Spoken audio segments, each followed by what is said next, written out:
Now, preview time. So let's take a look at what's coming your way.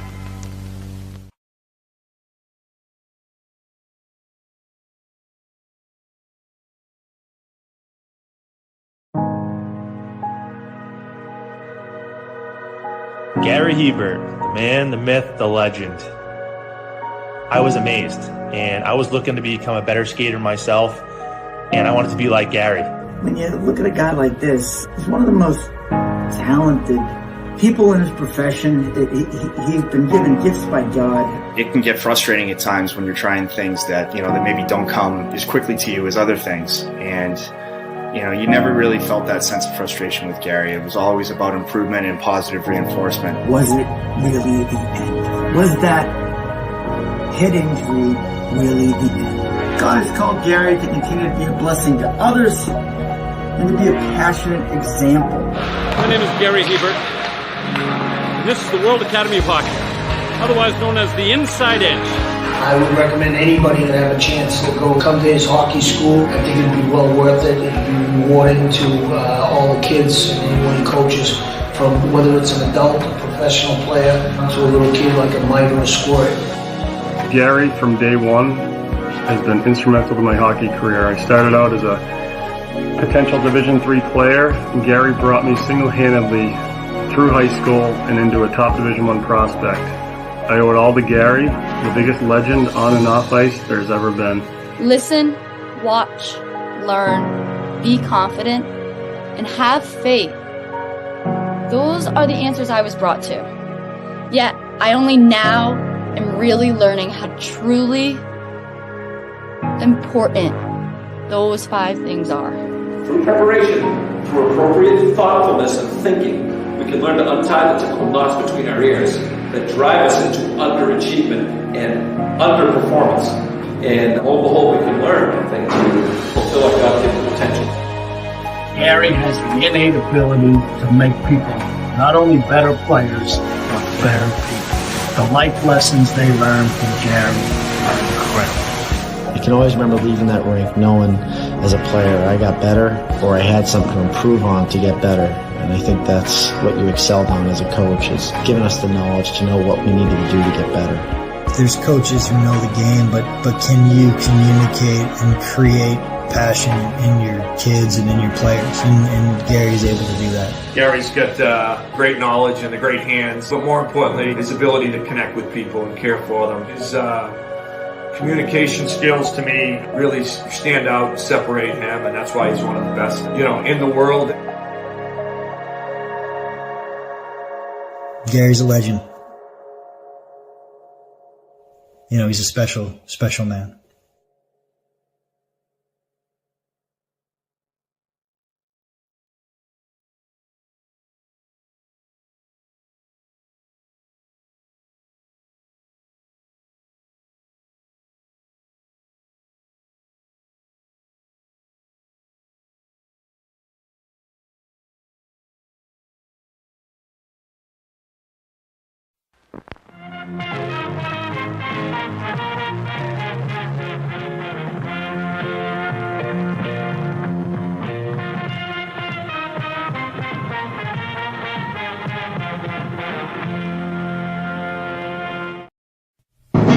The Jeff Meacham Network's Multiverse of Media. For over 15 years, the recognized symbol of excellence and the standard bearer in coverage of sports and entertainment. What is going on, ladies and gentlemen, boys and girls, children of all ages? Welcome to the Jeff Meacham Network Multiverse of Media presentation of our King and Queen of the Ring watch-along event as the WWE once again goes to Jeddah, Saudi Arabia for today's PLE presentation. I, of course, am the Renegade of Wrestling, JJ Williams, joined with me today by Mr. Reliable, Walter Cruz. Good to see you, brother, as we have part of the Multiverse team doing Simply Predicting right now, as Noah Foster, Chris Rotz, Walter Arlene and Emmanuel Dominguez all give their thoughts both on the Simple Man's brand and here on the Casa D18 Studios as well. Me and Walter are going to kind of give our thoughts on some of the matches as WWE is giving us a 2-hour pre-show complete with a match here this evening for them, this afternoon for you East Coasters. It's a lot to try to keep straight. How are you doing this morning, Walter, after the chaos and the exhaustion of last night? Yeah, I'm doing well. A little on the tired side, but you got to be worse because you're on that West Coast time. But yeah, I'm here living up to the nickname you guys bestowed on me, trying to be reliable. But yeah, I'm here and ready to get into it. Awesome. As the Peacock Network is showing us people arriving, we've seen Becky Lynch, Liv Morgan, taking a look at Paul Triple H Levesque right now. We saw Logan Paul arrive with some of his entourage. Over on their side of things, you've got Michael Cole, Big E Langston, Corey Graves, Wade Barrett, and Caleb Braxton are all supposed to be hosting their pre-show. Over here, like I said, you've got Walter Cruz, you've got myself. I'm sure Jeff Meacham will be along at some point. Noah will be joining us once he's done with Simply Predicting.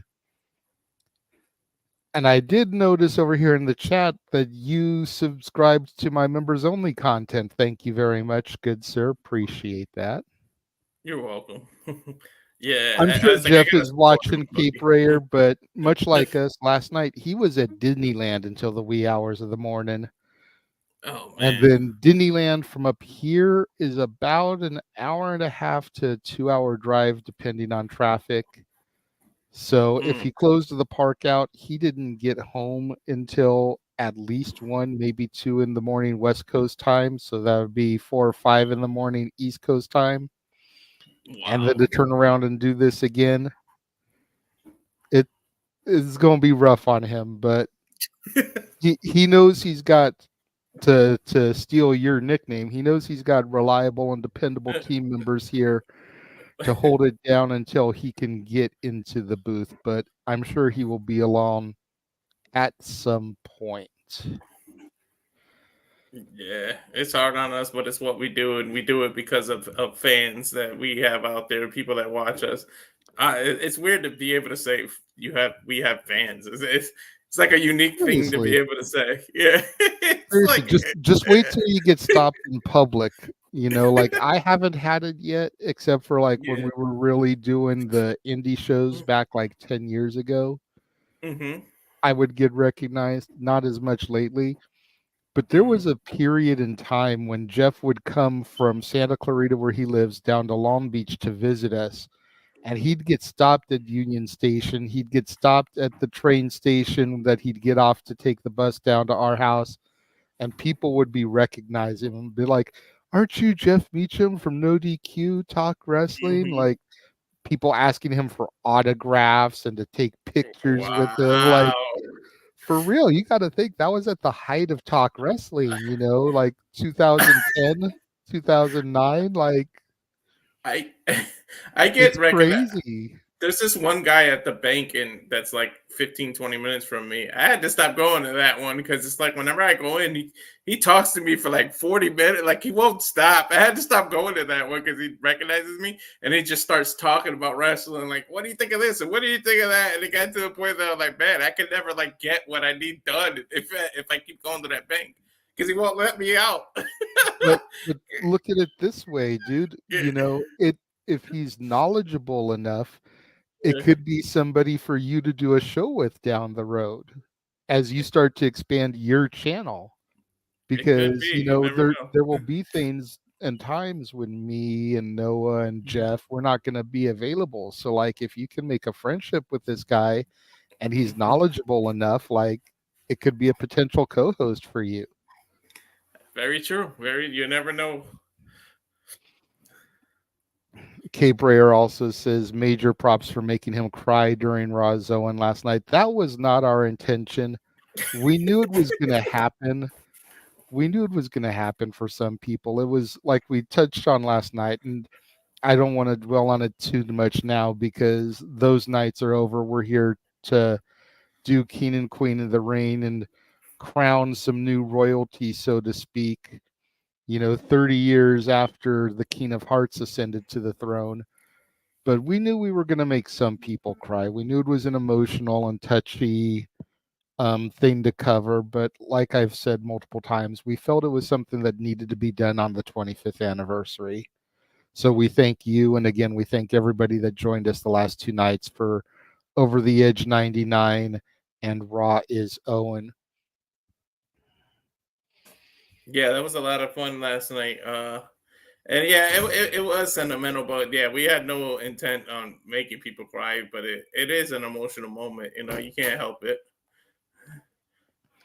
All right, well, let's go ahead and get into some of these matches here, as we do have a pre-show match that I know you and I are both looking very forward to. And we don't know at what point they are going to throw that match at us. I could only assume it would be in the last 20 to 30 minutes of the show to try and get the crowd hot before they actually go live. But they could pull it out of nowhere, just like Randy Orton with an RKO, man. They could do it at the top of the next hour. That way there's a little bit of time to come down before going back into the pay-per-view PLE event. So let's get into it, man. We got our girls, the EST of the WWE, Bianca Belair and that bitch, Jade Cargill, the WWE Women's Tag Team Champions, defending the titles against The Way, Indy Hartwell, and Candice LeRae. And I'm going to be nice here now. I can't promise I will be nice during commentary because our fans know the way I feel about Candice LeRae.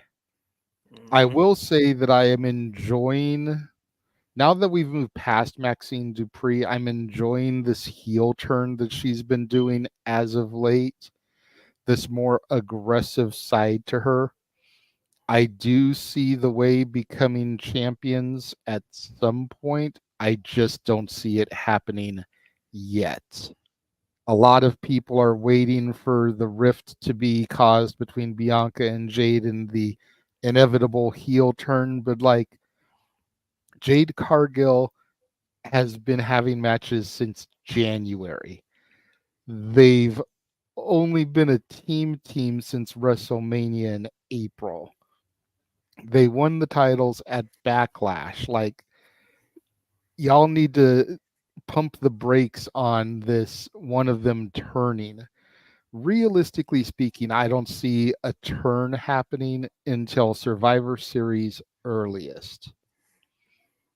Maybe not even until the Rumble, and have one of them accidentally eliminate the other one. And then we find out on the Raw after that it wasn't an accident. That way we can get the momentum build towards a WrestleMania match between the two of them. But it ain't going to happen until Survivor Series at the earliest, everybody. Bianca and Jade are going to retain tonight. Oh yeah, most definitely. But they're playing into Bianca's knee, so I guess they're trying to make that the factor and saying, "Well, look, we can get new champions if they can take advantage of Bianca's knee and isolate it," because her knee has been the story they've been telling. But with my girl out there, like, did you see SmackDown? No, I did not. I was working, and then I came straight home from work, jumped into Raw Owen, and as soon as we were done with that, I went to bed. Because like, I know some of the spoilers. Like, I know who qualified for the women. I know Nia Jax is going to be in the Queen of the Ring. Randy Orton, the King of the Ring. I know that stuff, and we'll get to those matches eventually down the road here. But I didn't see the intricacies of the show play out, if you will. Yeah, no, the reason I asked is because I wish I can find a picture, but there was a segment where Jade was backstage. My God, this girl is so ripped. Her abs were like showing through the full bodysuit. Like, you know how because they're in Saudi, they got to wear bodysuits Yes. for the women. Like, her abs were like literally popping out through that outfit. So, like, for anyone to think that they're just going to make it easy and pin her or put a light on her back, that girl has got muscles in places that most people don't have places. So Yeah, like for real. I don't see Jade losing. And remember when Shawn Michaels went heel? Like, I'm hoping that they can adamantly just do the thing where I had to know. Remember when Shawn turned and then he just shook Hogan's hand and he said, "It's not that I was being an a-hole or anything. I just had to know. I had to know that I can beat you. I had to know." And then he just went back to being a face. Like, not every team, in my opinion, has to break up and go separate, and one of them has to go heel. You could do it in a way where somebody just goes, "I had to know which one of us was better," and then they can go their separate ways, and in a good way, leaving it open to the future where they can reunite. Like, you don't always got to give us the whole one of them has to break up. The Rockers break up. You don't have to always give us that, even though that's the best one. But Marty Jannetty threw himself into that wasn't Shawn. He threw That's himself right. into the fire. That's right. A But, historian who knows his history, man, that coward Marty Jannetty just jumped through the window there. Yeah, but like hopefully they do it that way. Either way, it's good. The inevitable is going to happen, and they got to go one-on-one. But you got to save that for a big event like WrestleMania, especially in Vegas. So yeah, I wouldn't start even thinking about it until at least January, maybe even February. Well, no, I think January planting that seed is perfect because, again, you can make it look like it was accidental. Yeah. And then there's the tension there. And then they can lose the tag titles if they haven't already. Mm-hmm. And then it's like, no, that wasn't an accident. I did that on purpose. I'm tired of carrying you, blah, blah, blah. It's like we've heard the promos before, but we hear them because they're effective. Mm-hmm. I got tired of carrying you. You've been a weak leak all these months with your ankle or whatever, and I've had to carry the weight of the team on my back. Mm-hmm. Like, it fits. It works. It does. And we know that it'll be Jade to go. As much as people want Bianca to go, she's a female John Cena. I don't see her going heel. Nah, so it's gonna have to I've even got my Jade. girls. Yeah. Oh, nice. Yeah, let me blow it up here real quick for the people at home. May not be able to see. Bam. There we go.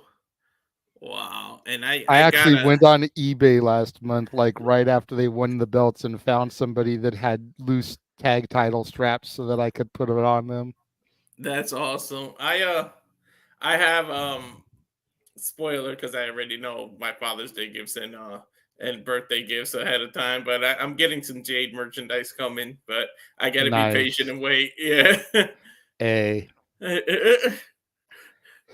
All right, so we're in agreement here. Let's see what we think about this one, because the Intercontinental title, I feel this one really can go either way. Like, a lot of this card I feel is pretty much predictable, but this one, it's like a lot of people really only see Sami Zayn as being the guy who was the means to an end to dethrone Gunther. So he doesn't need to have a lengthy run with it. A lot of people, despite the heel turn as of late, want Chad Gable to get that singles gold. They feel he deserves it. Then you've got Big Bronson Reed. Man, dude is just a beast. And I could definitely see him as Intercontinental Champion. I think what is really sticking in my mind here is all the years, all the trips that Sami was unable to go to Saudi because of how hostile the territory was. And then it wasn't until that trip about a year ago now, after him and KO had won the tag titles at Mania, and he was able to make that first trip because there was like a truce, treaty in the area, so it wasn't as hostile for people like him who have some Arab descent in them. And he was able to go visit, holy temples and pray and all that religious stuff that he was in danger of doing if he had gone prior. And do we have them take the title off of him in a place like this, where he's got religious ties? And I get it's wrestling, you've got to go with what's best, but do you take the title off him here, or do you wait for a Raw? Or do you wait for like 2 weeks at Clash at the Castle? Because Clash at the Castle is like 2, maybe 3 weeks away from now. Like, it's not that far. What are your thoughts on this one here, Walter? Yeah, that's a good point. I didn't even think of that point of it. Do you really do that? Because even though he's Canadian, he's of Syrian descent, and there was that tension there. So for them to do that would kind of be like, wow, they actually pulled it. But yeah, this was a little hard for me. But believe it or not, Bronson Reed is a monster. But I feel like he was added into this to take the fall. I really think he's gonna be the one to lose. I think Sammy retains, because we got that X factor of Otis out there. Like, and Chad Gable has been smacking him around and doing this. So you could do a mini feud with Chad and Otis. You have Sammy retain here over Bronson. Now Chad has that excuse. What's unique in Triple Threat? You beat Bronson. You didn't beat me. I still deserve my one-on-one. And then that's when Chad can get the IC title. But in the meantime, before they book that one-on-one, you have them blow over the feud with Otis, and you could do the one-on-one. Or you could do my idea where Otis actually leans into Chad's thing and turns heel, and the whole thing's a swerve. It looks like they're going to break up. And then when Sammy starts trusting Otis, bam, Otis turns on Sammy and causes Chad to win the IC title. So you never know. Like, I would love it if Otis actually stays heel. Like, Owen said I was just in my own product. Aaron, as I should say, was in my own product for thinking of this. But I really think I would love to see a big heel Otis. Doesn't have to be goofy and just leaning into the whole thing. Take the caterpillar away and make it serious. Make him serious, because if he goes back to being like a pure white hot baby face after Chad, he might get reactions for a little bit, but then it'll fizzle out, and then we're back to when he had the Money in the Bank type Otis. And after he lost Mandy Rose, it was like he got lost in the shuffle. Like, I don't want to see that happen. So I feel like if he goes monster, then it'll last longer. So it'll be nice to see Chad as the IC title with Otis there in the background being like his bodyguard, like the Diesel to his Shawn Michaels. Then you add the Creed brothers, and you make this stable an even bigger thing. So, like, I hope that's where it goes. But for this one, I say Sammy retains, because I really think Bronson is just there to take the fall. That's a fair thought there. I don't want them to bury Bronson like that and have him just be the fall guy, but you make a lot of sense there. Yeah, I just really Tape Rare says the only person he sees dethroning Sammy is Braun Breaker. That's a fair possibility, but I think we'd be able to get a sympathetic, face heel match out of Sammy and Braun, but I feel like we'd get a better wrestling match out of Braun and Chad. That's true. Like, I think Gable and Breaker could be freaking some money there to print.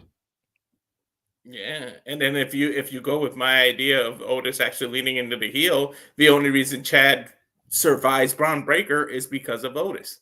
Mm-hmm. So you can go that route, but yeah, it'll be interesting to see where Braun Breaker goes, because he's pissed off for not being in this tournament, and he's been wreaking havoc on Raw. So we'll see what they do with him. Definitely. Give me 1 second here. I'm trying to multitask. All right. So moving on from there, we're going to go into the match that I really care the least about. And I knew what you were going with. I mean, I'm not trying to be mean. I'm really not, people. I'm not trying to troll. I'm not trying to hate, but this match for me is like a throwaway match. You've got the women's champion who shouldn't be the women's champion, who's only the women's champion because Rhea got injured. Otherwise, they would have given her the freaking titles at WrestleMania. Versus the person who shouldn't be the number one contender at getting the title because she injured the women's champion legitimately. Like, huh? It's the match that shouldn't be happening.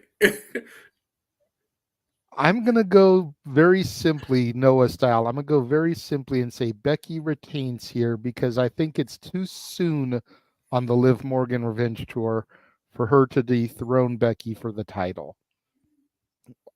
We want to know a timetable for Rhea's return before we have her get the title, because she proved last time that Liv Morgan as champion is not a draw. Liv Morgan as champion cannot generate interest for long enough to be a serious champion. Liv Morgan is the type of person we can only really give a 2 to 3 month reign with before she needs to be dethroned. Because she's 75 pounds, soaking wet, with cement bricks on her feet as shoes.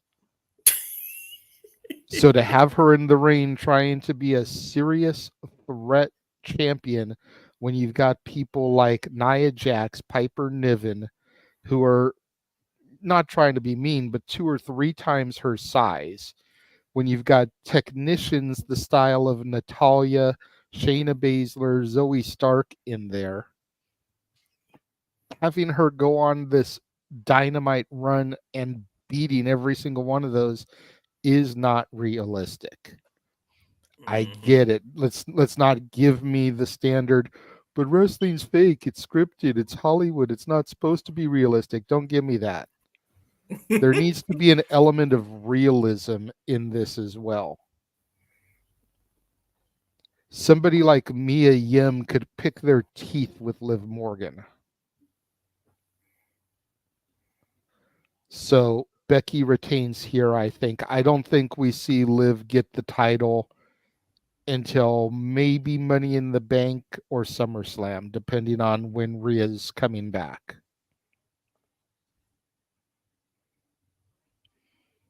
Yeah, man, you just convinced me. Like in the prediction, I picked Liv just to pick her. I feel like the only reason.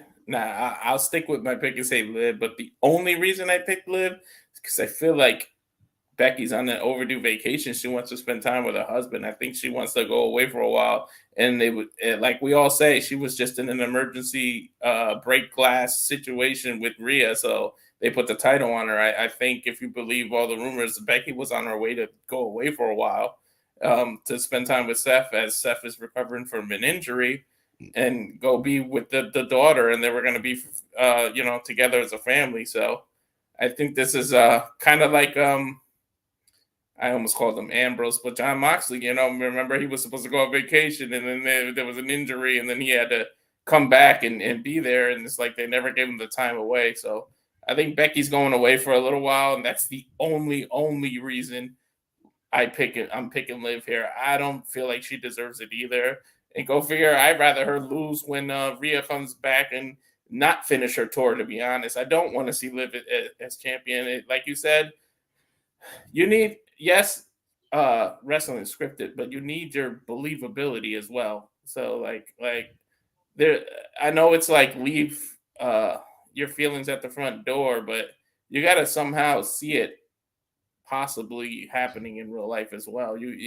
Some believability needs to be there to hook the casual people like you and I. This is part of what we do, so we have to be watching this all the time. But if you want to hook those new viewers, at least have somewhat of some believability mixed into your storybook fiction. Like even movies, like we see stuff that's a little too fake in a movie, and you're like, oh, come on now, like, god damn it, like really, like some stuff is just ridiculous. But I'm picking Liv, but it's solely because I think Becky wants her time she's been giving her all for 10 plus years, and she deserves a little time away. And I agree, she deserves her time away, but I mean, it's the cost of carrying the company of the division. Yeah. it's I don't know, like it's just one of those things, and like I hate to simplify it that way, but it's just one of those things. It's like I do believe, as much as I've kind of turned on her, I do believe that Liv Morgan deserves to finish her revenge tour on Rhea Ripley. Mm-hmm. There's story there. There's got to be the completion to that story.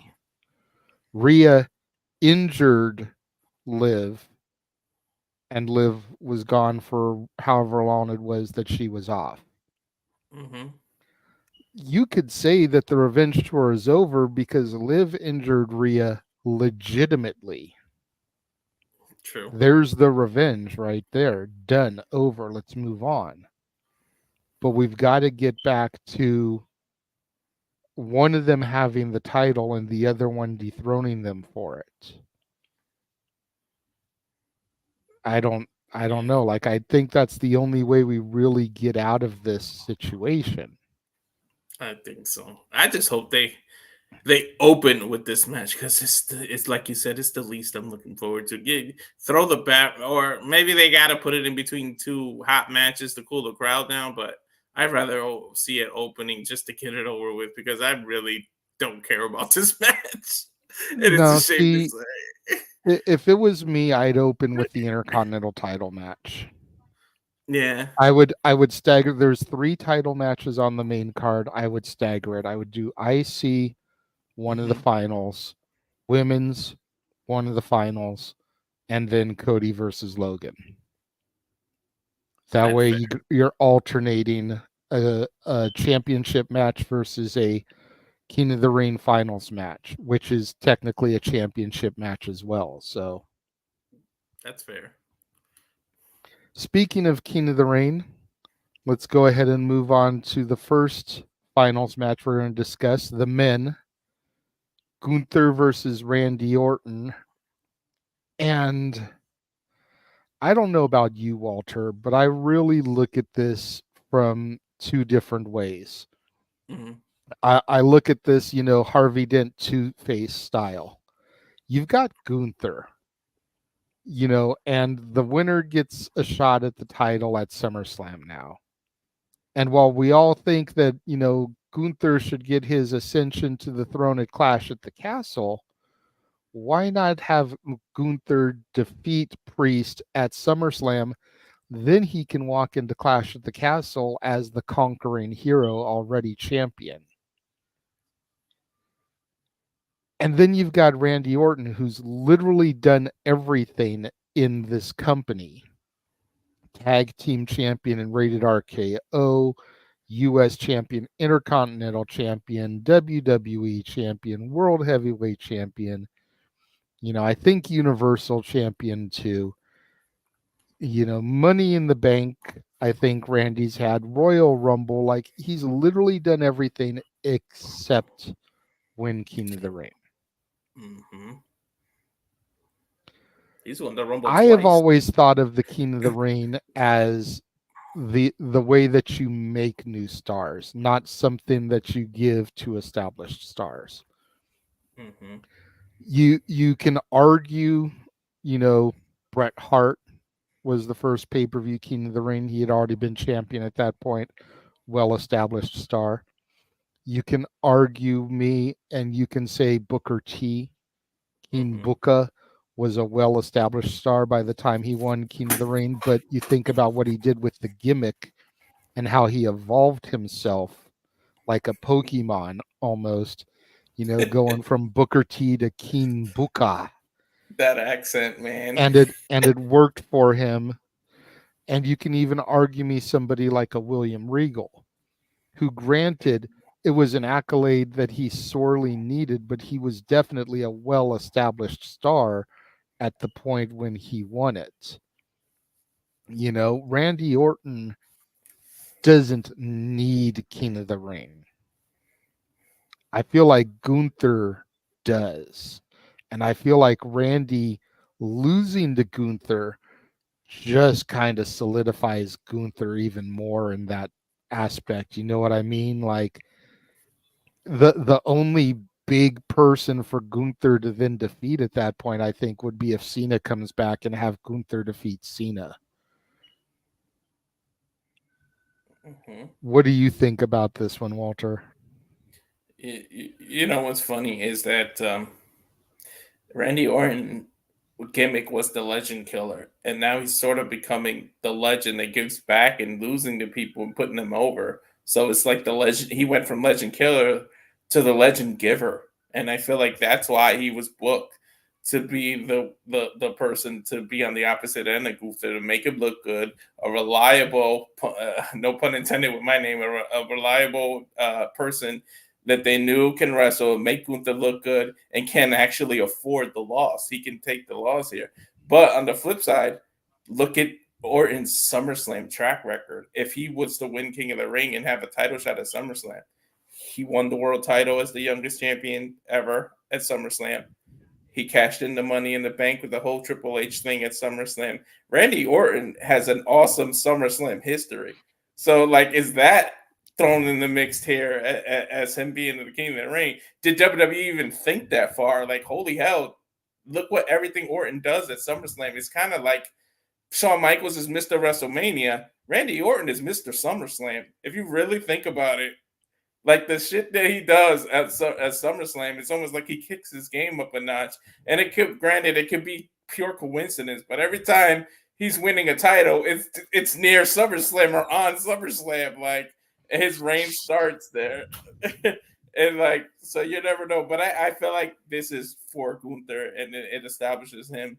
And yeah, imagine him winning at SummerSlam and going on into, he's from Austria, but Germany is like the backyard, basically. So for him to have that title in front of those, he basically would be like you said, conquering hero, and he'd basically be a baby face, not by design, but just because it's where he is, and to get that reaction as a champion and as the King of the Ring. And I think King of the Ring will be more of an accolade or a title as opposed to a gimmick. It's not going to be somebody with the throne, with the crown, the scepter, and the cape every week saying, I'm king this. It's just, he's going to say, I won this to get my title shot. So it's not, he doesn't have to get watered down by the King of the Ring gimmick, because I feel like some people were watered down by it, like people like Sheamus, and some people just like they tried to lean into it too hard and it didn't work. And like you mentioned, King Booker is the only one that, like, in the modern era, that actually made it work for him. A lot of people tried, and it was like, miss me with that. A lot of people say that. I will argue William Regal, man. Yeah. You had William Regal with his court there. You had Finley. You had Dave Taylor. I even think he had Big Zeke for a minute. Like, he had his, his international court with him when he was champion. Like, if it hadn't been for Regal's demons at the time, all rumors say that he was going to become WWE champion during that King run. And that would have been he had his drug and his alcohol struggles. He's been able to clean up since then, and good on him for that. But like, he had all those issues, which resulted in a suspension, and that derailed him. But had that not happened to him, dude, I argue with people all the time about Regal, and they counterpoint with me because of the suspension. But the footwork was there, the setup was there. I think he called it the ruthless round table. Yeah, like all the pieces were starting to click for him, and you had Layla with him. The British diva that would sit on the side of his throne to be that Queen Charmel. It was so good. Yeah, I won't argue with you. There's no argument for me. I do say Regal. So King Booker and Regal were probably the only two that really made it work. A lot of people For the it modern just didn't era. work for the modern era. Yeah, Yeah. of course, Cape Rayer back is in the day saying it worked. Savage Yeah, in the chat, but that was way back yeah, in the 80s. yeah. Like, That was no back. one will And argue the Macho Keen or even Keen Haku. And yeah, like we've honored the last couple nights, Owen Hart, the Keen of Hearts gimmick. oh yeah, Like we totally give that to them, but the modern era here, Mm. it's hard pressed to find someone other than Booker and Regal. Hell, exactly. most people smashed the crown once they won it because it wasn't even about that for them. Exactly. Which is why I'm glad that Triple H made this announcement and made it that this is important because it leads to a title shot in SummerSlam, which I feel like should have always been what King of the Ring was. It was Yeah, in June. You could have just every time somebody won it, you get the title shot in August. exactly. I've always wondered that myself, and I think the last time, I could be wrong because King of the Ring became so sporadic after '02. But I think the last time that really was a thing was when Brock won it and then got the shot at The Rock at SummerSlam '02. Yep, but you're correct. That was the last time. Yep. You know, so but yeah, I've always wondered why they didn't do that. The winner of the Rumble gets a title shot at Mania. The winner of the King of the Ring gets a title shot at SummerSlam, and then you got that Survivor Series match where you have the team eliminations. Or for a while it was brand supremacy. Now you got war games, but like you have those 5-on-5 team matches, and like there's no real stakes there. Yeah. So Exactly. it's a good blow off big show before we get back to the Rumble and Repeat cycle. And then with the advent of Money in the Bank, you've got that title shot whenever. And then you can use that to steal a moment like this from somebody, oh, the winner of the King of the Ring goes into SummerSlam. They're getting that title shot, and here comes the briefcase. They just got screwed. Yeah. Heist of the century, Seth Rollins style. You know what I mean? Like, then you've got that looming. Yeah.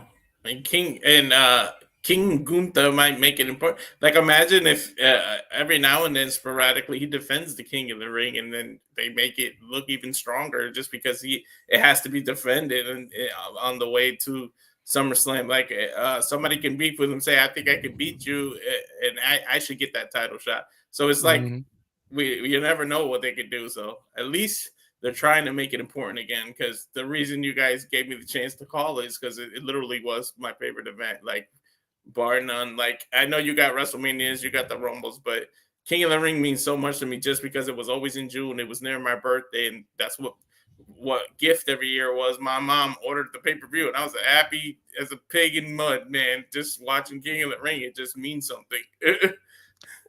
We're gonna go off on part of this here when we get to the next match, but I wanna talk real quick here. You mentioned the history.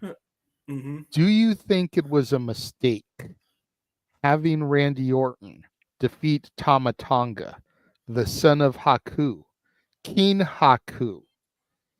We could have had King Tama Tonga here going into this, some 35 years, 36 years after his father was a King of the Ring.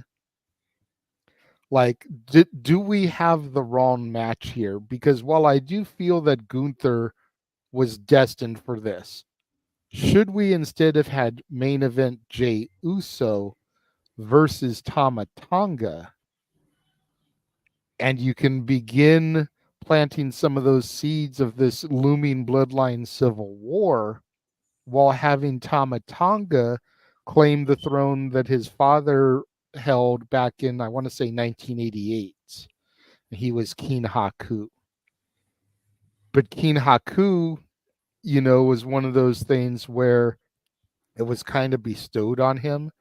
He defeated Harley Race, or Harley Race had to leave because of an injury, so he was given the crown. Tama Tonga actually would have won the tournament to earn the crown. You know what I mean? Yeah. Those are some good points, but I don't necessarily think it was a mistake. I mean, it's a little bit of a missed opportunity, but I get why they still went with Orton. It's just like you said, to establish Gunther beating the like you apologized for using it yesterday, so I gotta apologize for using the phrase, but a grizzled vet, like and you establish Gunther more, like even though Tamatanga, it'll be cool for him to have it and everything, but it's like it wouldn't be the same if Gunther beat Tamatanga, as in he beat the legend of Randy Orton. You know what I Right, but mean? that's why I Yeah. think that Jey Uso should have been in Gunther's spot. That way, like I said, we could have Jey Uso versus Tama Tonga. Yeah, I mean, very true, but nah. And then yeah, because then Gunther could have won Money in the Bank and then had still got to Clash and got his title shot that way. Mm-hmm. So yeah, there's a lot of ways you can go about it, but it is what it is, as we like to say. So we're here, but it is fun to speculate. That would have been awesome to lead, but I think it's what are we in May? So June, a whole 6 months before Survivor, because I think this leads to Survivor Series, so maybe that's why they don't want to pull it a little too early. They want to wait until Roman's like saying, "Yeah, I'm ready to come back," and that's when they start Right. the stuff. So that might be why. And I get that, but if Triple H is going to try to make the draft actually be what it's supposed to be and keep the brands separate, you need to use these pay-per-view opportunities where the cards and the talent are together as the opportunity to start planting those seeds. You know, Yeah. last month at Backlash, we saw Paul Heyman walk by Jey Uso kind of with that "Dear God, help me" look on his face. This month, we could have had Tama Tonga versus Jey Uso at Clash at the Castle. We could have had some other kind of walking past interaction or something. Then at Money in the Bank, you know, Jey Uso and somebody from the other side could be in the ladder match together. Like all these little things to kind of sprinkle the ingredients. Then you get the return, more than likely, of Roman Reigns at SummerSlam. And now we're full tilt going into Survivor Series. Like, Oh yeah. And anybody with a green thumb like me, anyone who's in the garden and things, seeds and plants, they need time to grow. So you got to plant the seeds way ahead of time and let it grow and become what it's going to become and start flowering. So, you do need the time. Yeah. well, speaking of missed opportunities, and we did talk about this a little bit last night, but this year, 2024, would have been 30 years since the King of Hearts ascended the throne. Did they miss the boat by not having Natalya go to the finals here, where she more than likely could have won? You know, you could make the same argument that I was making against Orton for Natalya, but as few accolades as she's legitimately had in her career, making her the queen of the ring 30 years after Uncle Owen won it, like, and then again, you figure yesterday was the 25th anniversary of Raw's Owen. 2 days ago was the 25th anniversary of the tragedy of Over the Edge. Just all of the Owen Hart synergy could have been used to make Natalya Queen of the Ring instead of giving us Lyra Valkyria versus Nia Jax. Did they miss the boat with Natty as well? Hell yeah, they missed the boat with that. I think they missed the boat last year. I think she should have been the inaugural as a thank you for all your dedication, how long you've been there. Not only that, but the first televised, and I'm emphasizing televised, King of the Ring was who? Uncle Brett. The Yep. second one televised who? Uncle Owen. Why not keep the traditional of the first Queen of the Ring? Should have been Natalya and Queen or at least of the Ring. second, Yeah, like Owen. yeah, yeah. At least one of the others. So you missed twice, in my opinion. I really feel like she should have been the inaugural, especially in hindsight's 2020. But what the hell does Zelina do with it? Well, especially since her nickname for the longest time was the Queen of Hearts. Exactly. You know, and Shayna Baszler is the Queen of Spades. Like, how do you not go with one of them for your inaugural queen? And That should then have been the finals. even as little as I like her, Charlotte calls herself just the Queen. You know, It's in you've her music. legitimately got 3 women who use a queen gimmick in the company.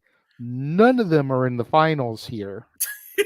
Charlotte is injured, and I don't even know who was in the finals against Zelina when they did that, because that wasn't last year. It was pre-pandemic, I think. Oh yeah, that wasn't last year. You're right. That they I don't remember who it was either, but like, you know, just the cosign where you said, look, what is Charlotte's opening line to her music? All hail the queen.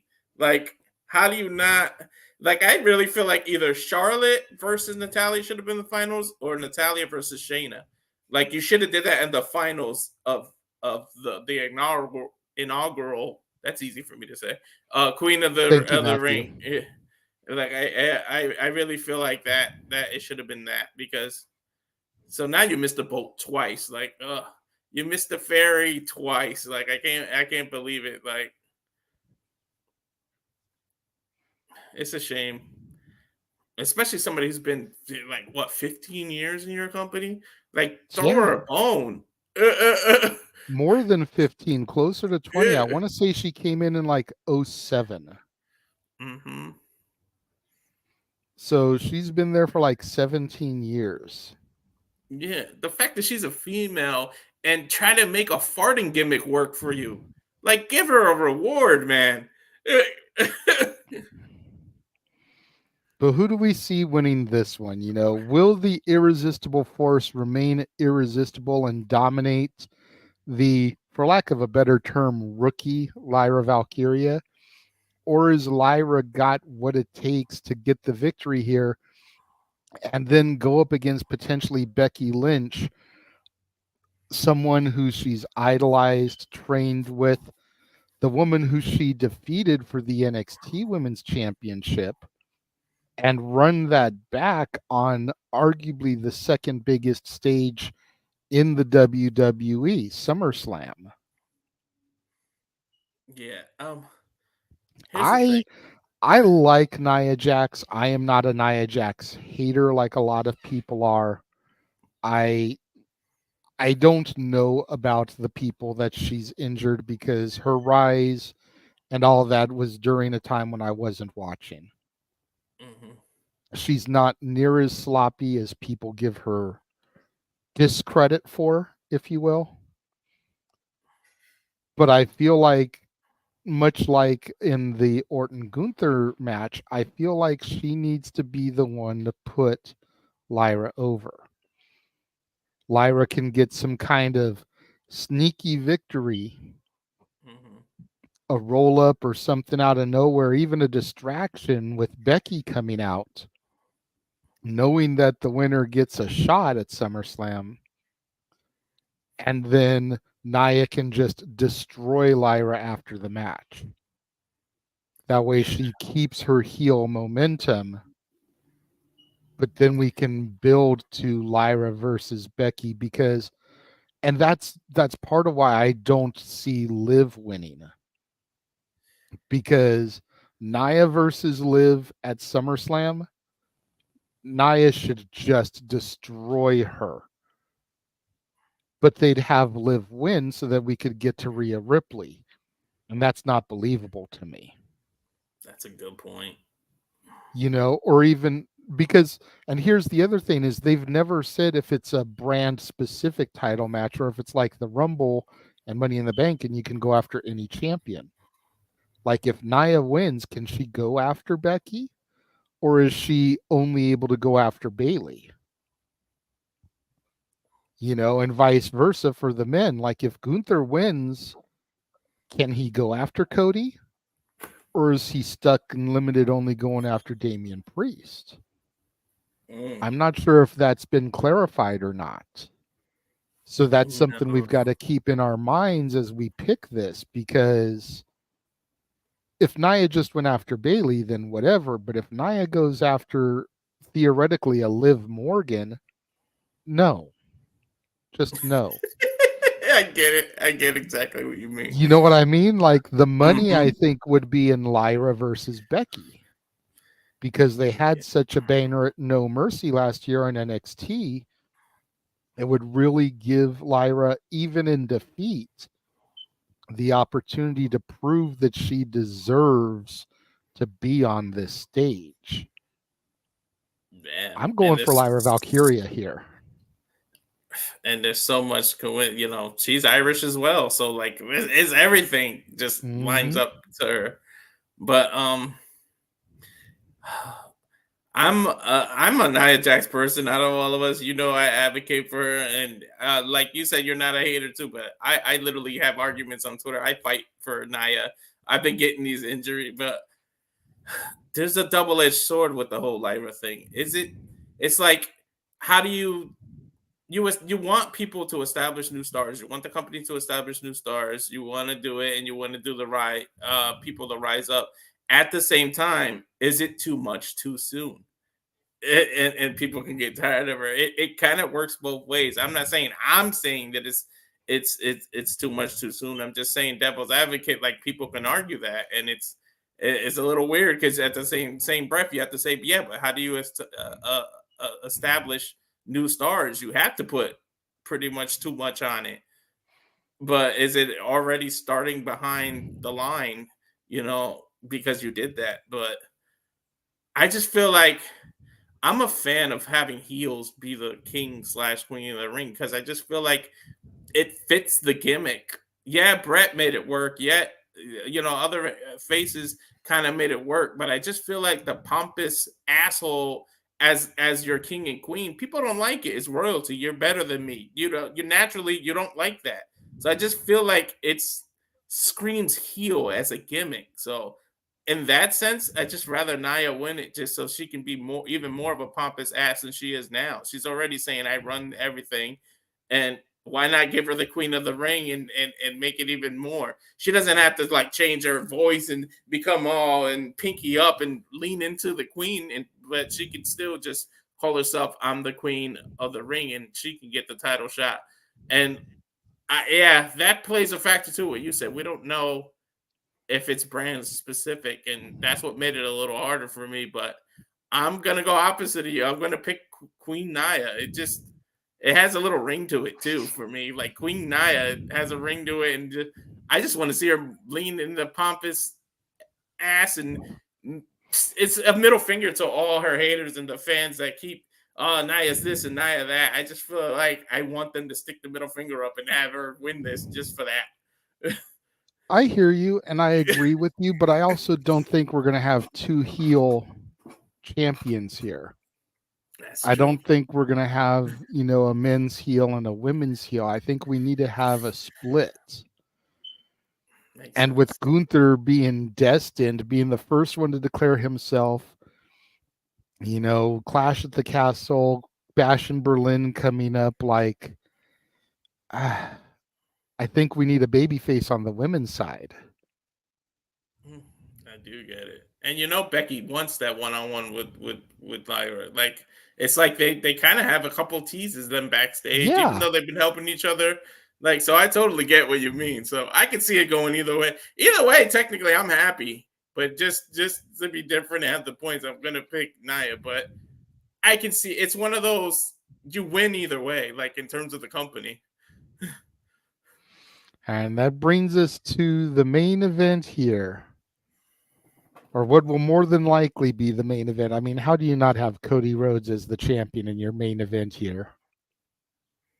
Like, on the one hand, I feel like one of the King of the Ring matches should be the main event. It is called the King and Queen of the Ring, but it's Cody Rhodes, your WWE champion, the American Nightmare. Like, and that's another thing. Like, how is Cody not a heel in Saudi Arabia? The American Nightmare going into Saudi Arabia, a country that we had so much heat with for so many years. Like, how is that not a thing? Like, exactly. Yeah, true, right? even if it was just over there, kind of like how Bret Hart was a heel in the States but a face in Canada, like how is Cody not a heel as the American Nightmare in Saudi? Like, I don't get it, but you've got to figure Cody's gonna win this one. I mean, the fact that Logan's title isn't on the line, the fact that it's only Cody's like second defense or third defense, like you're not going to take the title off of him until SummerSlam at the soonest. It's predictable, unfortunately, and Logan is good. You think about it, they went to Crown Jewel in Saudi and Logan had that title match against Roman, and that was like his second or third singles match, and put on a classic with Roman Reigns. So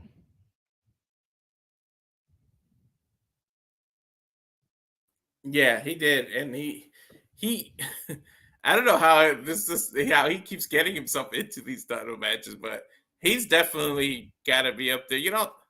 There's an idea that we can do.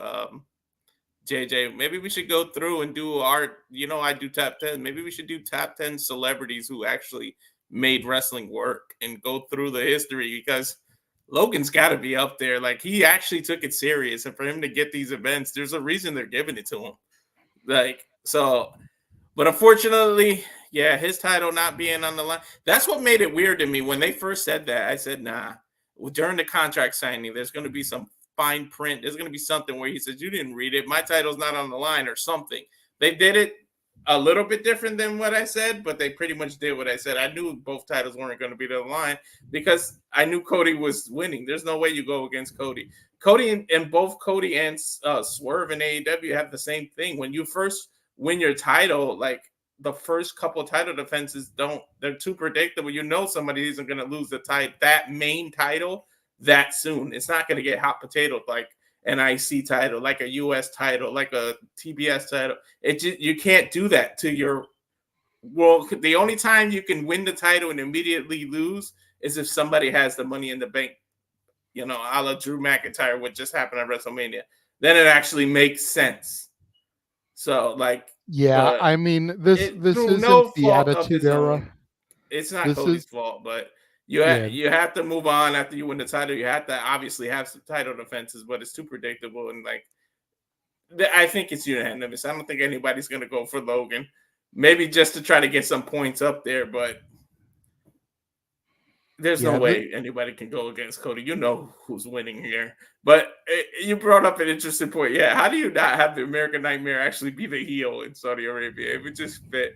Like, remember back in the day, there was always like gimmick wrestlers. Like, people had day jobs, like Duke the Dumpster Drosy. Like, imagine an oil driller or somebody who does oil, and they end up having to go to Saudi Arabia as a gimmick. They'll be the biggest fan. They'll be the biggest heel because they'll be like, yo, you're being racist right now trying to say about oil. Like, imagine how that would work. That'd be freaking hysterical. That's crazy. Yeah, but I think Cody wins here. To your point, this isn't the Attitude Era. I mean, remember, it was King of the Ring 98 where Kane defeated Stone Cold and then lost it the next night to Austin. You know what I mean? Like, it's happened before, but it's not that era anymore. Yeah. That would be hilarious, though. It was a thing in the 90s. People was always just remember. Every gimmick was like a daytime job, basically. A trash worker. Oh man, a police officer, a corrections officer. Like, people had regular jobs in there for their gimmicks. The Mountie. Yeah. The Goon. A freaking hockey player.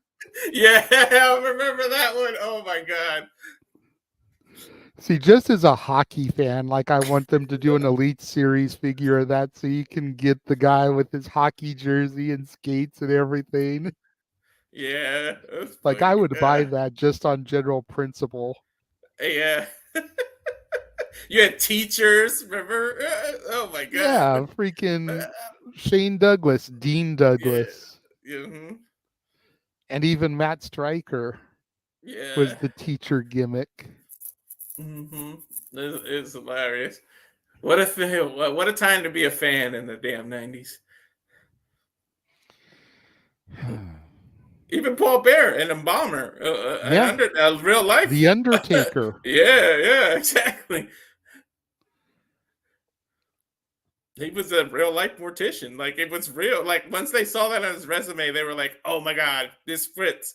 And even though originally Undertaker was with Brother Love, like the day after his debut, he went with Paul Bear and went on that historic run. So it's amazing what we had to go through, though, in the night as being a fan and stick through it. Like, it's hilarious, man.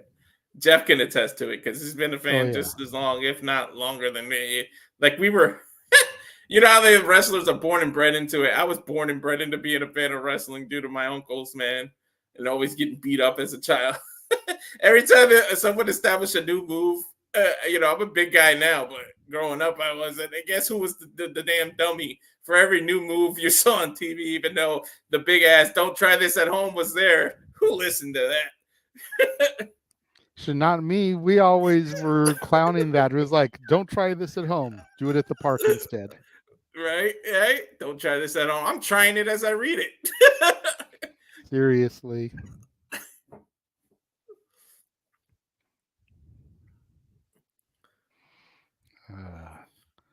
Well, now we're in a little bit of a lull period as we wait for Noah to join us. Say his name and he shall appear.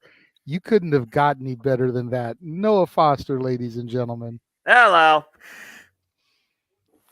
How are you doing this morning, good sir? I did tune in to the very beginning of Simply Predicting before I had to come over here and start this stream.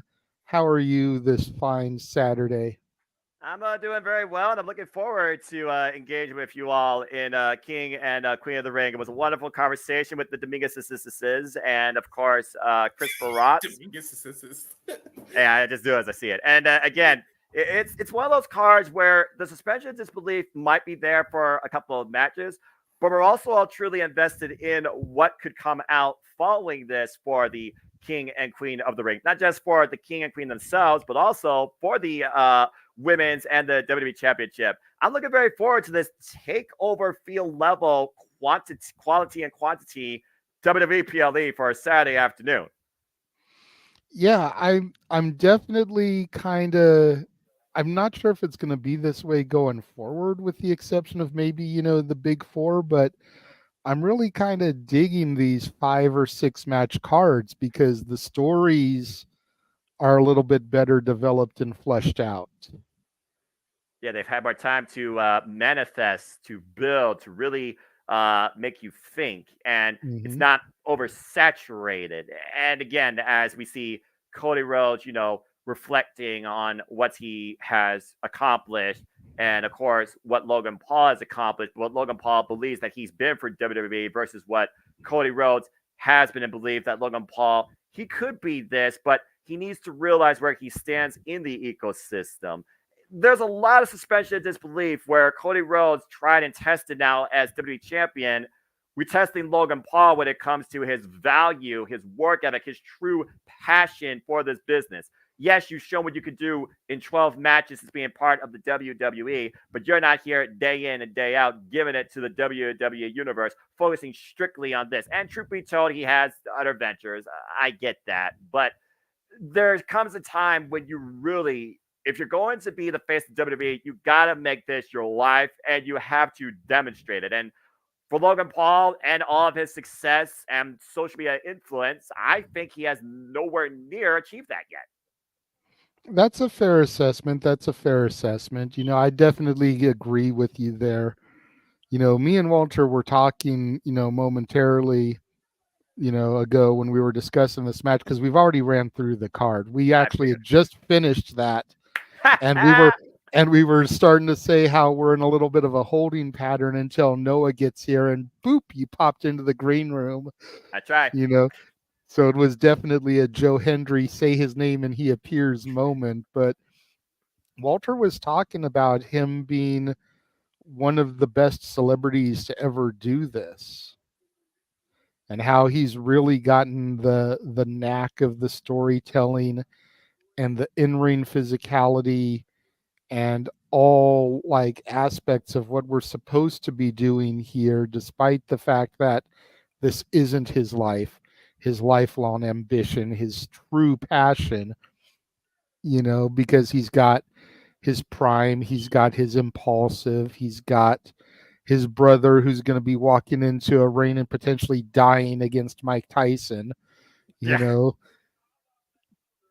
but he for somebody who does not make this his life the way that a Cody Rhodes does, a Randy Orton does, a Big E or a Wade Barrett did, he's arguably the best to ever do it.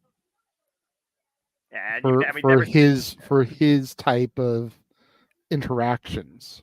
And again, we've never seen such a seamless transition into the WWE, the sports entertainment, professional wrestling ecosystem, the likes that Logan Paul has accomplished. Again, 13 matches being involved in WWE for a little over 2 years now. And he's already going after the World Championship now for the second time. And he's already been a champion in WWE, holding the United States Championship.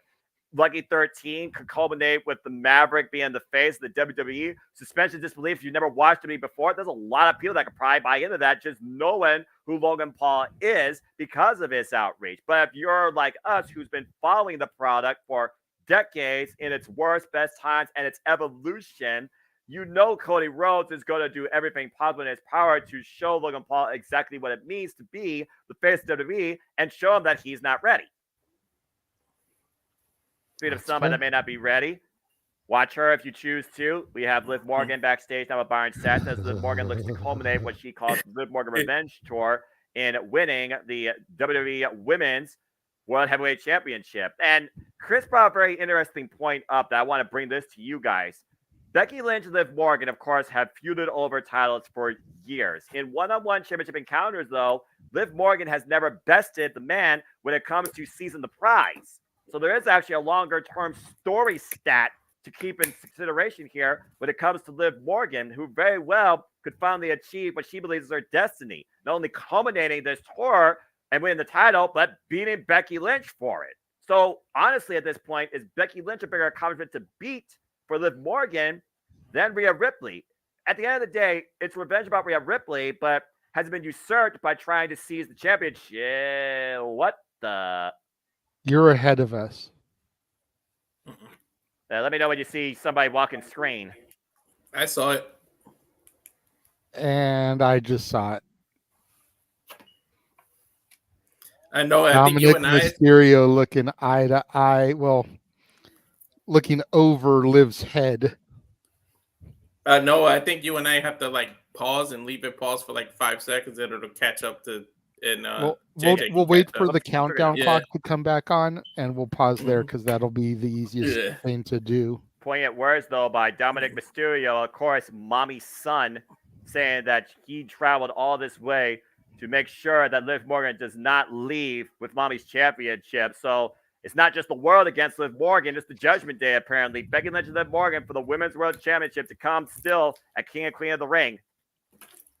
Okay, I had it on mute, so I had no idea what Don said because I had my TV on mute.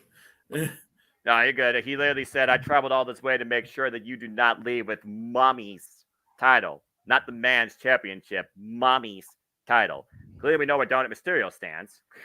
Yeah. But to your point, Noah, you were talking about how Liv has never defeated Becky. Me and Walter were talking about the fact that Liv, unfortunately, is just not a believable long-term champion. No. So if you're going to give her the title prior to Rhea's return, you've got to wait until it's closer to Rhea coming back. Otherwise, people are going to turn on Liv. And I'm still unsure if she's even supposed to be a babyface or a heel at this point. It's like she's been doing some heelish actions, but she's still very much loved by the fans because they're still mad that she was gone for so long. So I'm still not 100% sure as to where we're supposed to be with her. But if you give her this title and you have her defeat Becky here, and then you have her go on a 7, 8, 9-month run with it until Rhea gets back, and you have her defeating people the likes of a Doudrop, Piper Niven, or a Nia Jax, or a Mia Yim. It's like these people can literally pick their teeth with her. She's 75 pounds soaking wet with cement, shoes on her feet. She's not a believable long-term champion. Yeah, and at this point, though, and I'm repeating stuff that I said earlier, so to the fans that have been tuned in, I apologize. But it's like, again, when you've got people that are 2 or 3 times the size of Liv, like a Nia or a Piper, when you've got people that are better technicians, like a Natalya, a Shayna Baszler, a Zoe Stark, a Mia Yim, even a Candice LeRae, who we all know how much I love her, quote unquote. How do you have her be a serious long-term champion without the fans completely shitting on it, which is what I'm afraid they're going to do. Well, I mean, at this point, Liv Morgan's been playing I am the victim. And whether that you think she's babyface or heel, she has a legitimate case for why she is here.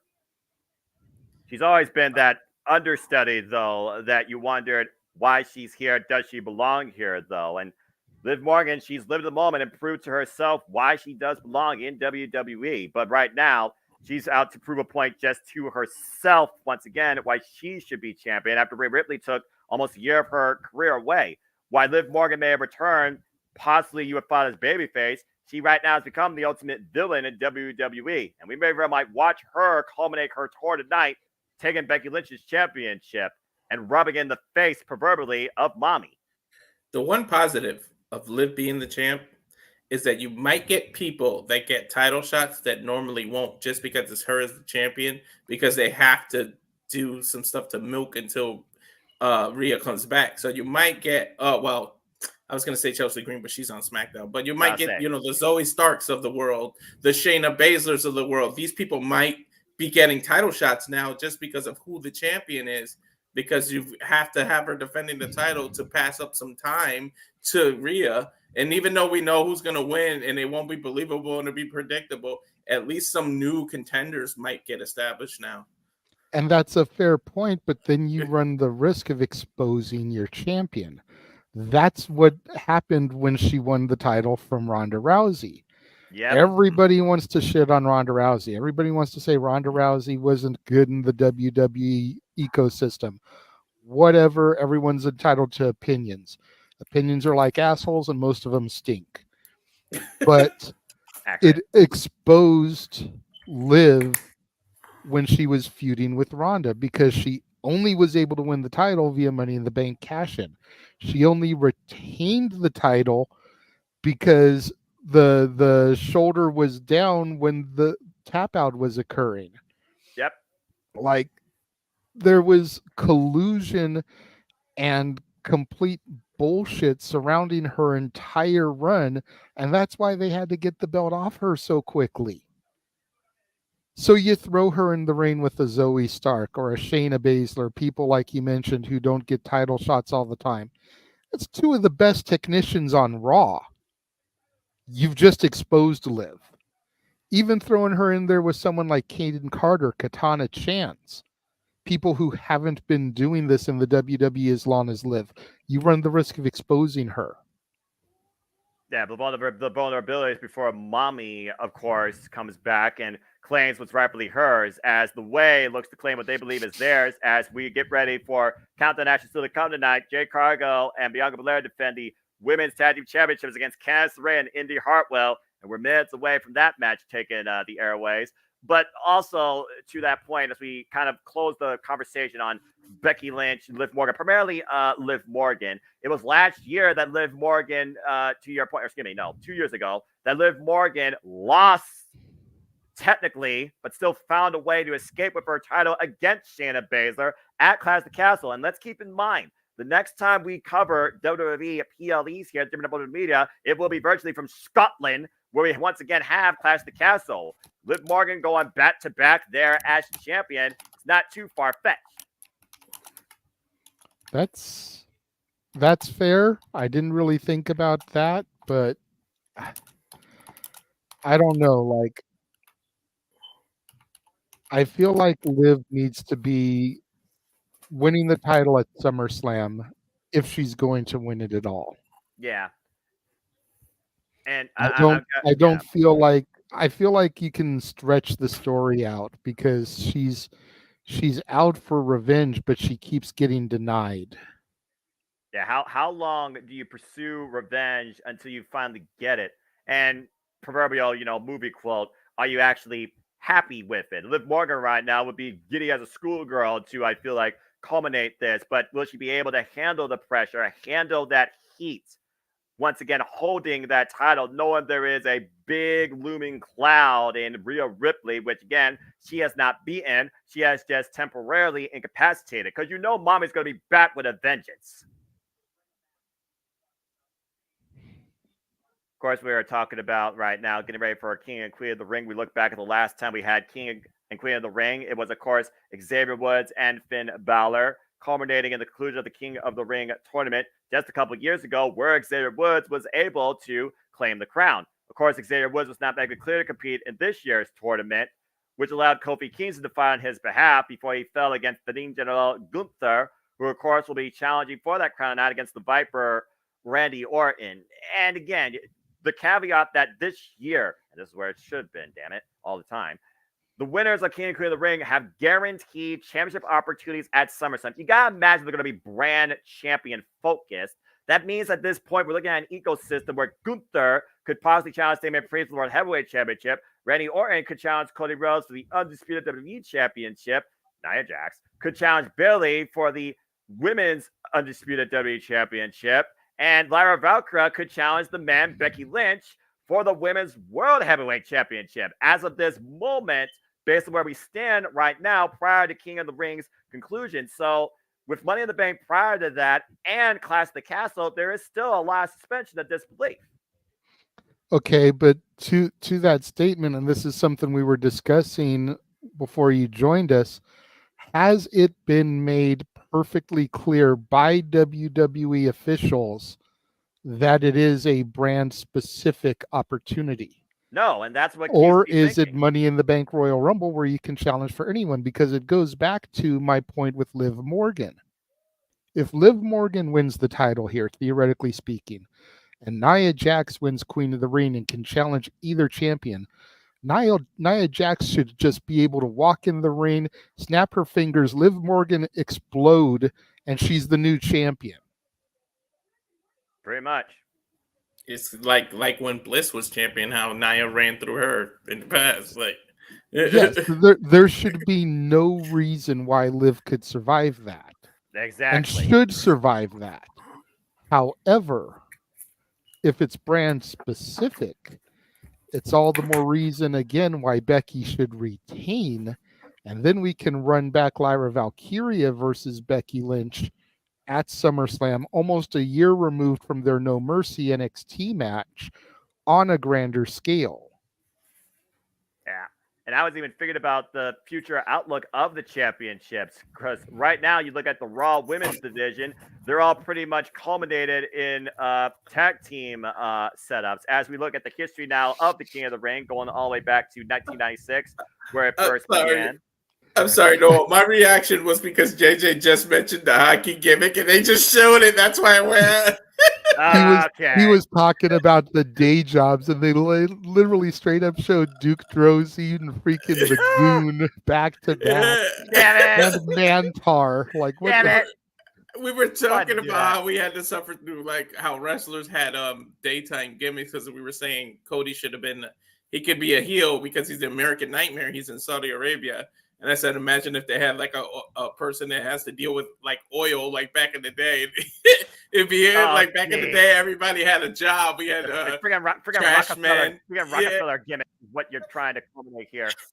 We had trash men, we had teachers, we had and then he said, "Yeah, remember Goon? He was an hockey player," and that's why I was just cracking up when they showed Goon just now.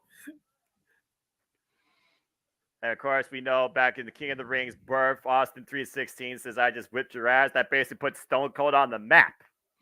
Yeah, and that's the other thing is like why I feel like Randy Orton and even Nia Jax shouldn't win is because the King of the Ring has always been used to like establish a new star. With the exception of Brett, the first King of the Ring pay-per-view winner, with the exception of Booker, and you could maybe even argue Regal. You know, all three of them were pretty well established when they won the tournament. But then you think about Owen, who was on this huge kick to try to get out of Brett's shadow. You think of Mabel. You think of Austin. Triple H. You think of Ken Shamrock, Billy Gunn, Kurt Angle, Edge, Brock. Yeah, like that whole run right there was used to pretty much establish somebody as the next major star in WWE. Yeah. Randy Orton doesn't need this accolade. No. Nia Jax doesn't need this accolade. No. Nia needs it more than Randy does. True. But she doesn't even really need it. And then we were also discussing, did WWE mess up with the way that they could have booked the tournament? And we all love Gunther. We all acknowledge, you know, and the mat is sacred, blah, blah, blah. But did they miss a golden opportunity to plant seeds for this potential bloodline civil war by not having main event Jey Uso versus Tama Tonga?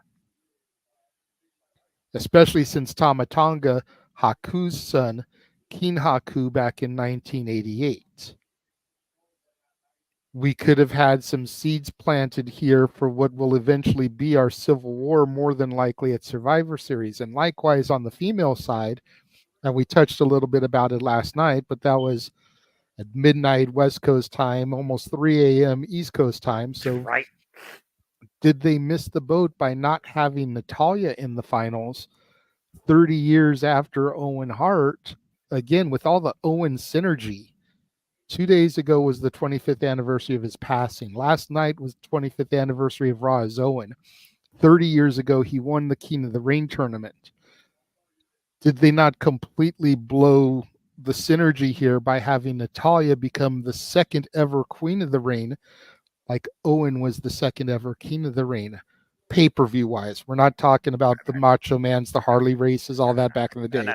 Official pay-per-view King lineage. Yeah, and going back to, again, not Natalya, locker room leader for generations, the original Queen of Hearts. I mean, she deserves it after that minute 30 debacle last time we were in Saudi Arabia. And of course, we know the King of the Ring finals tonight. To your point, it will culminate in Darlene General Gunther going 1-on-1 against the Viper Randy Orton for the first time ever. While Randy Orton might look to add to his legacy, Gunther is looking to make the WWE sacred.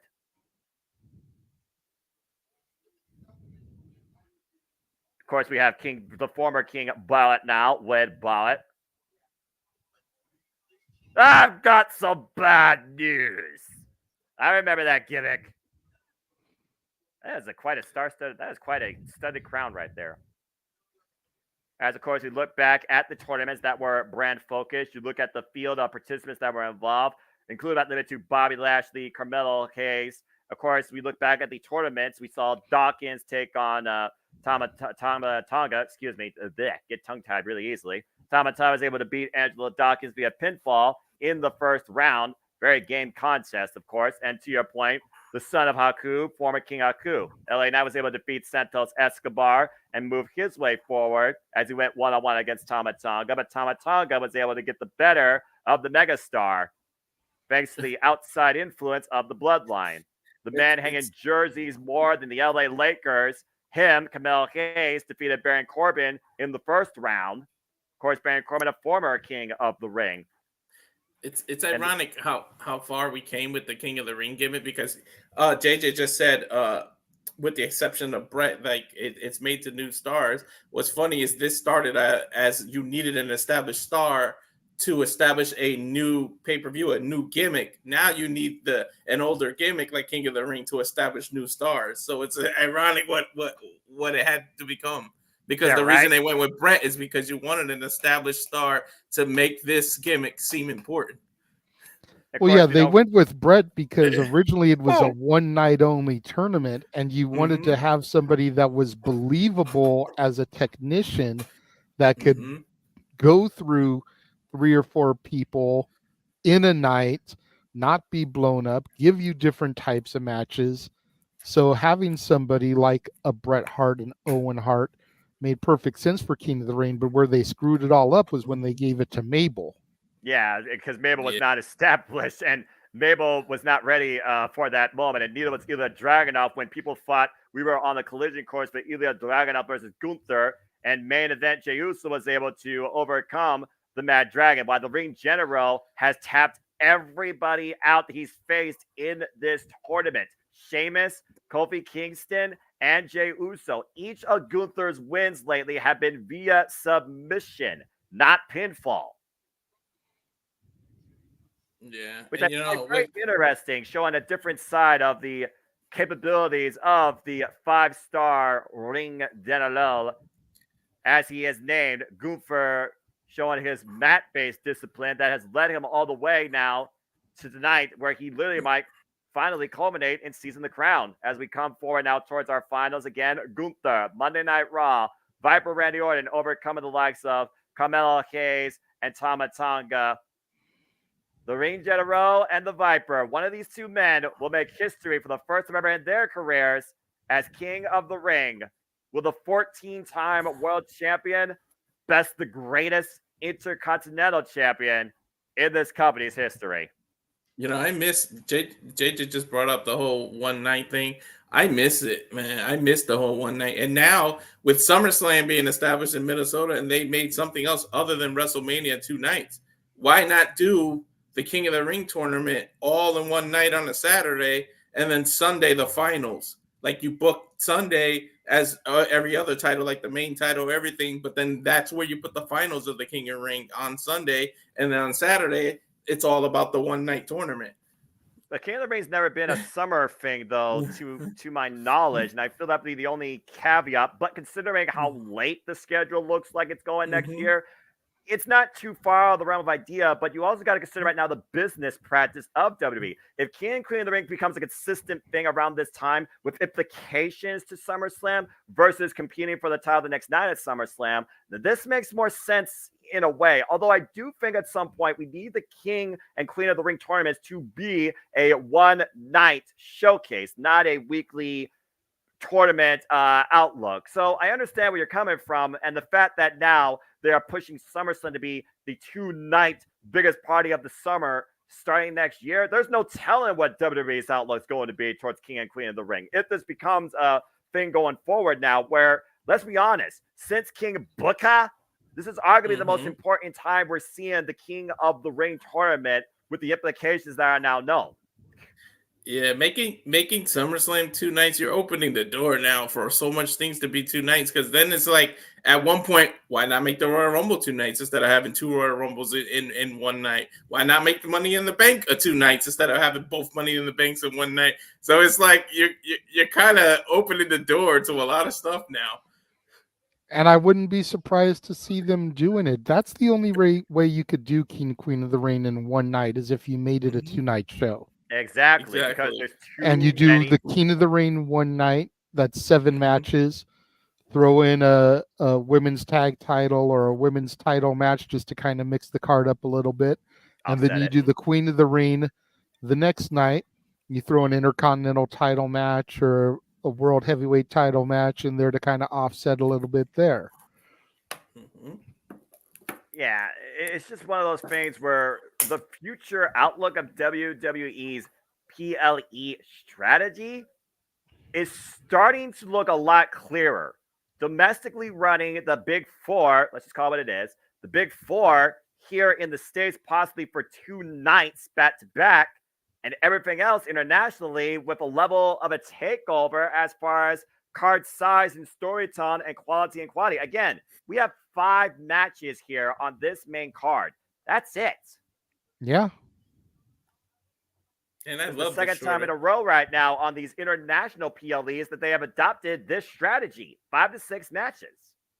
And arguably, love the you shorter. could say that Backlash was bigger than WrestleMania because of that audience. Yeah, I love the shorter match cards. Like, it gives us as people who do watch alongs a little break, because look what we get to do today. Then we got to go through hell and back to do Double or Nothing on Sunday, because that's 10 plus. You know what I mean? Well, to be fair, that's not you two. That's me and James, and I'm crazy. I'm the guy. The longest show I've called this year, and I just realized this, it was freaking Resurgence. Guys, that show was almost 5 hours long. Yeah, I mean, look at WrestleMania a few years ago. It was 7 hours at one point. Don't remind me about WrestleMania 35. With all due respect, I love calling stuff with JJ, and I love doing this for the JMN Multiverse Media. I was not going to survive that WrestleMania one night stand. I was not.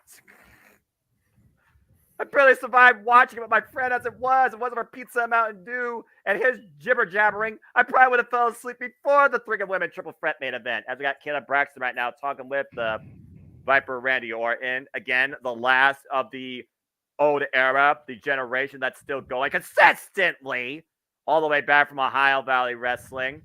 The last member literally going to this day still from what was Evolution. And you even said it, JJ. Randy Orton was proclaimed as the future, and he still is today in the present.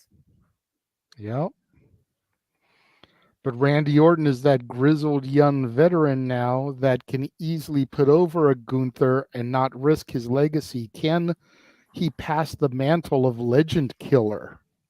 Yeah, I said it earlier before you were here, Noah, that he's literally went from legend killer to legend giver, because he's been giving so much back to people and putting them over, and it hasn't hurt who he is.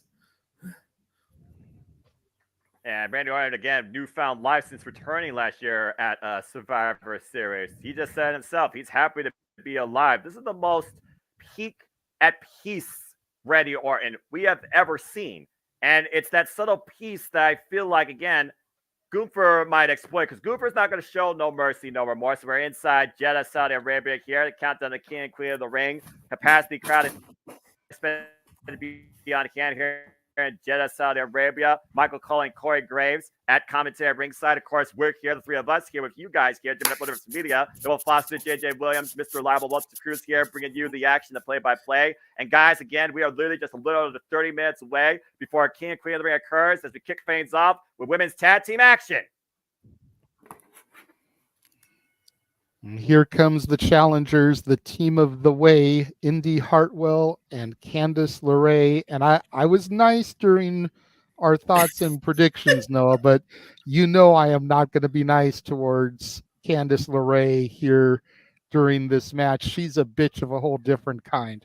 Well, Jade Cargill may be that bitch, but Candice LeRae is just a bitch. Well, Candice LeRae's been that bitch, though, and to their point, it allowed Candice LeRae and Indy Hartwell to get this opportunity. It was literally that backstage confrontation that forced the champion's hand to put the titles on the line against these two. Indy Hartwell and Candice LeRae, who are on the same page once again after the tensions that were on the rise during their sprint on Monday Night Raw, where Candice was saying that, Indy, you need to do things differently if you actually want to start winning. And here we have Candice LeRae and Indy Hartwell once again challenging for the WWE Women's Tag Team Championships in the kickoff of a PLE from Australia to Saudi Arabia.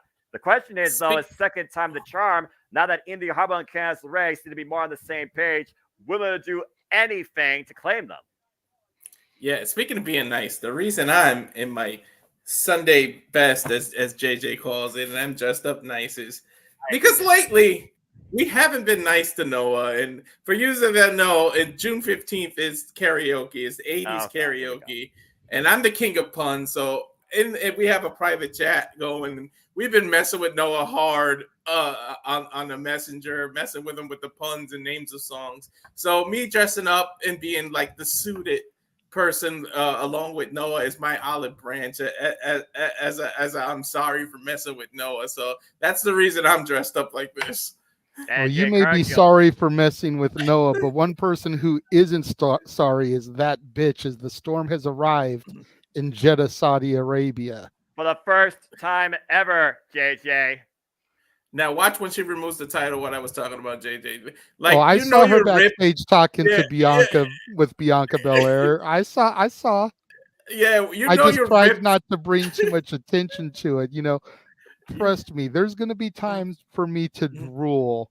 I'm trying to Yeah. spare Noah here. Look, I know what I work. I know what I work with here. I'm just the guy that looks at the monitor and call the action. I also call the fact that Jade Cargill has been on a meteoric rise since her arrival to WWE, starting with her in-ring debut at the Royal Rumble, impressing the world, including the EST, which of course built this fair share of respect between Bianca Belair and Jade Cargill. And of course, they were able to push past the Kabuki Warriors at Backlash to seize for the first time in their respective careers the WWE Women's Tag Team Championships. Jade Cargill, of course, the first ever longest defined TBS champion and a former superstar in All Elite Wrestling. And I don't mean it in a perverted way at all. I'm just saying, you ripped when your muscles literally pop out of your body. See, like, look at that. That is ridiculous. I don't mean it in a sexual perverted way. I'm just saying that girl hits the gym. Like, jeez. Yeah, she does Looks not like take we're any going to days have off. referee Jessica Carr for this event. Jessica Carr, of course, who made history refereeing for the first time ever a WWE Championship main event back at WWE Backlash. And here comes the EST. Multiple-time Raw Women's Champion, former SmackDown Women's Champion, former Royal Rumble winner. The EST has done everything now, including, for first time ever in her career, being a WWE Women's Tag Team Champion. No, and she's doing her regular entrance, which I thought she might not be able to do because of her knee problems as of late. Well, again, suspension of disbelief. You don't want to show any form of weakness, especially the championship match. You don't want to give your opponents an idea of the extent of your injury. But to your point, Nia Jax tapped Bianca Belair ahead of their match last night on SmackDown, and many people believe that was the catapult that allowed Nia Jax to beat the EST to be in the finals tonight for the Queen of the Ring. Yeah, and it's interesting separate entrances. They got matching outfits. They're established as a team, but they have no team name. They still come out separate. I think we've just gotten past the era of team names. You look at the Indy Hartwell and Candice LeRae. Yeah, their Titantron didn't say the way; it said Indy Hartwell and Candice LeRae. But they also came out together, JJ. Why Candice LeRae? That's fair. Bianca Belair and Jade Cargill, sorry, name's tongue-tied. They did come out separately. But clearly these two have that synergy. That's what allowed them to become the WWE Women's Tag Team Champions. Of course, this is our first title match here tonight at Saudi Arabia. It's the first defense for the new champions as well. Candice LeRae, of course, has yet to hold an accolade in WWE outside the NXT Women's Tag Team Championships. And of course, Indy Hartwell, former NXT Women's Champion. Bell Reigns are underway here with our opening concept. Just look campaigns off with Jade Cargill and Indy Hartwell. Yeah. Oof. And now we'll see if Indy Hartwell's newfound hungry nature and sneaky cutting, courtesy of Candice LeRae, leads her towards her championship here on the main roster. But over, Jade Cargill missed the clothesline. Indy trying to pick up speed. And the power of Jade Cargill catching Indy Hartwell coming in with a faraway slam. Beautiful fall-away slam there by Jade. And even the way she went for that gut wrench when Indy went up and over, you can definitely tell she's been working on her in-ring abilities. With the reestablishment of X-Men 97 and the popularity, Marvel, you need to give Jade a call to play Storm in live-action movie, man. Man, I've been saying that since I first saw her in the cosplay in AEW. Up and over. Man! Dominator type maneuver from Jade to Bianca on top of Indy, and the two women, the champions, flexing in the middle of the ring. Quick tag though by Indy Hartwell to Candice LeRae, not allowing the champions to get any more of an advantage or even go for a cover. Yeah. You can see Bianca still favoring that leg there. Yeah, you see her hobbling a little bit there, so we'll have to see if that is going to be exploited at all by the challengers. Oh, the knee Nice to the gut buster there. That's Beautiful exactly what gut buster. Candice was aiming for too. The knee, and Bianca was able to dodge it. But yeah, we already see that what the story of the match is Bianca's knee and whether it's going to hold up. And again, we talked about before, Bianca Belair, first time ever as WWE Women's Tag Team Champion, pursuing a different avenue in her continued WWE career, continuing to grow as the superstar that she is, while also fine-tuning Jade Cargill. And the power, once again, Bianca Belair coming to play overhead, the military press to Candice LeRae. But you see her limping as she's trying to carry that weight, and the knee just gave out on her. They got out of Indy Hartwell, and right now Candice LeRae just builds to the other side of the ring. Bianca Belair taking advantage of the legal woman here, but Candice LeRae, a chop block to the damaged leg. I was waiting for one of those. This is going to be very interesting because everybody always talks about how Jade is limited in her in-ring ability. With Bianca supposed to be carrying the majority of the match here, but selling and favoring that injury, is Jade going to have to get in there and get more physical than they usually allow her to get? Yeah, to your and point. will it help to silence her critics, or will it further expose her? And Bianca Belair right now in all sorts of trouble, needs to make a tag to Jade Cargill. Bianca Belair was heavily involved, more so against the Kabuki Warriors at Backlash. 17 minutes, 30 seconds to go before we officially go on the air here with Queen of the Rain. We're still part of our countdown here. Tag team title action here for the women. Yeah, and Indy Hartwell mocking the ESC. I'm not sure how wise that is. Nice kick, though, to, again, that damaged knee, pushing her into her corner. And the veteran instincts there of Indy Hartwell, making sure that Bianca stays in the Way's corner there. Yeah, well, again, the Way's been a tag team for a longer time than Bianca Belair and Jade Cargill. They have that cohesion, that nonverbal communication down. They know when to be there for their partner. This does speak to the bravery of Bianca and her character to put the titles on the line, knowing that she's not 100%. So we'll see what the results, and that's what could make this match believable. Like, we all predicting that we don't think that they'll lose the titles, but I mean, with someone compromised like Bianca, if you isolate her, you have a real shot at winning these titles. And really the dark horse right now is Jade Cargill, who has yet to be legally involved in this match. It's only been Bianca Belair. Indy Hartwell taking advantage of the break, keeping Bianca in their corner. Their front face lock right now. Quick tags here. Smart tag team strategy. Isolate and dominate. Tag to Candice LeRae, but Bianca trying to power away forward. Oh, and another vicious stomp. Chop like a knee. Here's a look at the leg. It's a cover. And a near fall.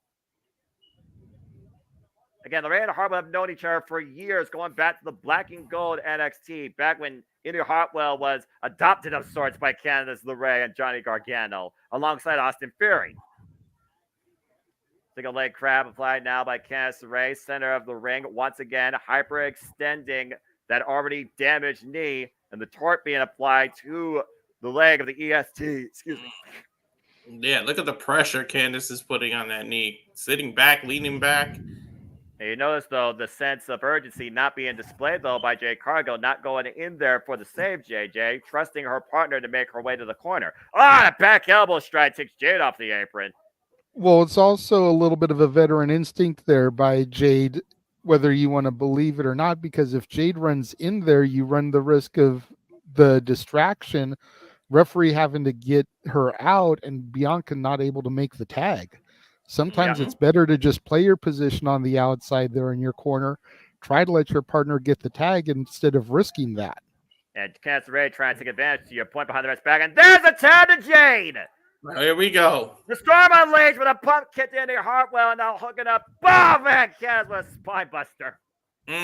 Triple H style spine buster by Jade. AA approved. We're seeing our first Stinner splash. And another one for Indy Hartwell. Going back to Candice with a third one. Would we have to call it? Would we have to call it the Storm Splash here, JJ? Nah, I'll forever call that the Steiner Splash. Yeah, shout out to the Icon 2-for-1 special. Double splash by Jade Cargill. But again, Indy Hartwell is a legal competitor. And Jay might be looking to hook her up for a power bomb, hoisting up Indy. One out, power bomb cover 2, and Candace saves the matchup. Huge sit-out power bomb there. Candice LeRae able to stop it at the right possible second there. Notice also the legs were not over the shoulders, by the way. So, again, just divine intervention by Candice LeRae, but Indy Hartwell had a very good chance to kick out of that. Nice drop kick to the back of Jade Cargill. Bad landing by Candice on the outside there, landing on her legs. That's an easy way to pull a muscle. And so far, Candice not showing any signs, though, of a bad landing. Now going up the second. Candice with a moonsault! Double team.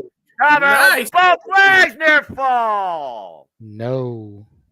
I thought Indy was going. Moonsault got more of her head on Jade Cargill's chest versus her body, and I think that aided Jade Cargill to kick out of that attempted double team finish.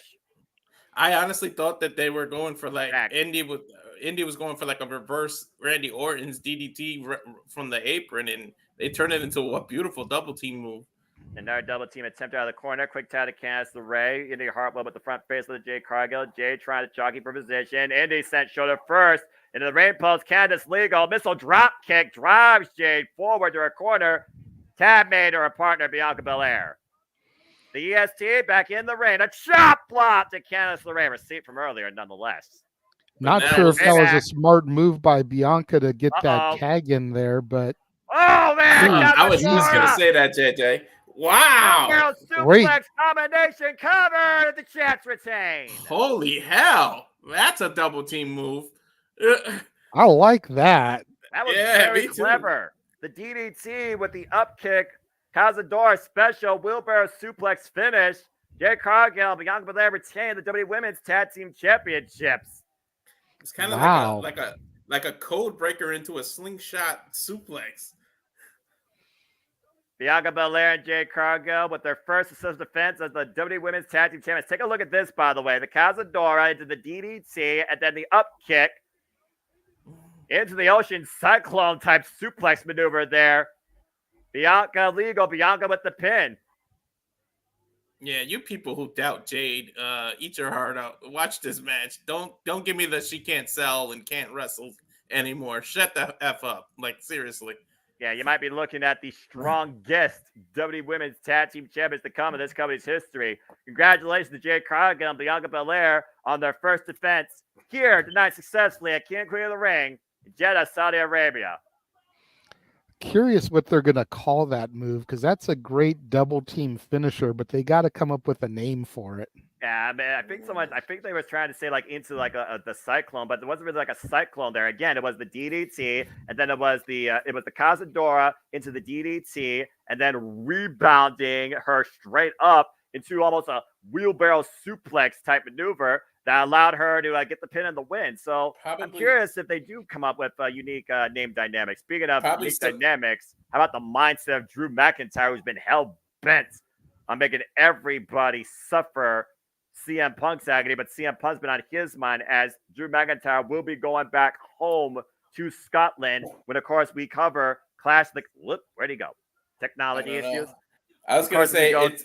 No, I'm here. I'm just stepping off for a second.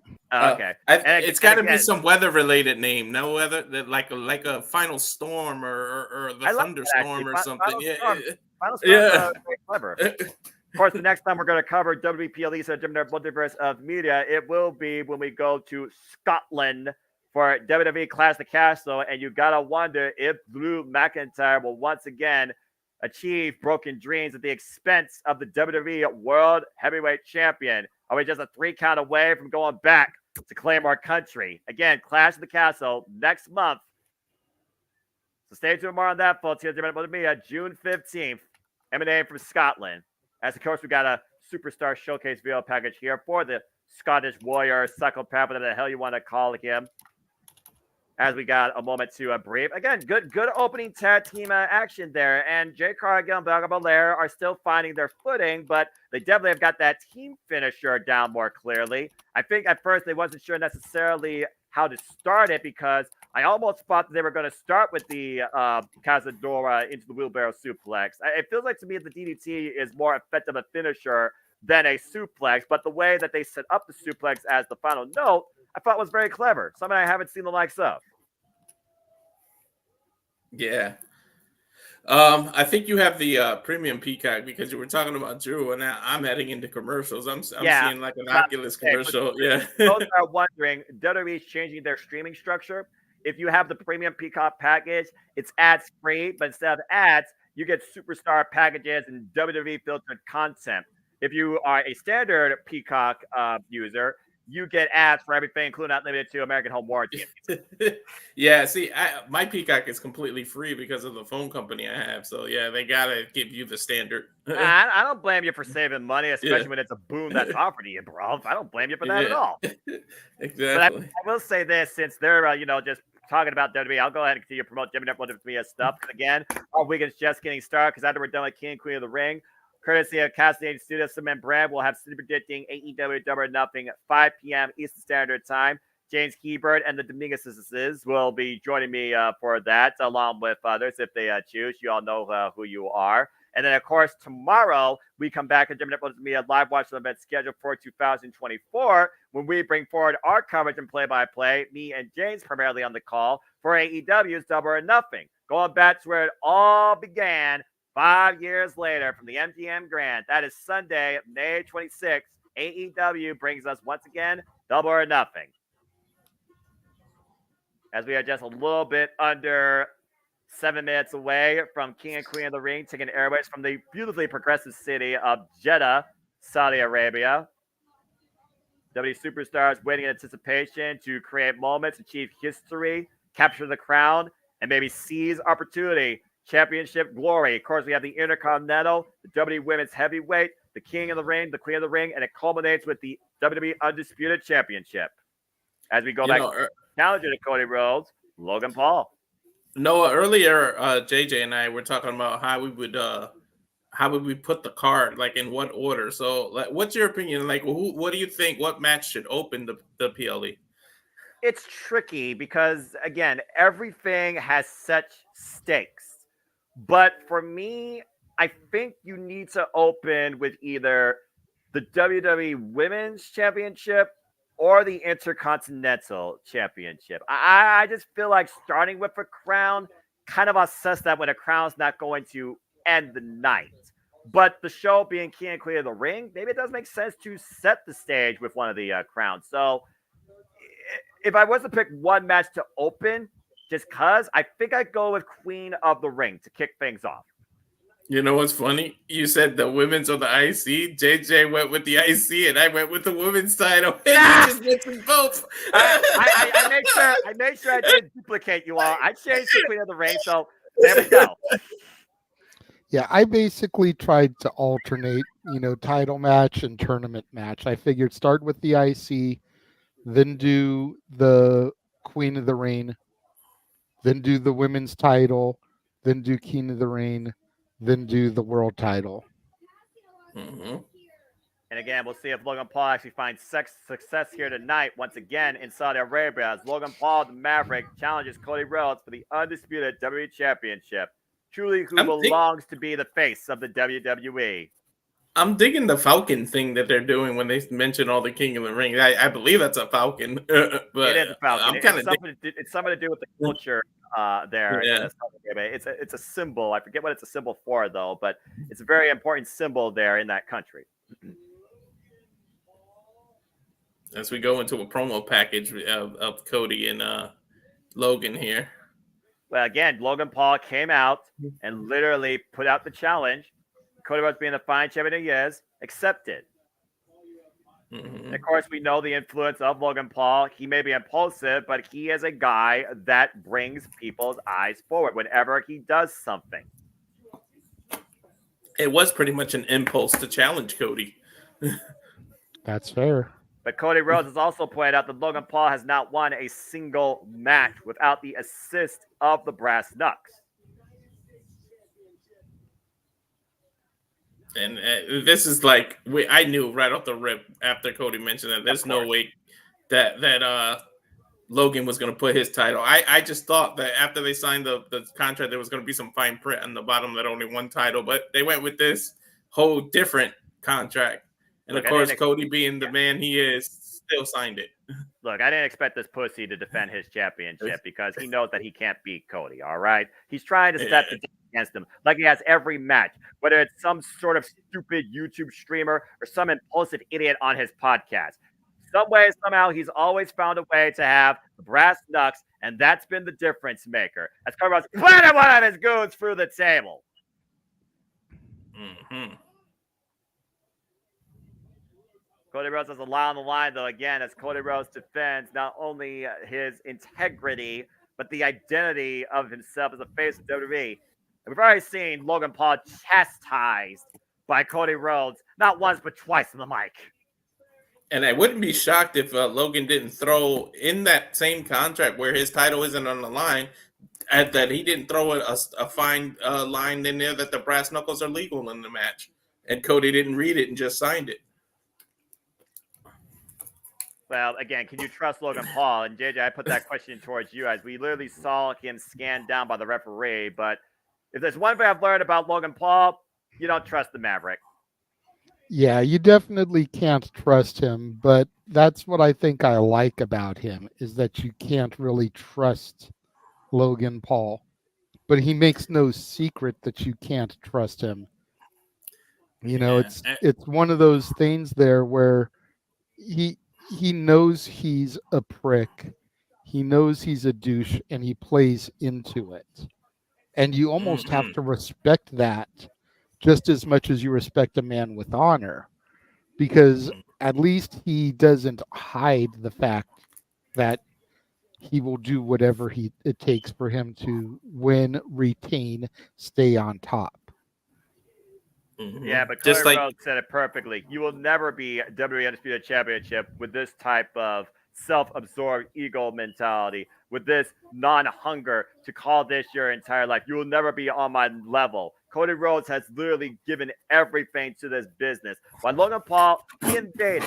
Yes, he has taken the world by storm, but he's invaded this company. He's an outsider that believes he's entitled to everything, including the most prestigious prize in this company's history, the WWE Championship, all right? And it's one of those things that Cody Rhodes is going to give this young boy, and that's what he is, a reality check. Long overdue. And I actually love that they keep leaning on the brass knuckles, because think of the history of the King of the Ring. William Regal, like we said, was one of the best King of the Rings. Remember, he had the brass knuckle issue with the power of the punch. So there's some history in here with the brass knuckles on Logan. So I kind of love that they're doing this. Yeah, like a lot of people don't make that connection, but Regal did William say, Regal. Yeah. That's a shirt I need to see if I can try to find on eBay. I always loved that Born Naughty t-shirt with the brass knucks and everything. You remember what Regal said, though? When he used the brass knuckles, he just like hitting people with them. He didn't need them to win. Hey, I actually used to have that exclusive figure that they did of him with the Born Naughty shirt and the black eye after having his ass beat by Triple H. I'm sorry to cut you off, JJ, but look who's approaching the entranceway. The man has come to Saudi Arabia, and it looks like the man might be kicking things off here tonight as we get ready for King and Queen of the Ring. JMN Multiverse of Media, the time has come. Who will seize the crown? Who will leave with the titles? Who will leave with their moment? Opportunity awaits. History to be created. King and Queen of the Ring is about to take center stage right now. Let's get ready to get right into it. All right, gentlemen, and just to make sure that we're completely synced after they do the FBI warning, make sure you pause. That way everyone is connected together. Don't go anywhere. Okay. We'll be right back. Because I think you guys are still maybe just a half second ahead of me. Well, I'm going to pause so that's the FBI logo. Black screen. Me too. FBI. Black screen. Okay, as soon as it goes black, again, pause it. Okay.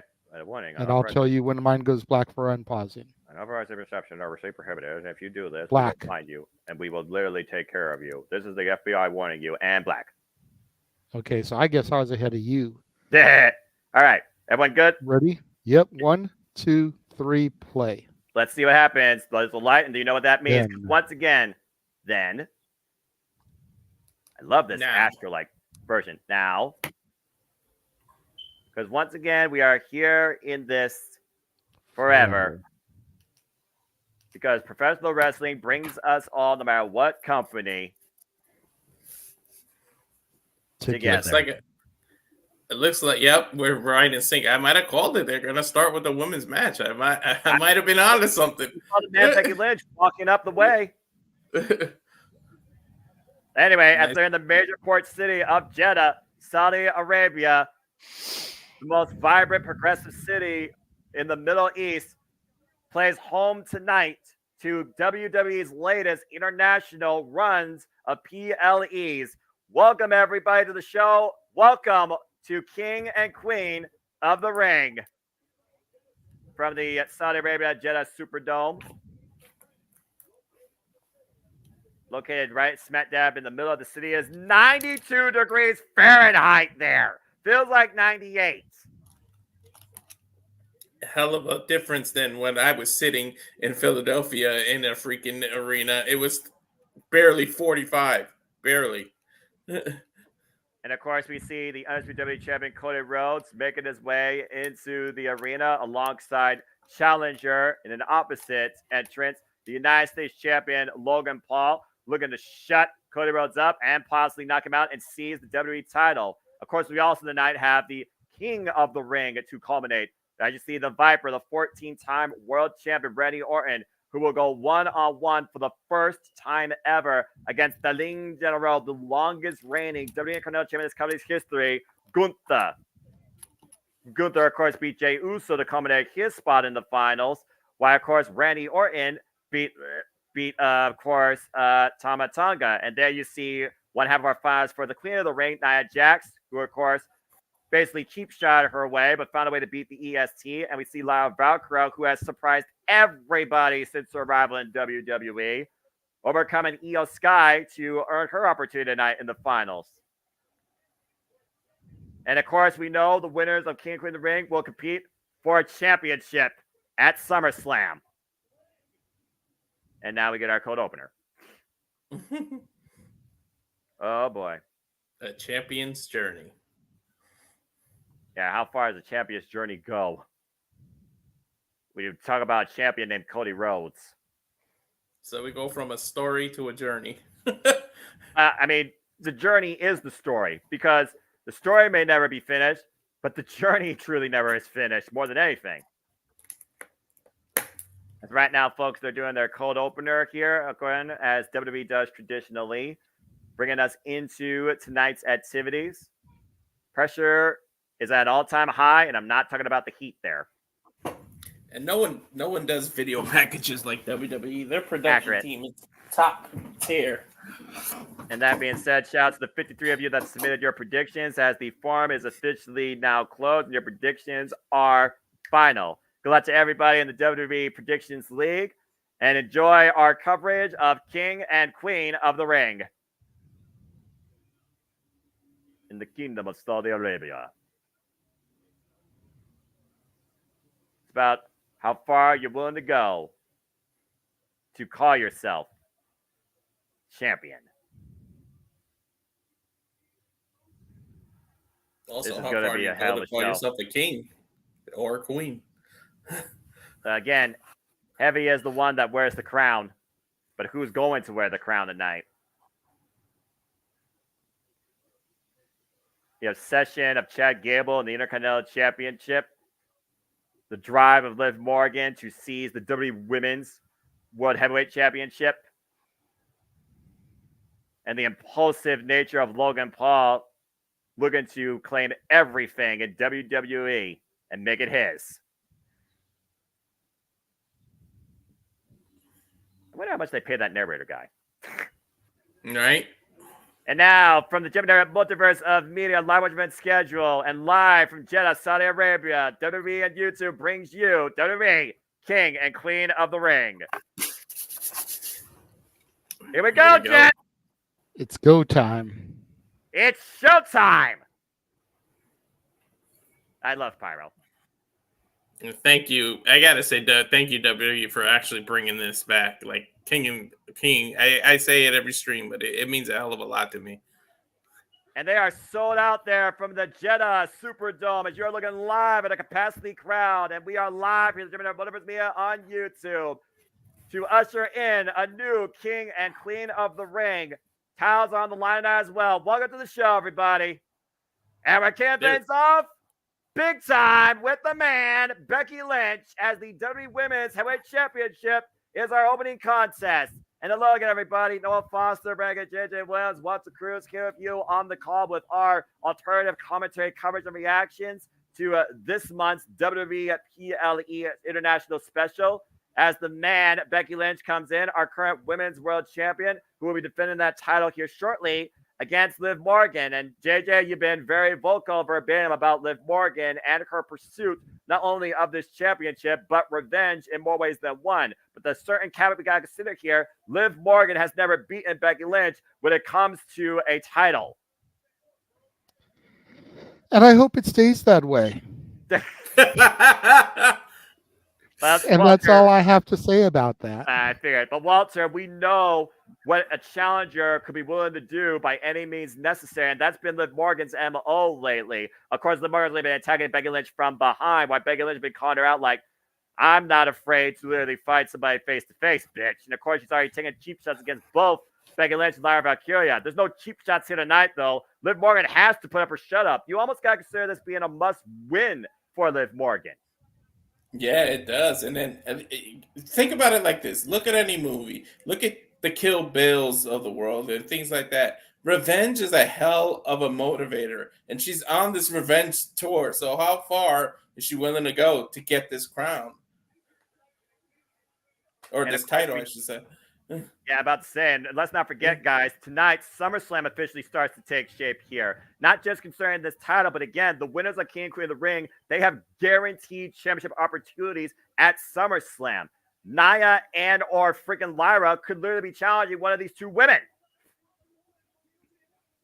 Yeah, and I know what match I would prefer to see. I know what match I think would be the bigger money match, but we'll just have to wait and see what happens from here, as it's time to cry about it and watch the challenger, Liv Morgan. Liv Morgan looking to create her ultimate moment in her career at the expense of Becky Lynch. And the Liv Morgan Revenge Tour has arrived in Saudi Arabia. You see the symbol. Is it just me, or is that outfit very Britney Spears inspired? I'm thinking, oops, I did it again video. Mm-hmm. Well, I mean, it wouldn't be the first time, though, that she is a champion, to be fair, because, yeah, she has been a champion previously before. She capitalized on an opportunity, pinning the baddest bitch on the planet, Ronda Rousey, with the assistance of Money in the Bank, and outlasting her at SummerSlam. She overcame Shayna Baszler before losing it back to Ronda Rousey at Extreme Rules, hasn't been involved with a championship since. Of course, we know that Liv Morgan was also written off due to injury by Rhea Ripley, but found her own revenge against Mommy, injuring her, which got us here in the first place. And the women, of course, making history once again globally, kicking things off here at Saudi Arabia. Damn it, JJ, now I can't unsee the Britney Spears. I'm just going to let y'all know right now, if Liv Morgan wins the title here and Natalya wasn't in the Queen of the Ring finals, I'm going to lose my fucking shit. Yeah. Well, that's fair. All right, let's go down to introductions, guys. Here's our first opening match. Mike Rowe, take it away.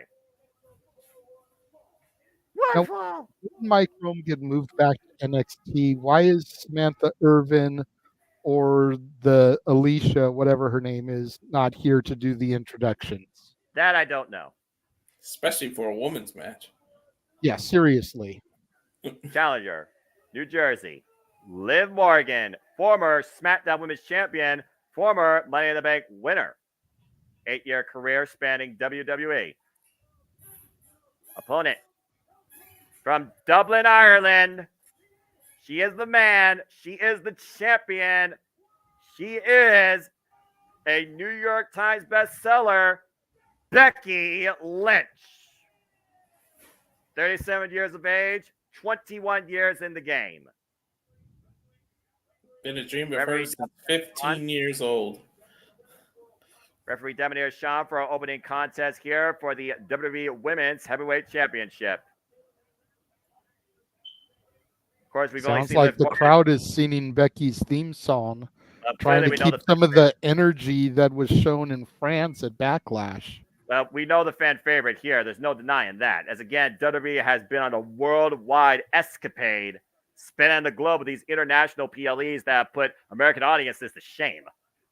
And Noah, how dangerous can a focused Liv be? Because she said she's focused. She's found her purpose, as she put it on Monday Night Raw. If you find a purpose, you will do everything possible to make sure that promise is fulfilled.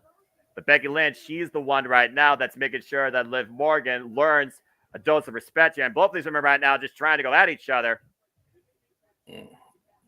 Again, we talked about before the history of these two. They have two previous one-on-one encounters for championships. It was back in 2021. Becky Lynch retained the title successfully against Liv Morgan. In 2022 on Raw Day 1, Becky Lynch once again retained her Raw Women's Championship at the time against Liv Morgan. Liv Morgan has yet to beat Becky Lynch one-on-one when it matters for a title. And let's just keep that trend going. Oh! Back elbow strike by Liv Morgan and Becky Lynch catching her on the jaw. The big forearm strike. They're trying to establish an advantage, but it's pretty even at this point. But at again, this point, though, Liv Morgan has the advantage mentally, I feel. She has to be in Becky Lynch's head with all these cheap tactics she's used as of late, attacking her backstage, attacking her from behind, attacking Lyra Valkyrie that Becky Lynch has tremendous respect for. Let's not forget, Becky Lynch passed the torch in NXT to Lyra Valkyrie last year at Halloween Havoc. Yeah, but is Dom in the back of Liv's mind after what he just said during the pre-show? And of course, JJ, we talked about the tensions brewing within Judgment Day without their proverbial leader, the most dominant factor, Mommy, who is again on the injury reserve shelf. Oof. Face first in the ring apron right now. Becky Lynch taking Liv Morgan around ringside. Of course, championships can only change hands via pinfall or submission inside the ring. Becky Lynch looks like she's ready to go out a night on the town or like attend the highest class party possible. Yeah. I was thinking in my head, I was saying, she couldn't go wild and crazy like her stuff usually do because, of course, women can't show skin. But she still find a way to have one of those outfits. It's kind of, if it was yellow, it pretty much would be Kill Bill. Well, I think she's trying to play up the moniker of the man by having a tuxedo-inspired gimmick here, so to speak. Yeah, well, the man just got planted on her keister, ripped off from the corner. Liv Morgan looking to capitalize here. Liv Morgan with the cover, hook on the far leg, and gets a near fall. Her back might come into play. She landed hard on her back and immediately grabbed it. Yeah, let's not forget Liv Morgan's finisher, Oblivion, that literally targets the back. We saw Liv Morgan, of course, also lost at the Elimination Chamber. Guess who pinned her? It was Becky Lynch. Again, let's just keep this trend going, Caprier pointing out Liv's history as member of the Riot Squad. Little bit of a side note, hard to believe that 2/3 of that group are now pregnant. Only one not pregnant is Liv Morgan here. Liv Morgan also said right now she's doing things by herself on her own and is just focusing on herself and wants to keep it that way. Liv Morgan, for all the professional struggles she seems to be portraying, has also had a lot of personal struggles lately in her life. Liv's the only one that's single, though, also, so that's why. Using the ropes here right now, using the rest 5 count. Once again, working the back of Becky Lynch and trapping the arms underneath the top rope. Shout out to Jerry, who used to know how to do that. 5 seconds. That drop kick to the back of the cover, hook of the leg, and Becky gets the shoulder up at 2. That was almost like a modified tarantula like Tajiri used to do.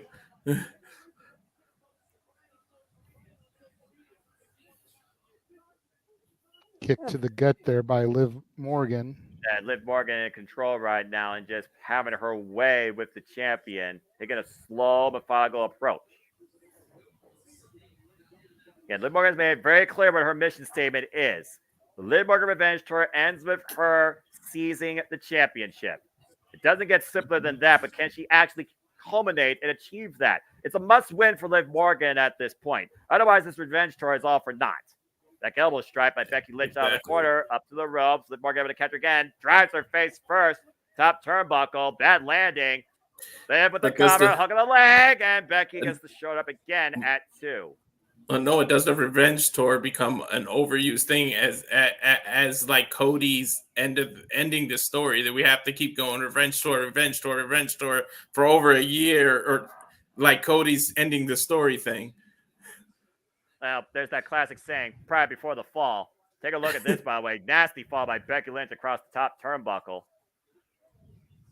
Of course, Becky Lynch won this title in a battle royal after failing to beat Mommy at WrestleMania.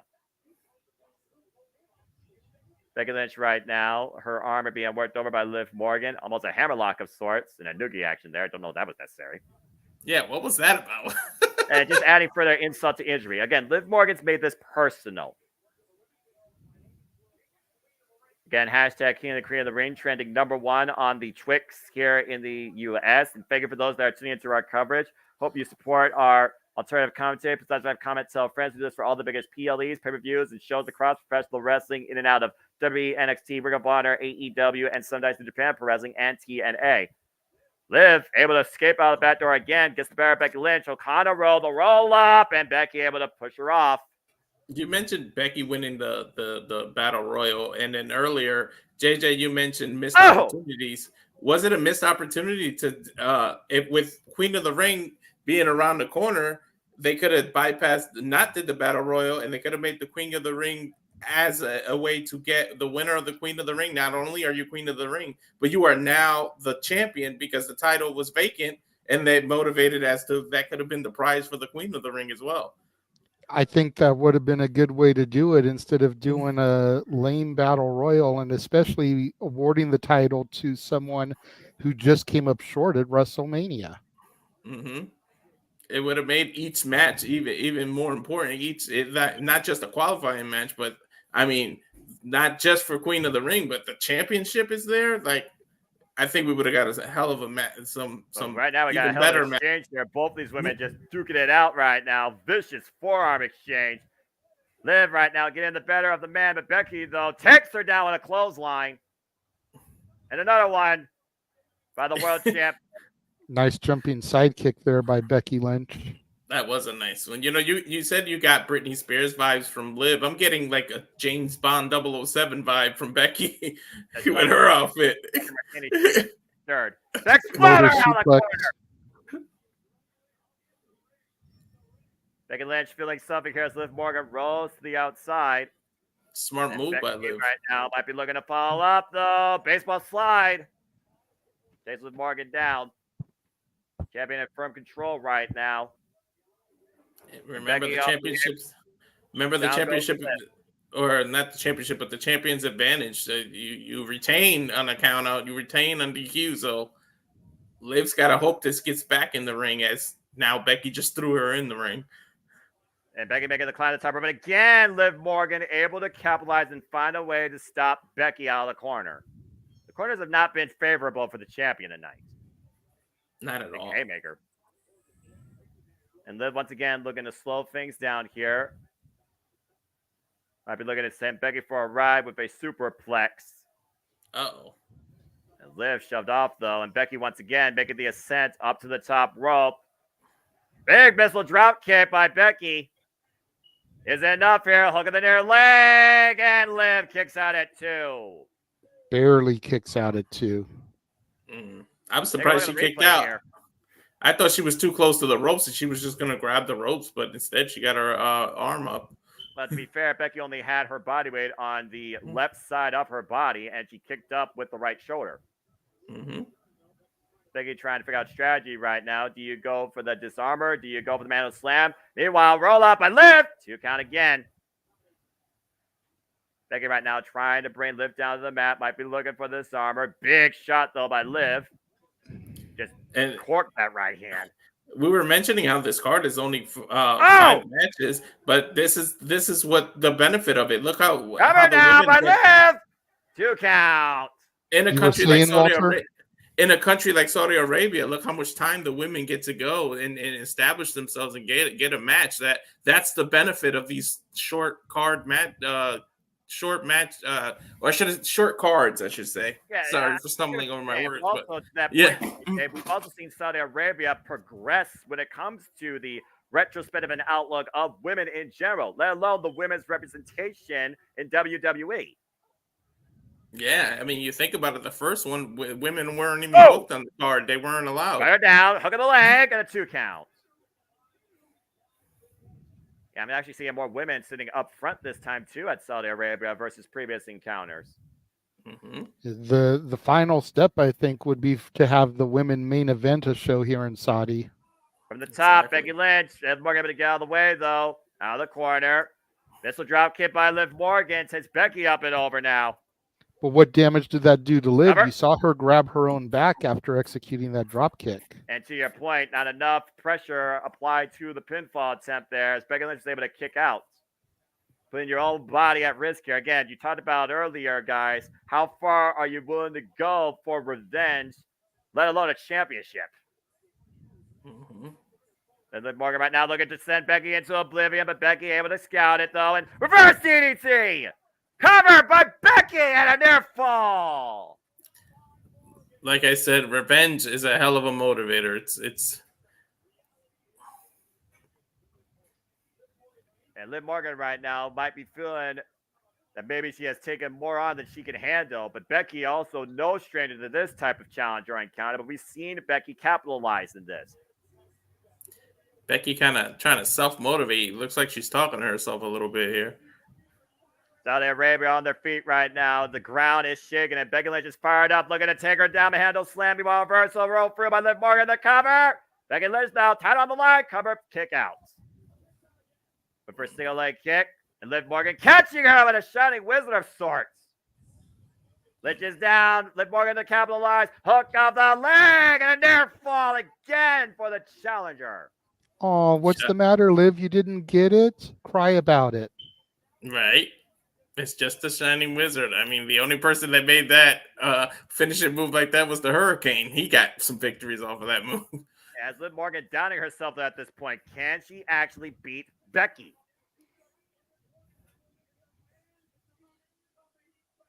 Yeah, stuff like this in close calls is what lets that doubt creep in.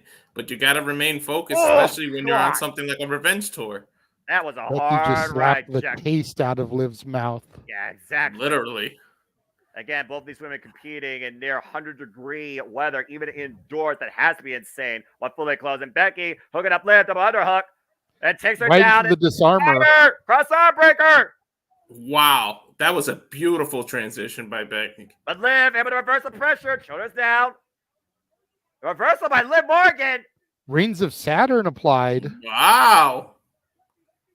Look at Becky's shoulder there. Look, very easy Shoulders to pop it out of its socket. Yeah, about to say, but again, the risk of applying a submission, you risk your own body being caught for 3 seconds. You saw Becky trying to reverse the pressure there, and Liv Morgan able to readjust her position, now driving her elbow into the rib cage, and Becky able to roll through, though. Hook the arm again. And now going for the Fujiwara armbar. It is fully locked in play here. Submission move applied to Liv Morgan. Becky Lynch in between Liv and the ropes. I was just going to say the intelligence of Becky to put a barrier between wait a minute. ropes. What is Dominic Mysterio doing out of here? Dominic Mysterio said earlier he was going to make sure that Liv Morgan doesn't leave a mommy's title. Yeah, I asked earlier what role do we think Dom plays, and what the hell is he doing out here? But the distraction allowed Liv to get to the rope there. But Becky needs to Did focus. he kind of discreetly help Liv Morgan here? Well, right now, Becky's turning her back on her opponent, to your point right now, and Becky needs to focus here. Stay on the attack. Look at the hook, Liv Morgan up, and handle slap. Countered! Countered into the code breaker. Code breaker! Is it enough here? Hook in the near leg! And Becky gets the shoulder up at 2. And now the like we said about the famous chili yesterday, now the plot seems to be thickening.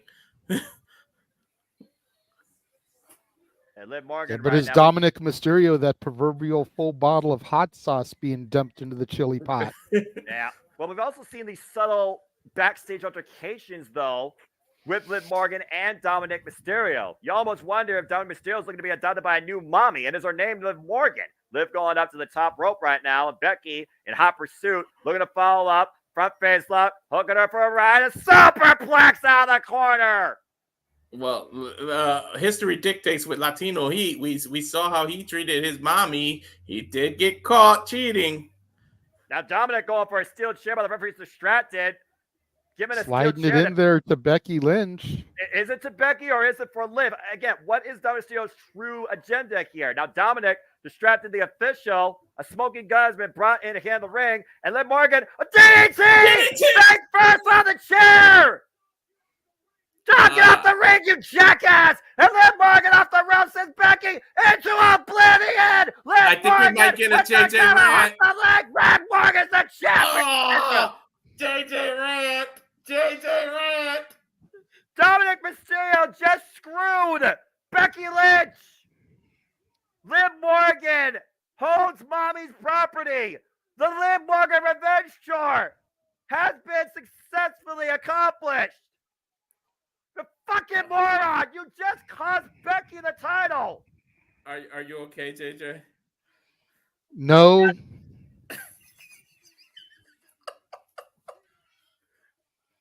Come on.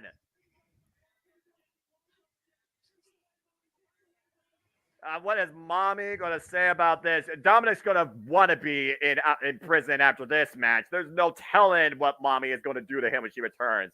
Either way, what is Damian Priest going to say about this? Yeah, about to say, again, let's go back to what caused all this. Dominic Mysterio at ringside. Becky Lynch taking her eyes off the ball, which was Liv Morgan's arm, trapping her in the Fujiwara armbar.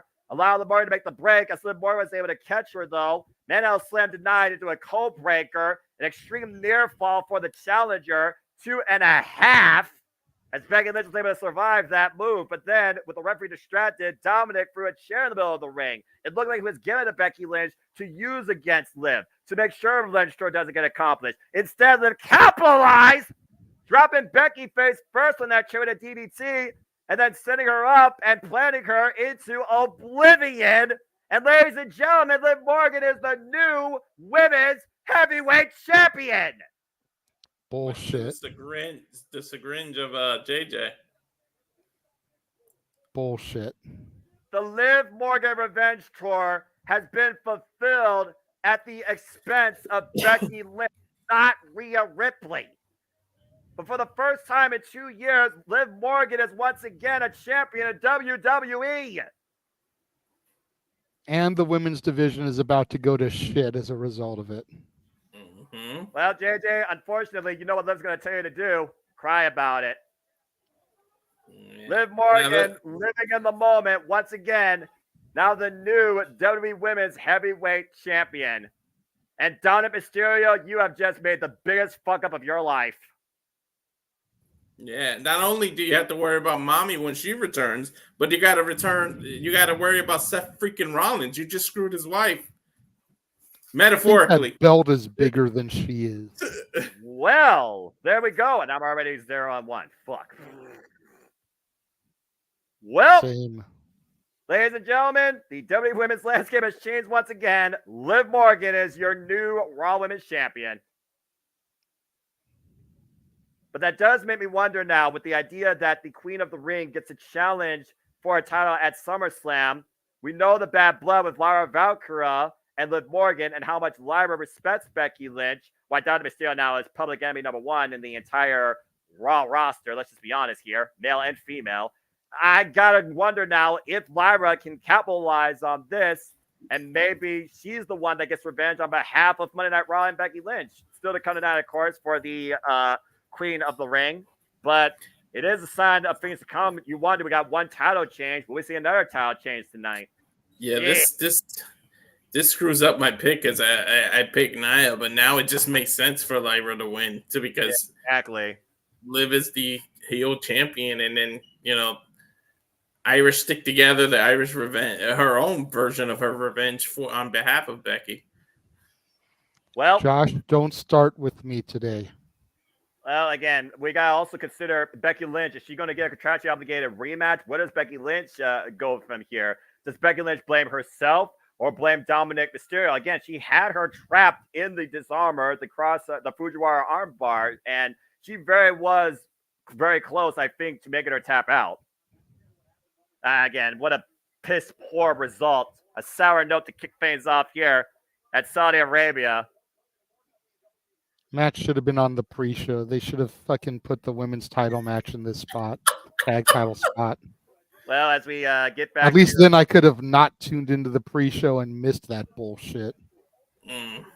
Well, again, as we continue moving forward here at WWE, we're one match down and 4 to go as we look to see who will seize the crown for King and Queen of the Ring.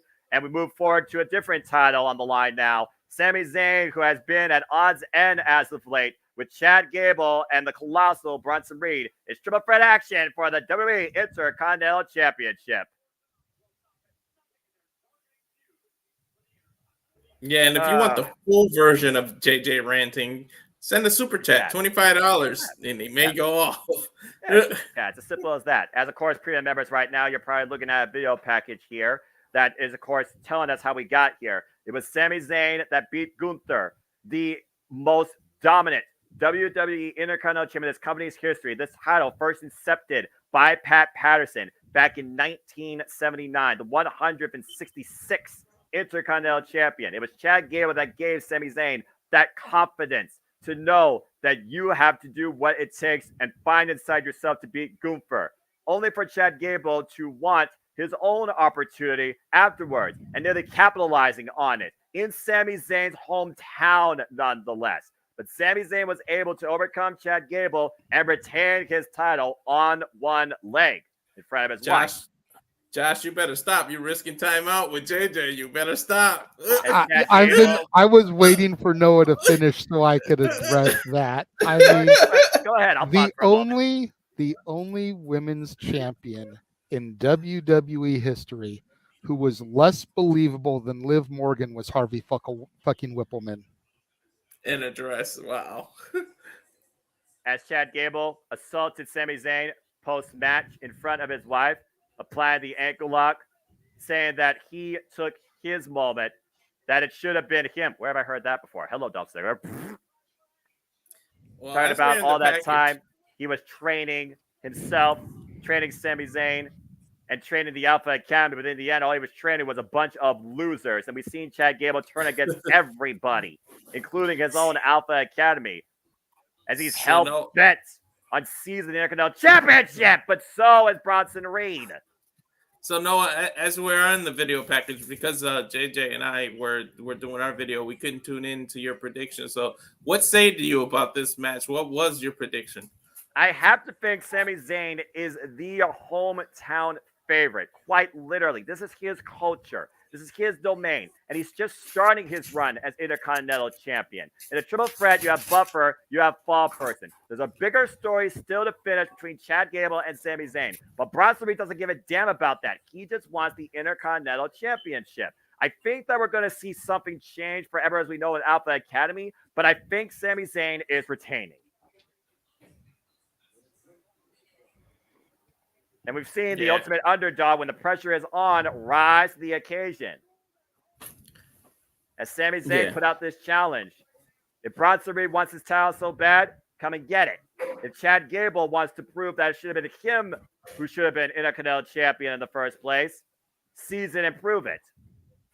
Chad Gable, Bronson Reed, Sami Zayn, triple threat, WWE Intercontinental Championship. I agree with you. I thought Sammy's retaining, but this is one of those matches that I'll be happy no matter who wins. Like it's rare that I know triple threats are unpredictable, but it's very rare where I'm literally synonymously happy no matter who wins this match. I can legit see a reasoning for any of the three of them to walk away with the title. And again, Chad Gable, JJ, has yet to hold a singles title in his WWE career. Bronson Reed, former NXT North American champion, but that was the last accolade he held.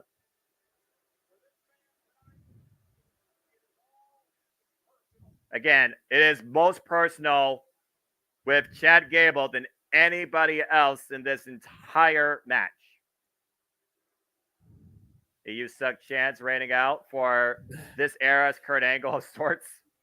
Mm-hmm. And what role would Otis play in this? He's the X factor in this match. And Chad Gable ejecting Maxine Dupree from ringside after failing to help Chad Gable this past Monday on Raw, while Otis reluctantly helped Chad Gable beat Sami Zayn, JJ.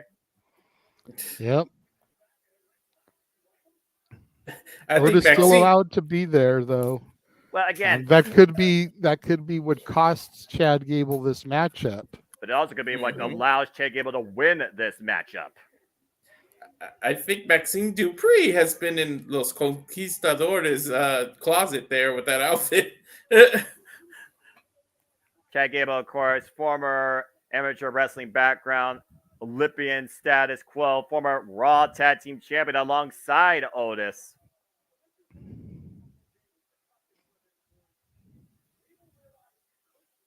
And again, we know why this is personal. Remember, Gable first had the chance twice against Gunther. He failed both times, including in front of his own family. To this day, he still believes he should have been the guy to beat Gunther for the Intercontinental Championship. But if he wasn't going to beat Gunther, he was going to try to use another avenue. Sami Zayn. He encouraged, trained, guided Sami Zayn to the grandest stage of WrestleMania, where Sami Zayn put out the ultimate Rocky story and beat the unbeatable, it seemed, and pinned Gunther and won the Intercontinental title for the fourth time in his career. Chad Gable, he had an honorable respect for that moment, and Sami Zayn gave him a respectable match for the title in his hometown. But Chad Gable failed to capitalize on the opportunity presented to him. At the end of the day, Chad Gable is blaming everybody else for his own failures, but he needs to look in the mirror and realize the only reason he's not Intercontinental champion is because of him. Exactly. And Sami Zayn was a man of his word and gave him that title opportunity, and you couldn't take advantage of it. That's no fault of anyone but your own. And to do what you did in front of his own family, I mean, the man was just finished hugging his dad, finished hugging his wife, and out of nowhere, here comes a delayed German suplex right in front of your family. And then here comes a tsunami and the size of colossal Bronson Reed, as Bronson Reed has intercepted this personal story for professional development, as Bronson Reed only wants one thing. He wants the Intercontinental Championship, and he's been at odds ends against Sami Zayn for it. At this point, though, Sami Zayn, you gotta wonder, is he more focused on Chad Gable, or is he more intimidated by the threat that Bronson Reed possesses? What? QR code. Y'all saw that, right? Yeah. The latest QR code again over the feed, as we've been seeing that lately here in WWE. Again, Bronson Reed, former NXT North American champion, has not held a single accolade since, though. And of course, Bronson Reed, he wasn't even involved down under when they went to Australia because this man is now a father. Bronson Reed is going to do anything he needs to do, though, in his own part to make sure he leads with the Intercontinental Championship. And we've seen Bronson Reed take advantage of both Sami Zayn and Chad Gable in their fallout. Congratulations to him and the birth of his child as well. As we wait now for a homecoming of sorts for the champion.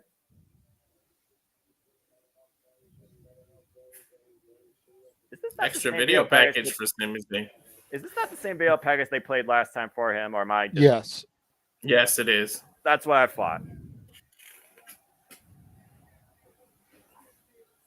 For those that don't know, Sami Zayn has Arabic heritage. Syrian, excuse me. Yeah, he's Syrian. I'm waiting to see the pop. I mean, he's going to get a huge pop here. It already happened, man. They're literally singing his song, and they're all on their feet for the Intercontinental Champion. Sami Zayn has arrived.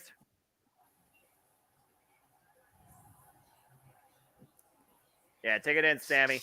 I mean, JJ, you can talk verbatim when it comes to how much support, adulation, and love there is for Sami Zayn, going all the way back to El Generico days, whatever happened to that guy, in PWG.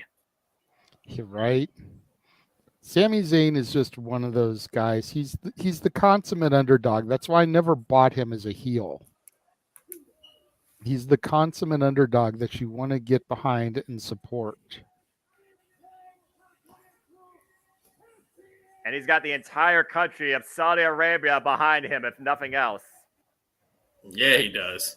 Sami Zayn, the 185th Intercontinental Champion, in WWE history, now in his 49th day, going into his fourth defense of the title after beating Chad Gable, Bronson Reed disqualification, and house event defense. You want to call that something of importance. But again, house shows are what they are. There you see WWE Experience watching live on Benvita, Saudi Arabia.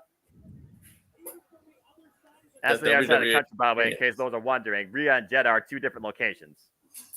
Yeah. Just want to put that out there. Geography lesson for you, folks. That's a throwback to, like, remember when WWE New York, during a pay-per-view, and they would always give you the shot of the inside of WWE New York. They're pretty much doing that with this now.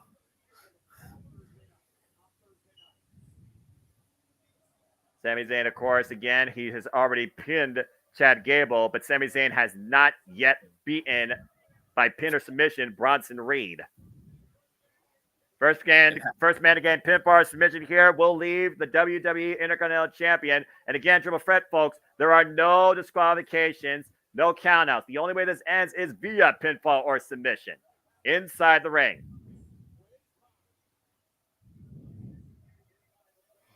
And even though there's a big rivalry going with Chad and Sammy, do you do the smart thing and double team the biggest threat there is, Bronson, take him out so that it becomes a one-on-one? How much does strategy play in these type of matches, JJ? Well, strategy always comes in the factor, because the best thing that you can do is try to take somebody out and make it a one-on-one matchup. And you would figure that you would want to try to get rid of Bronson Reed and just keep it a one-on-one match between Sammy and Gable, because Sammy knows he can defeat Gable. Yeah, but you saw that Chad Gable and Sami Zayn, their issue is so personal. They went immediately after each other as soon as the bell rang, and Bronson Reed is taking advantage. And is that really smart, Noah? Chad Gable able to get out of the military press, though. Bronson Reed right now, the only man on his feet. Chad Gable going to the outside. And Bronson Reed in hot pursuit behind him. That was our camera angle. And Sami Zayn over the top. Wipes Bronson Reed out. If you really want to win that IC title, sometimes you have to put that hatred aside and do the smart thing, the strategic thing, and take out Bronson Reed. But is Chad so full of hate for Sammy that he can't do that? He can't keep it in check. You guys are seeing fireflies on your screen, right? Saying, "Ole, what's going on here?" That's just become a thing lately. Even Jey Uso's had the fireflies as of late. But Jey Uso, of course, everyone loved Bray Wyatt. Sami Zayn, the most beloved person right now in all of Saudi Arabia here at WWE King and Queen of the Ring. Big elbow to point of the head of Chad Gable. Bronson Reed decks Sami Zayn with a clothesline. As they keep showing camera angles of Otis, man, he looks really conflicted, man. Who's to know what role he plays here?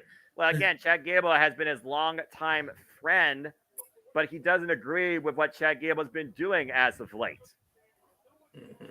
Otis right now, you got alphabet for Otis, and Bronson Reed hooking up Sammy! Uranagi on top of the reverse DDT there. Yeah, on Chad Gable, 2-for-1 special, taking advantage of both his challengers right now.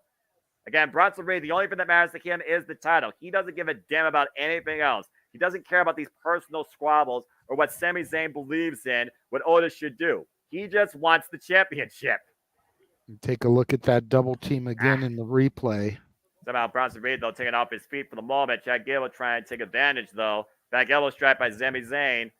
Sami Zayn, the only one left standing, once again going back to the outside, and Chad Gable braces Sami Zayn against innovative offense there by Gable, being able to trap Sammy in the ring apron, a good way to kind of take him out of the equation for a moment. Yeah, trapping him between the apron of the ring and that tarp. And you figure you've got the number one student, Otis, out there as well. But Otis didn't do anything. What does Chad Gable do at this point? Who does he go after? Does he go after Sami Zayn or does he go after Bronson Reed? Big man down for the time being, down to one knee. Keyword one knee. At this point in the match, you have your pick because it looks like they're both kind of down. And to reestablish what you were saying, Noah, Sammy and Chad, it's personal. With Bronson, with Big Bronson, it's just business. Yeah, but which agenda takes the dominant effect here at the end of the day? And Sami Zayn right now, he might be looking at flies. It goes to the other side of the ring. Up and over! I was waiting for Otis to grab his ankle there as he was going to hit the rope. Otis looked like he was him and Han debating about it. You can see it going through Otis's brain.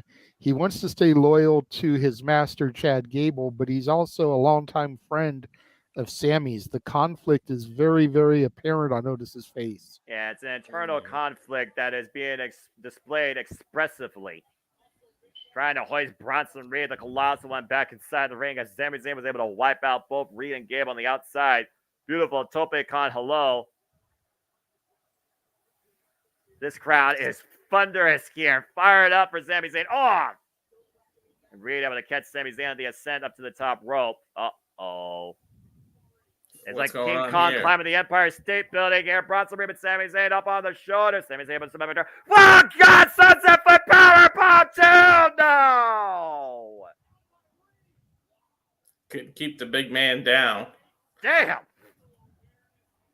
Take a look at this in the replay, though. Great wherewithal by Sami Zayn. No, look, the ropes are still shaking from that impact. Able to shift his weight and plant Bronson Reed hard on the mat. There is no way in hell that Sami Zayn pulls a blue thunderbomb off on Bronson Reed. I bet my house. No. No way. That's the least effective move in WWE right now. You can wear a big man down all you want, but it doesn't matter when it takes more out of you than more out of your opponent. Coming shot again, and Sami Zayn risking throwing his back out with all that weight he was trying to push up. How much damage does Sammy do to his own back? Oh, God! Shot block. Great move by Chad Gable. That's the thing about triple threats. You got to have eyes in the back of your head because people can just come out of nowhere. Chad Gable top rope now, hooking up Sami Zayn. Bronson Reed, though, in the basement, hooking up both men here. Proverbial Tower of Doom! No multi-man match ever doesn't have this spot in it. Yeah, and Sami Zayn falling from the highest heights off that superplex power bomb combination. Tower of Doom there by Bronson Reed. It might be in the splash zone, JJ. Big Bronson Reed going up top. Again, Otis right there. Is he going to make a move or not? And He Bronson does Reed not. on the top rope. God! Send him out of the way. Chad Gable on the moonsault of Bronson Reed. Is enough for him to have a new champion? And Sami saves his title. A moonsault for a moonsault there. I don't think I've ever seen dueling moonsaults like that. Chad Gable, perfect timing on the moonsault of Bronson Reed that crashed and burned as Sami Zayn got out of the way of the tsunami. There's a lot of, Chad Gable comparisons to Kurt Angle. Kurt Angle has one of the most beautiful looking moonsaults ever, but Chad Gable's right up there. The three I's, of course, intensity, intelligence, integrity. Chad Gable has two of them, clearly. Oh, I thought you might have lost your house there for a second, Noah. Again, the power game of Bronson Reed is the ultimate obstacle to overcome for both Sami Zayn and Chad Gable. Escalera, Sami Zayn out of the corner. Catches him a tornado DDT. Bronson Reed down. Middle of the ring. Hook of the leg. Chad Gable, though, with an ankle lock applied to Sami Zayn. In the middle of the ring. But there's no rope breaks anyways in a triple threat. There's no DQ. So it doesn't matter where you position them to do this move. Yeah, but as long as it's in the ring and Sami Zayn is unable to escape it, that gives Chad Gable everything he needs to try and seize the Intercontinental Championship tonight at King of Queen of the Ring in Saudi Arabia. Again, to your point, JJ, Otis right now watching on in pure conflict. Doesn't know whether to pull the ropes away or get involved on behalf of his mentor, especially with the fact there's no disqualification. Grapevine. Gable right now literally planting Sami Zayn down. Bronson Reed back to his feet, though. Gable, great awareness, though. Picks the ankle now. Bronson Reed trying to take out the big man. That was so smart. Ankle lock Chad. just seriously locked in. Sami Zayn up. Standing ankle lock on Gable. Double ankle lock here. What the hell? Making Gable have to relinquish his, and now he's scrambling to try and get to the ropes. Bronson Reed in. What Blue Thunderbomb. Thunderbomb! You lost the house. No! I don't know why you got excited, Noah. It wasn't going to get the victory. It was a freaking Blue Thunderbomb. He blew Thunderbomb at 300-pound plus, man. I got a reason to be excited. That was ridiculous. Lord, Here we go again. Look at it again in the replay. Look at this. Insane Blue Thunderbomb with one leg over the left shoulder as Bronson Reed got the right shoulder up. As impressive as it was, we knew it wasn't going to get the victory. It's a Blue Thunderbomb. Let me have my suspicion the Blue Thunderbomb could actually win a match, JJ. Please. more people in the year 2023 and 2024 have won by a schoolboy or a roll-up than Blue Thunder Bomb. This is Fair. accurate. This is accurate, to be fair. Chad Gable perched up on the top rope. Sami Zayn up on the shoulders of Bronson Reed. And oh, dear Lord Almighty. Bronson Reed, Sami Zayn, Chad Gable up on the shoulders. Samoa drop to both men. Hell, in the year 2024 alone, more people that have been arrested in professional wrestling have won championships over people winning with Blue Thunder Bombs. This is also Stop me when I'm telling lies. Bronson Reed looking to fly. God, a bus flew for those ropes. That tope suicida. That's like a giant truck coming at you. Bronson Reed just did the Cena spot, but Cena did it. It was more impressive because he did it to Edge and Big Show. But that same spot with the two on top of your shoulders. And Bronson Reed once again might be looking to send a tsunami in this duel in the desert. Top rope. Sammy moves out of the way. I thought the weatherman might have been predicting a tsunami there. I think also Bronson Reed lost his footing there on the way up. Sami Zayn now looking to regroup up in the opposite corner, scouting Bronson Reed for a possible lubricant check in with a waist lock.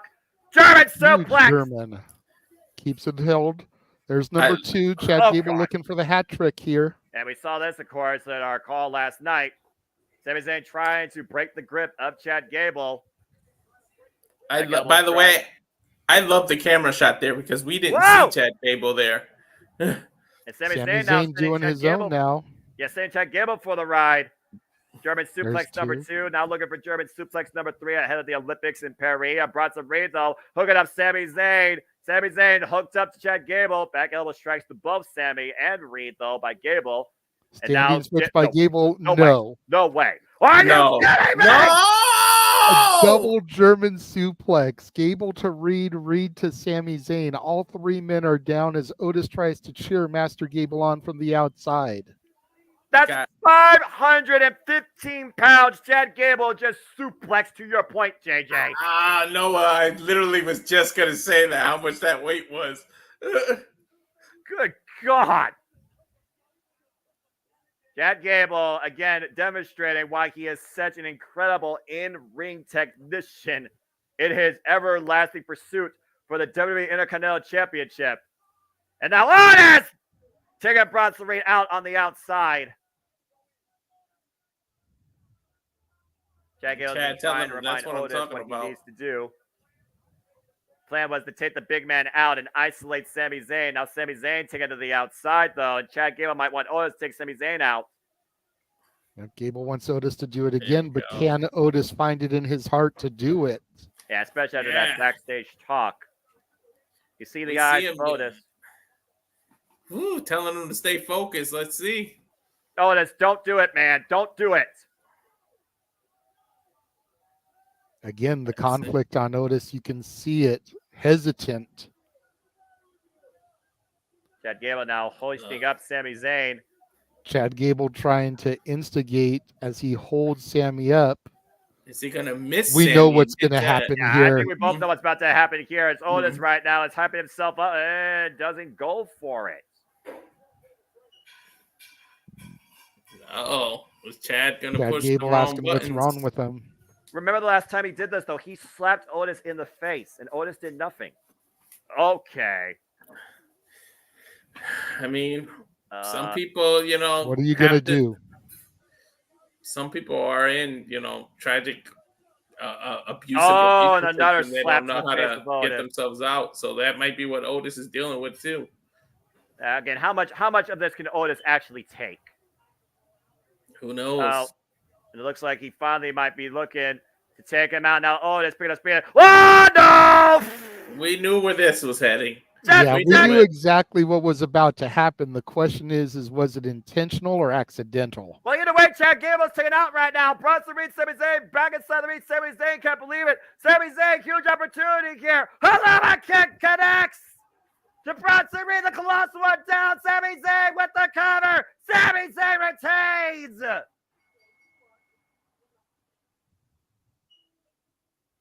Thanks to Otis. Inadvertently thanks to Otis. I just realized I called that Bronson Reed was going to take the fall. Look, now Chad has a legit gripe and say you didn't beat me. Which means that I think I picked that Gable was going to take the fall. I did too, damn it. Which means that you know that Sami Zayn and Chad Gable are far from done with each other, but at least Sami Zayn can breathe a sigh of relief knowing that he was able to overcome both Chad Gable and Bronson Reed tonight, celebrated by King and Queen of the Ring. Sami Zayn still our WWE Intercontinental Champion. Wait, there's more to the story here. Joining us here in the green room, and if I get a thumbs up, I'll go ahead and bring him on stage. The man, the myth, the legend, the man whose name is on the marquee. Jeff Meacham is finally here, gentlemen. Hey, Jeff, you're just coming off an incredible Intercontinental Championship match as Sami Zayn retains successfully against Bronson Reed and Chad Gable. Good to see you. Rumors of my demise are greatly exaggerated by those who wish to offend me and oppose me. And the great people of the Victorville Water and Power who decided to have a power outage in the middle of the night and screw up my alarm. Damn. Hence my tardiness.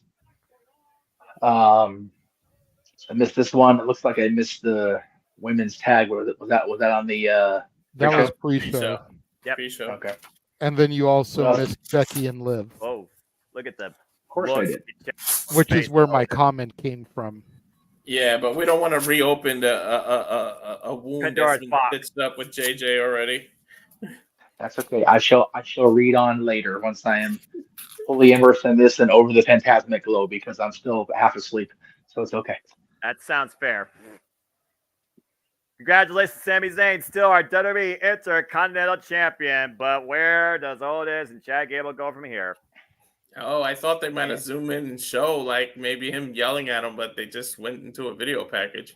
As now we look more towards the progressive city of Saudi Arabia and the events that occurred outside of Jeddah, of course, across Riyadh, as we look at this unique panel discussion of, I believe, women's empowerment and movement with Chelsea Green.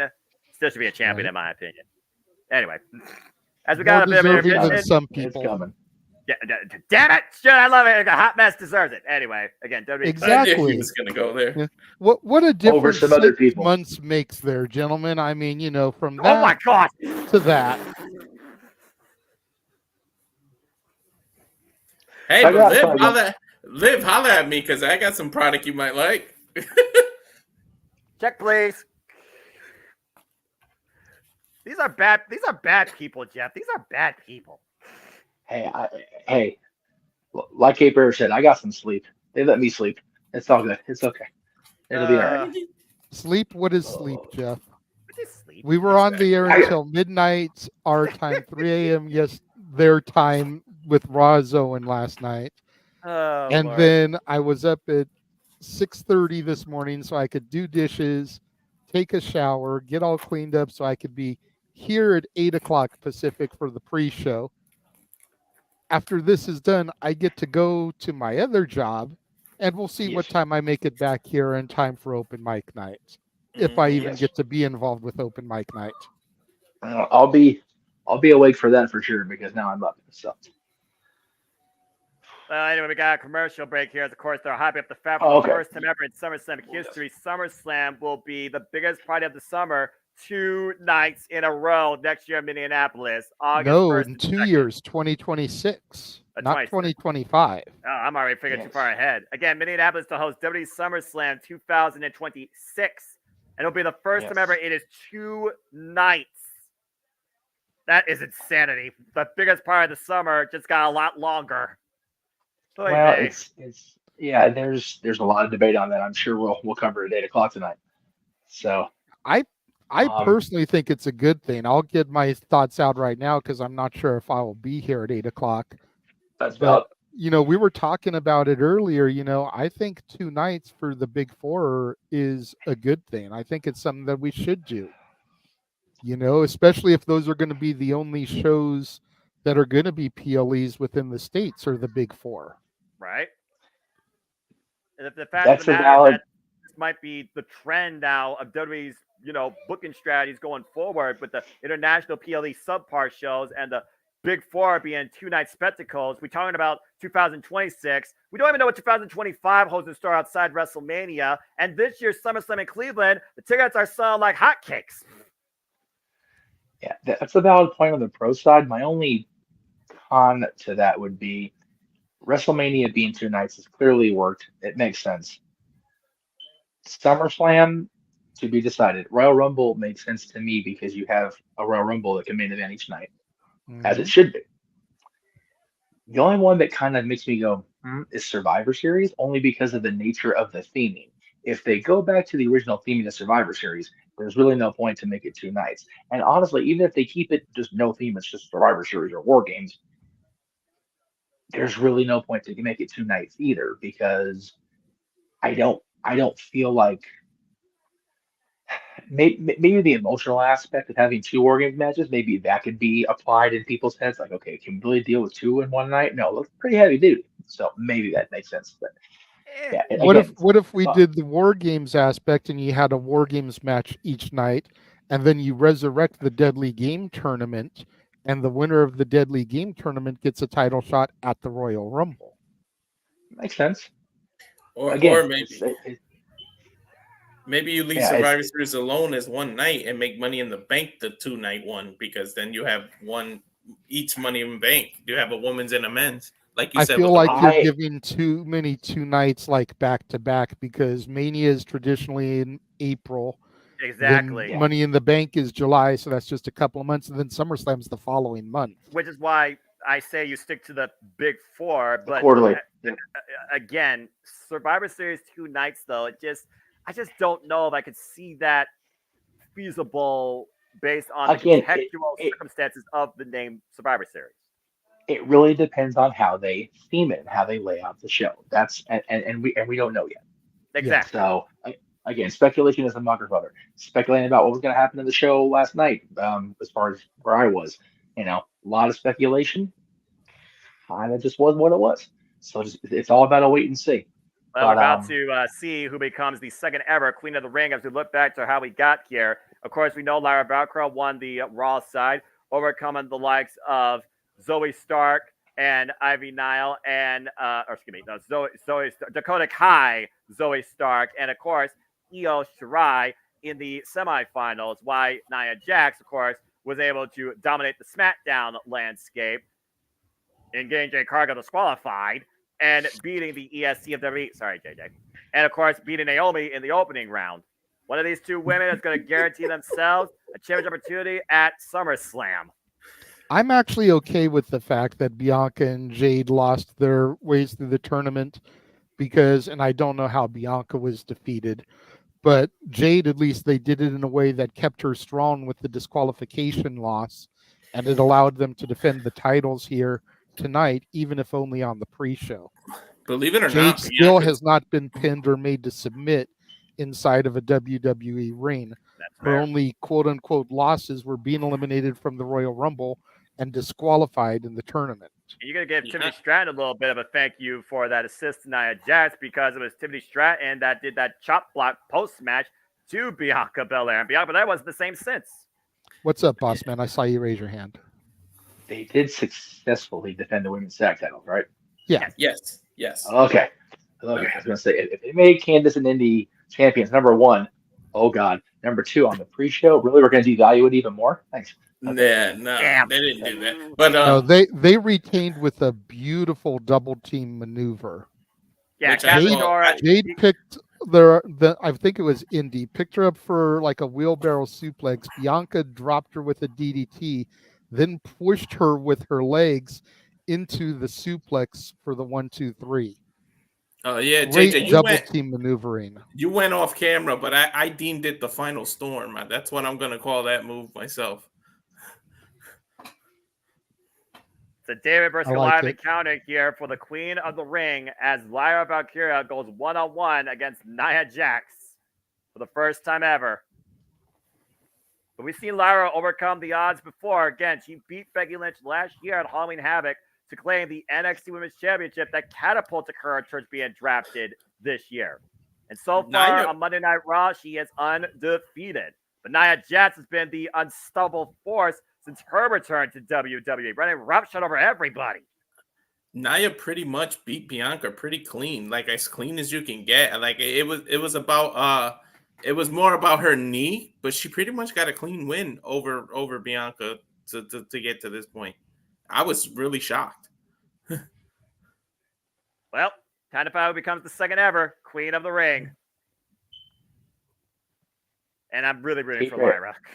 I think Boss Man wanted to say something. I'm trying. God damn it, I'm trying. Hey, Brer, I was going to use the same name, but then I was going to go, what's up with that? Bergenham's going to be like, hey, wait a minute, that's my name. So, anyway. Fury and Waller in the building. As well as DIY. Both teams, of course, on SmackDown. Johnny Gargano, Tommaso Ciampa. And there's the Street Profits and BPAB. This is the gratuitous, we couldn't get you on the show, but we're going to show you on TV because you're kind of sort of important, just not important enough for us to give you a match. It is what it is. But important could have given a triple threat tag team title match instead of that bullshit Liv Morgan victory. Here we go with Nia Jax's entrance. Boy, I have thoughts about this, but my thoughts have also been altered since to JJ's point, the result of the opening encounter. Because again, Nia Jax, SmackDown Women's Champion is Bayley. Those two have not gone one-on-one with each other since NXT UK TakeOver. NXT London, might I add. The first time that NXT took over the UK. Years ago, in a different era of women in WWE. And which version of NXT was this, Noah? What? Said which version of NXT was this? Oh, that question. Oh, that's a pretty simple answer. My NXT! Anyway. Damn it. And I don't digress. And of course, on the other side for Raw, Lyra Valkyria. Now, of course, the women's champion from Monday Night Raw, the women's heavyweight champion, is Liv Morgan. Stop reminding JJ. I think I'm starting to feel ill enough that I may call out of work because of her winning the title. Well, unfortunately, JJ, I think I may suddenly have to go throw up. History is what it is right now here, and we have to accept the fact that if Lyra wins, you gotta consider that she's probably going to go after Liv Morgan. Mm-hmm. But Nia's already claimed that this crown belongs to her. I think I might be wrong on this match just because of the result of that first match, though. Yeah, you and me. I went with Nia. Yeah, I went with Nia, but looking good in purple, by the way. I like Nia's outfit. As Lyra spreads her wings and rises tonight in Saudi Arabia, looking to add another battle feather of victory. The rise of the Valkyrie, so to speak. Exactly, JJ. Hey, if the Vulture Spider-Man had a daughter. Lyra Valkyria has taken the world by storm and has spread her rings far and wide to get to this point tonight. Ever since being drafted to Monday Night Raw and overcoming Dakota Kai, Zoe Stark, and Io Sky. Prior to that, being NXT Women's Champion since last year's Halloween Havoc, overcoming the likes of Shotzi Blackheart, Zaya Lee, Roxanne Perez, and Lola Vice for losing it to Roxanne at Stand and Deliver. I haven't seen wings like that spread so proudly and proficiently since Roddy Scroll at Wrestle Kingdom, when he defended the IWGP Junior Heavyweight Championship in a four-way for the ages back at Wrestle Kingdom 12. Yeah, I was saying that this kind of reminds me of the Vulture from Spider-Man, the bad guy in Marvel. Yeah, but we know who the bad guy and the good person is here. But at the end of the day, it comes down to who wants the crown more. And again, Nia Jax, she's been an opposing force, very rarely pinned or submitted since her return to WWE. Lyra's been only part of the main roster now for just under a month. And why she's undefeated, 3-0, she's never faced anybody like Nia Jax. Yeah, and we were talking about this earlier, but no, do you think could it be a case of too much too soon with when it comes to her? Entirely possible. Well, judging by the crowd reaction, I don't think it is right now. The crowd is very much behind Lyra Valkyria, and it could just be because it's an international crowd. But I think that it's her time. And as we discussed earlier, you don't really need the veterans to be winning King and Queen of the Ring. They should be putting over the younger talent as a way to help make them. Nia doesn't need this. Yeah. I Well, know Rays one were thing. underway. These international crowds are putting us to shame. U.S., we need to step up our game, man. But this goes to show For again real. and how underwhelmed we consider what we have here and take it for granted. Neither of these women are taking it Jessica for granted. Carr. The opportunity, though, that presents them. Side headlock, though, and again, the power of Nia versus the speed of Lyra. That is the X factors here when you look at the tail of the tape of both of these women. Lyra going for a crucifix here, but just can't get the behemoth Nia Jax over. Yeah, about to say too much body weight, too much girth right there, trying to sit her down, and Nia just literally hoisting up Lyra. Especially this early in the match. Nia hasn't been worn down at all. Yeah, at this point, She still has full strength. I mean, it's a video game, y'all. You got to at least take the power bar down at halfway before you can expect to get a crucifix onto Nia Jax. Attempted drop toe hold denied up into the Samoan drop attempt, and Lyra able to change position. Now looking for a rear naked choke. Sleeper hold applied here. Trying to wear Nia Jax down. Everyone's the same height when they're on the mat, of course. But Nia able to use her power to push Lyra off in the corner and force the break. Lyra's going for the wrong body parts. You got to take the wheels out of someone who's bigger than you. That's the traditional way. You go for the wheels. And Lyra might be looking to soar tonight here in Saudi Arabia off the ropes, picking up speed. Nice drop kick in between the top and middle rope. Sending Nia further away from the ring, but Nia, drives Lyra back into the apron. Ouch. Again, And Lyra now- says she feels alive at the time when she feels like she's about to fly. We saw this hunger renewed in Lyra Valkyria when she was endorsed by the likes of Rhea Ripley before facing the man Becky Lynch and winning her first championship. And Nia unloading on Lyra, once again creating separation here. And Lyra out of the corner looking for this nail DDT, but thrown off. And Nia Tower again coming into play, hooking out Lyra. And Lyra again changing position, back to the sleeper. You see the forearm underneath the chin, but just ripped down to the canvas. Second time Lyra's going for the sleeper, but again, I don't care how big you are, your lungs need oxygen in them. So with its smart strategy, put on submission moves to try to make it harder for her to catch her breath. Yeah, if Josh is accurate here in the chat, and it is a brand exclusive title match, there's no money in Lyra versus Liv Morgan. I'd rather have Nia versus Bayley. The long-term storytelling history there. Cover, a hook on the far leg, and a 2 count by Jessica Carr. There would have been money in Lyra versus Becky, but not Lyra versus Liv. Maybe Clash of the Castle next year in Dublin, Ireland, if booked correctly, could actually be the match that we finally get to see it. Maybe Isla Dawn and Alba Fire actually have a storyline in a match booked in WWE. Hard Irish whip by Lyra, or excuse me, by Nia to Lyra. And Nia Jax in firm control right now. Is her back compromised now? That was a whiplash effect there in that turnbuckle there, Noah. And we know Nia Jax feeds off this hatred for her by the WWE Universe. Having her way and just trying to destroy Lyra. And Lyra again still finding bad those shots to the midsection, trying to create separation. And headbutts to the gut. Diving headbutts. And again, short-term headbutts, little to no effect against Nia Jax. Nia Jax, former Raw Women's Champion and WWE Women's Tag Team Champion. Yeah, but again, Jesus.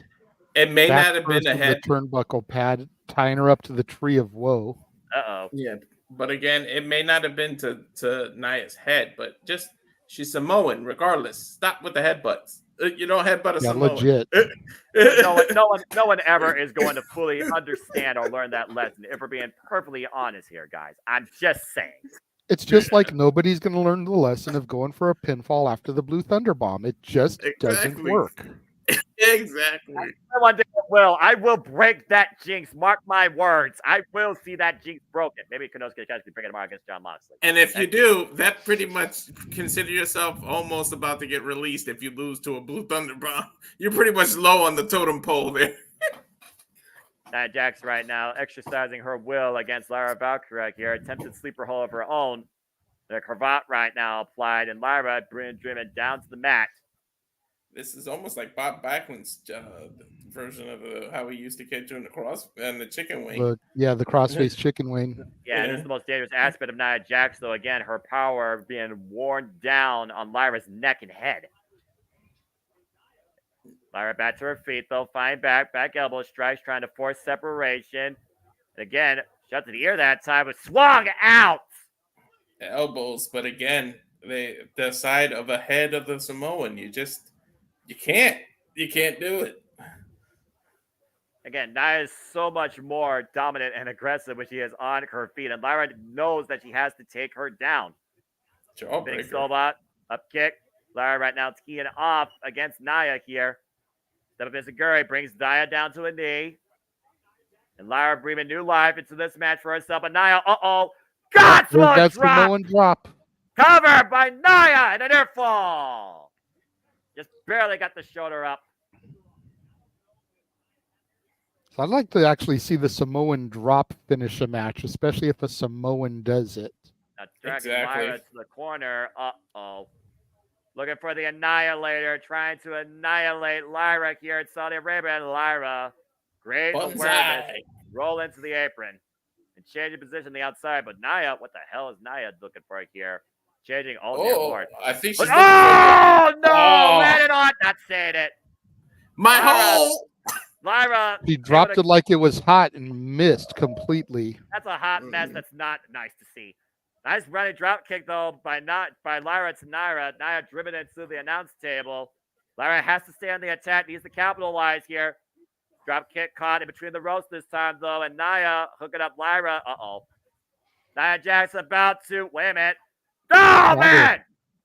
Counters her into the bulldog there out of what looked like a wheelbarrow suplex. Yeah, the Cazadora countered into the bulldog. Well said, JJ. And Nia driven face first into the floor. And again, you could win this match via countout.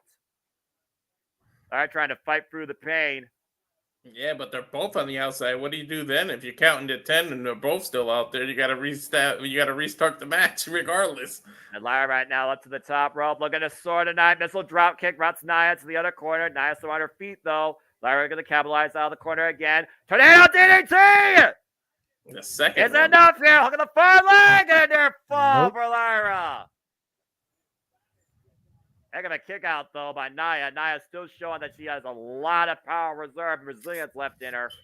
As we look at the replay, look at the impact of Nia's head on the canvas during that tornado DT.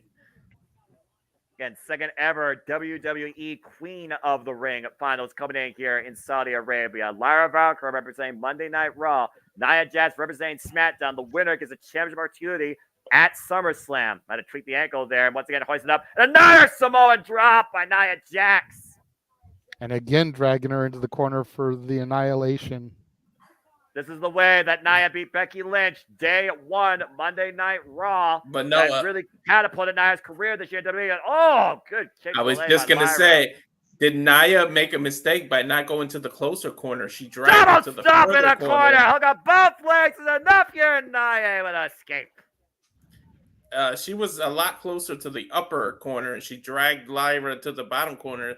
Did that few seconds of precious time make it so that Lyra can kick out?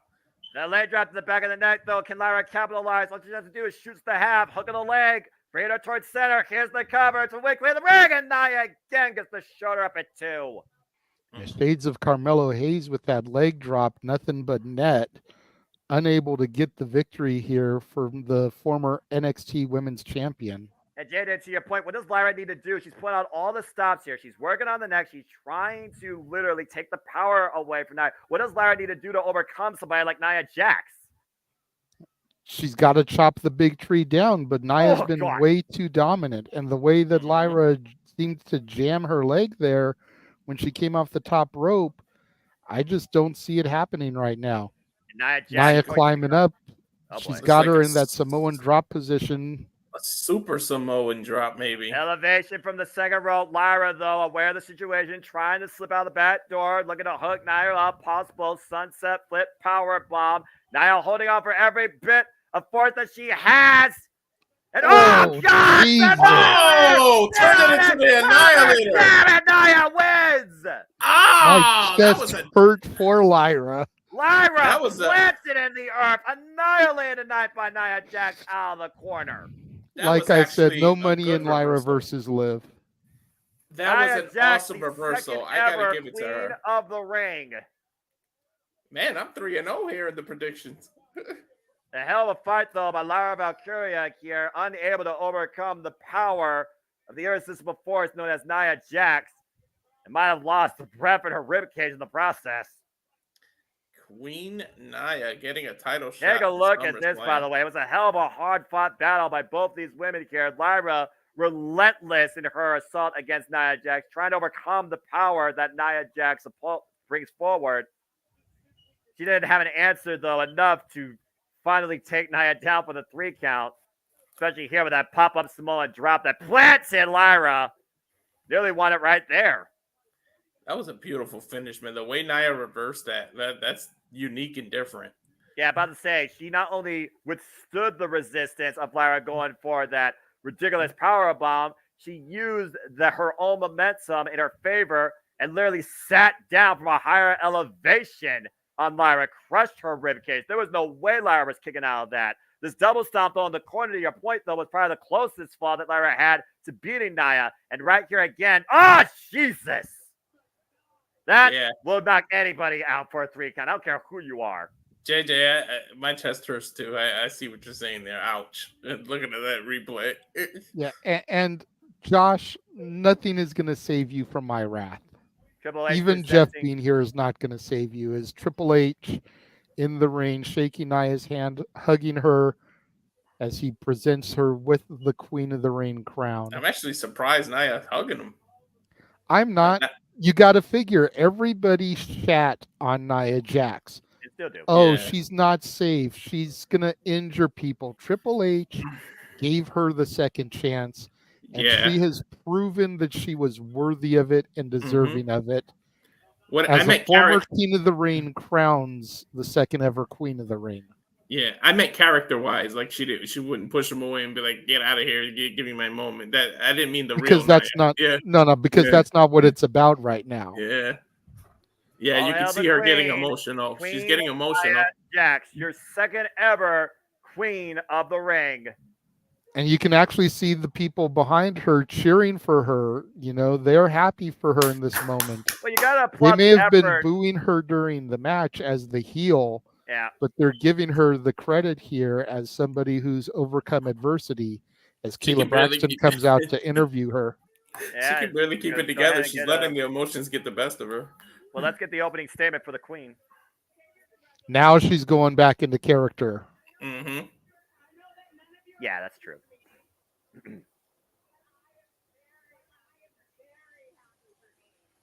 Hell of a fight by Lyra, though. Mad respect to Lyra Valkyria. Yeah, we had just a few moments of Lena there as she was being awarded the crown from Paul Levesque, and now she's snapped right back into Nia Jax. Well, a Dark Queen has her crown. All she's missing now is her crown jewel, and it may be the SmackDown Women's Championship. And the irresistible force, now the irresistible queen of WWE. Has the clock started on Bayley's reign is the question now. I think so, and Nia Jax would be a more deserving champion than the one we have over on Raw. That is accurate. JJ's going to keep with the jabs, man. All right, well, as we got another intermission here. Whew, good grief. Yes, I am. I'll tell you what. I will tell you what, and this goes double for Josh.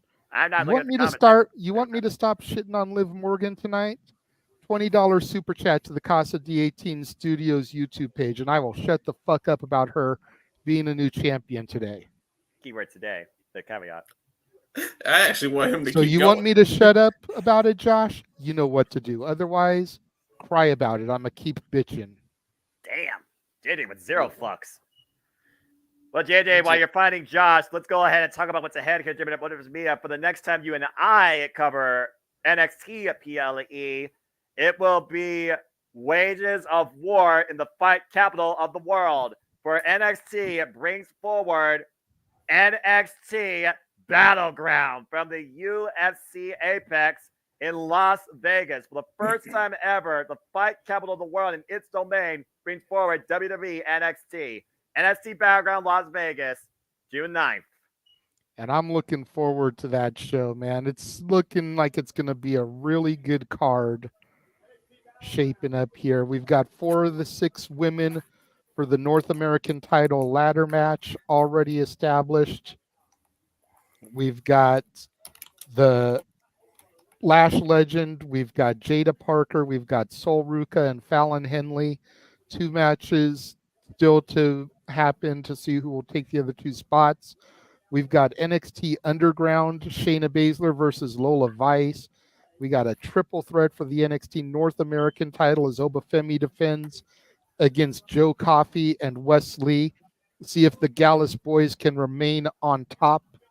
And so much more here still to come for Battleground. But aside from Battleground, let's take a look again, unfortunately, at how the arrested Liv Morgan became women's champion earlier on today. It was Mommy's WWE son. just rewarding more people that are undeserving of the accolades. Yeah, and to your point, it was Mommy's son that cost Mommy's title to her ultimate rival as Liv Morgan sent Becky into oblivion and completed her Liv Morgan revenge tour. Dominic Mysterio just committed a crime worse than most felons in the world as Becky Lynch no longer holds Mommy's championship. Liv Morgan is now the face of Monday Night Raw. Cry about it. We're backstage here with Dominic Mysterio and Becky Lynch right now. Altercation of words, and Byron Sass looking to get a word possibly in here. Oh boy. Dom, you fucked up. Dom's got to worry about when Seth Rollins gets a hold of him, too. Becky trying to.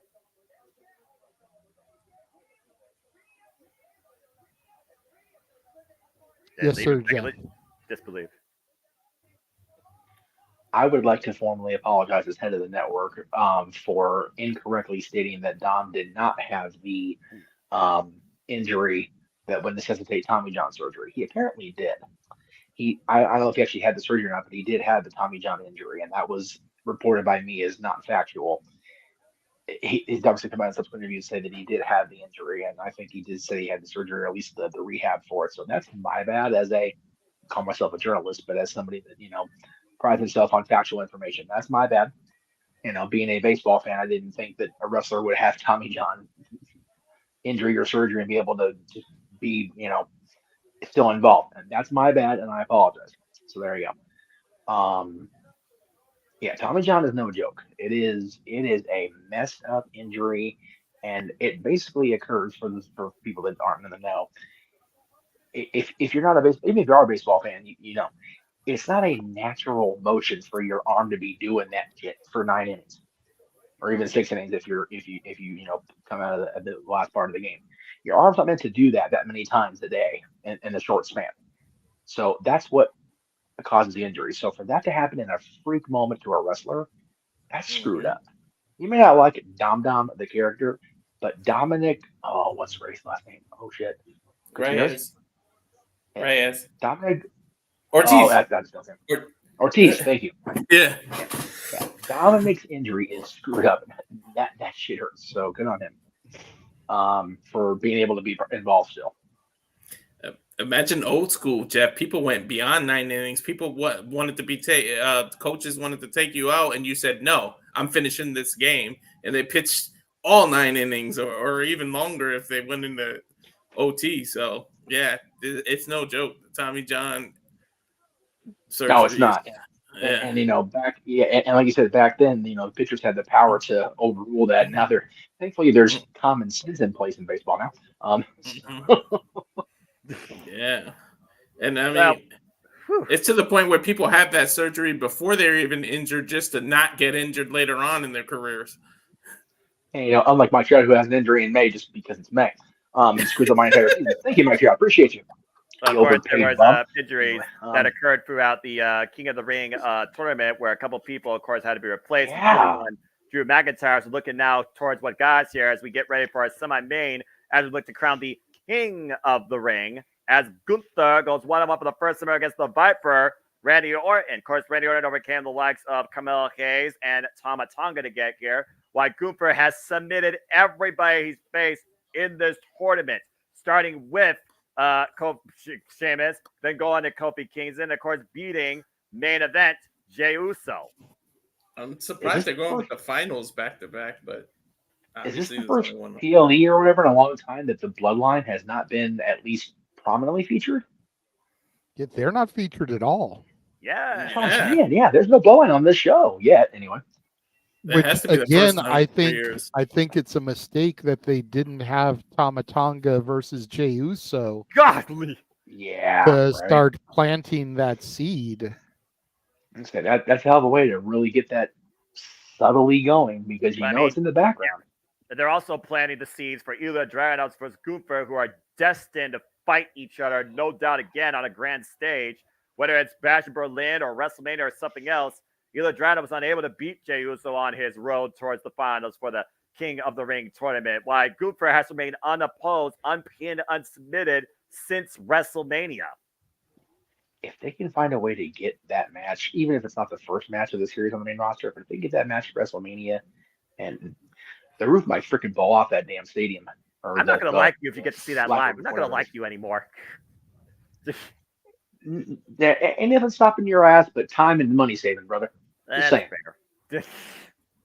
I'll see the anchor time you up there in Ohio. We got to start the corrupt. Why are you all trying to corrupt me? I don't want to corrupt it. I just want him there to enjoy WrestleMania, dude. You don't have to hang around with wrestlers on April 20th. Mm-hmm. There'll be more to go around for you and me with Rob. Mm-hmm. Good Lord Almighty. The Ling General, the Viper, Randy Orton, the longest reigning Intercontinental Champion in WWE history versus the 14-time WWE World Champion, comes ahead tonight at King and Queen of the Ring for the crown. Now, here's a tidbit. No one can save the boy. Oh, good. Now, Orton, there's someone who's deserving of being a champion. It's tipping time. Tipping Stratton. Orton is not known as someone who taps, and I'm just will they go that route? Because if you notice, Gunther has made every person that he's defeated in this tournament tap out. He's pretty much won every match by submission. So, do we keep this going? And because we did see, if you see SmackDown, there was a little thing with Orton's knee. So, are they going to go that route? And does he submit Randy Orton here? That would be a huge jewel in that crown if he made Randy Orton tap out. The Ling General, Ring Kampf, mastermind, artist and technician of the mat and ring. I think the last time I saw Orton tap out was to Cena, in 2016, 2017. And then when he also preferably said, "I quit" at a breaking point. Oh, yeah. And I'm very curious to see how far Gunther is willing to take Randy Orton to his breaking point. And again, Walter, like you said, every match prior to this tournament, we primarily seen Gunther win with the Last Symphony power bomb. He has strictly only focused on submission wins since WrestleMania. Almost a different dynamic for the Ring General since losing the Intercontinental Championship to Sami Zayn. Trying to elevate his character. He wants to make sure that people aren't completely prepared for what he brings. That's how you're a good ring general. There's you're only constantly one adding to your repertoire. But there's a reason why he is the Ring General, JJ. Whether it was Rev Pro, whether it was WCW, whether it was NXT UK, whether it was WXW, nobody commands the mat or the sport than Gunther. To further JJ's point, it hasn't even been the same submission move. Every match has been a different submission move just to keep you guessing, to JJ's point. Because we always talk in a match about how someone has scouted their opponent, but if they're constantly changing how they're going to end the match, then you can't scout it. Gunther, who has had only 2 title reigns in his WWE career, culminating a total of 1,500 plus days between NXT UK and the WWE Intercontinental Championship. What's up, Jeff? I see your hand. Josh, if you would like JJ's wrath off of you, me to protect you, you might want to delete that comment, look up the ring announcer's name, and look up Samantha's last name spelling. Throw that out there. As Randy Orton makes his way out to Saudi Arabia. What do you guys think of Mike Rome for the introductions? What are you guys' opinion that it's just the crown without the scepter or the robe or the cape, I should say? I'm good with it. I'm all right with it. does make me wonder, though, if they might actually pull out all the stops for that extra stuff, though, on the respective shows on Raw or SmackDown with a coronation ceremony. But at the end of the day, it's not just about the crown. It's what the crown represents. Opportunity to be part of the biggest party of the summer and challenge for a championship. Preferably, if Randy Orton wins here, we might right now be looking at Randy Orton versus Cody Rhodes for the undisputed WWE Championship. While on the flip side, you might be looking at Gunther versus Damian Priest for the World Heavyweight Championship ahead of Bachelor Berlin. And that's the way I think they need to go with this. You know, we've got Nia Jax challenging Bayley now for the SmackDown Women's title. We need to have the men going after the Raw World title. And you see that backlash. France started a trend now where the international audiences are singing the Viper to the ring. Which is hilarious because Randy hates this song. Yeah. With a passion, he hates it. Silly. What's funny, he hates voices and he hates Burning My Light, to be fair. Yeah. Like, it's Burning not My like Light he was likes awesome. one of. I agree, Noah. I agree. Uh-huh. But to Randy's point, when you have to hear it night in, night out for years, you get over it. That's fair. But I'm sure hearing however many thousand people are in Saudi Arabia right now watching this, hearing them all serenade him with it might change his opinion just slightly. At least for the short term. Think about the wrench in all of our plans and all our predictions, because we all assumed that it was Drew that was going to beat Priest for the title in Scotland. But now with them establishing that the winner of the King of the Ring gets a title shot in SummerSlam, is it Gunther now that takes the title off of Priest? Or is it Gunther that takes the title off of Drew? Mm-hmm. It doesn't mean that the title can't change hands before then. I'm here for Drew and Gunther at SummerSlam. Yes, that makes for a little bit of hot potatoing of the world title, but again, every world title reign doesn't need to be 4 years or over a year. Yeah, I'm not saying that I'm an advocate for 5 world champions in the span of a 12-month period, but if the story dictates it, why not? We went from Seth to Drew to Priest, all in the course of one night. If it goes back to Drew and then to Gunther, as long as the story fits everything, I'm not opposed to it. No. And it doesn't have to be Gunther at SummerSlam either. That can only be his first shot. Exactly. About to say, SummerSlam might just be the catapult towards who truly owns the ring during the fall season on Monday Night Raw primarily. To this point, guys, again, this is the King of the Ring Tournament Finals. 12 WWE Hall of Famers have gone on to be the King of the Ring. This is the 36th culmination of the King of the Ring Tournament since its inception. And you talked about some of those prominent kings in WWE history. You talked about Stone Cold. You talked about Owen Hart, Bret Hart, William Regal, Harley Race, Sheamus, Wade Barrett that held, of course, later, of course, gave the bracketology. And, of course, last time we had King of the Ring, it was Xavier Woods, who was taken out by Gunther to make sure he wasn't even part of this tournament. And, of course, you go to Orton's history. I mean, the guy's a 14-time world champion, a 2-time Royal Rumble winner. He's won every title there is to win, but the one thing that has eluded him in all his career is a King of the Ring. He's never been King of the Ring. Of course, Brock Lesnar won King of the Ring and went on to SummerSlam to win his first ever WWE Championship.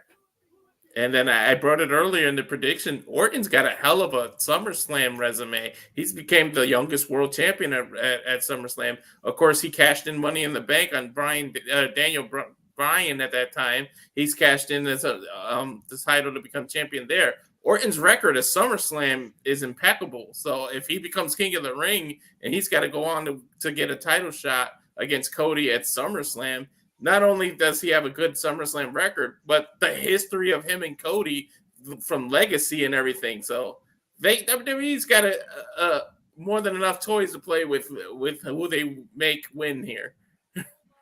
See, and the history between Randy and Cody is why I would save that match for Mania. Yes. It's another one of the little caveats as to why Gunther needs this match. Mm-hmm. I can understand why they gave it to Nia, That was a redemption story for her. Mm-hmm. Yep. Randy doesn't need this.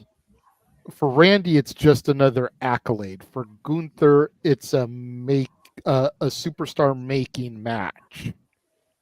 What the King of And the if Ring should Gunther be can about. defeat Randy Orton, then the whole stip can be there that Gunther can pretty much defeat anybody. With Gunther already having an incredible resume of victories over the likes of Pete Dunne, Ilya Dragunov, Sheamus, Drew McIntyre, Jey Uso, countless first ballot WWE Hall of Famers during his tremendous run as WWE Continental Champion. Shout out to that fan who made that sign, RKO, Randy King Orton. That was pretty cool that he did that. Yeah, those 3 letters might take on a whole different meaning.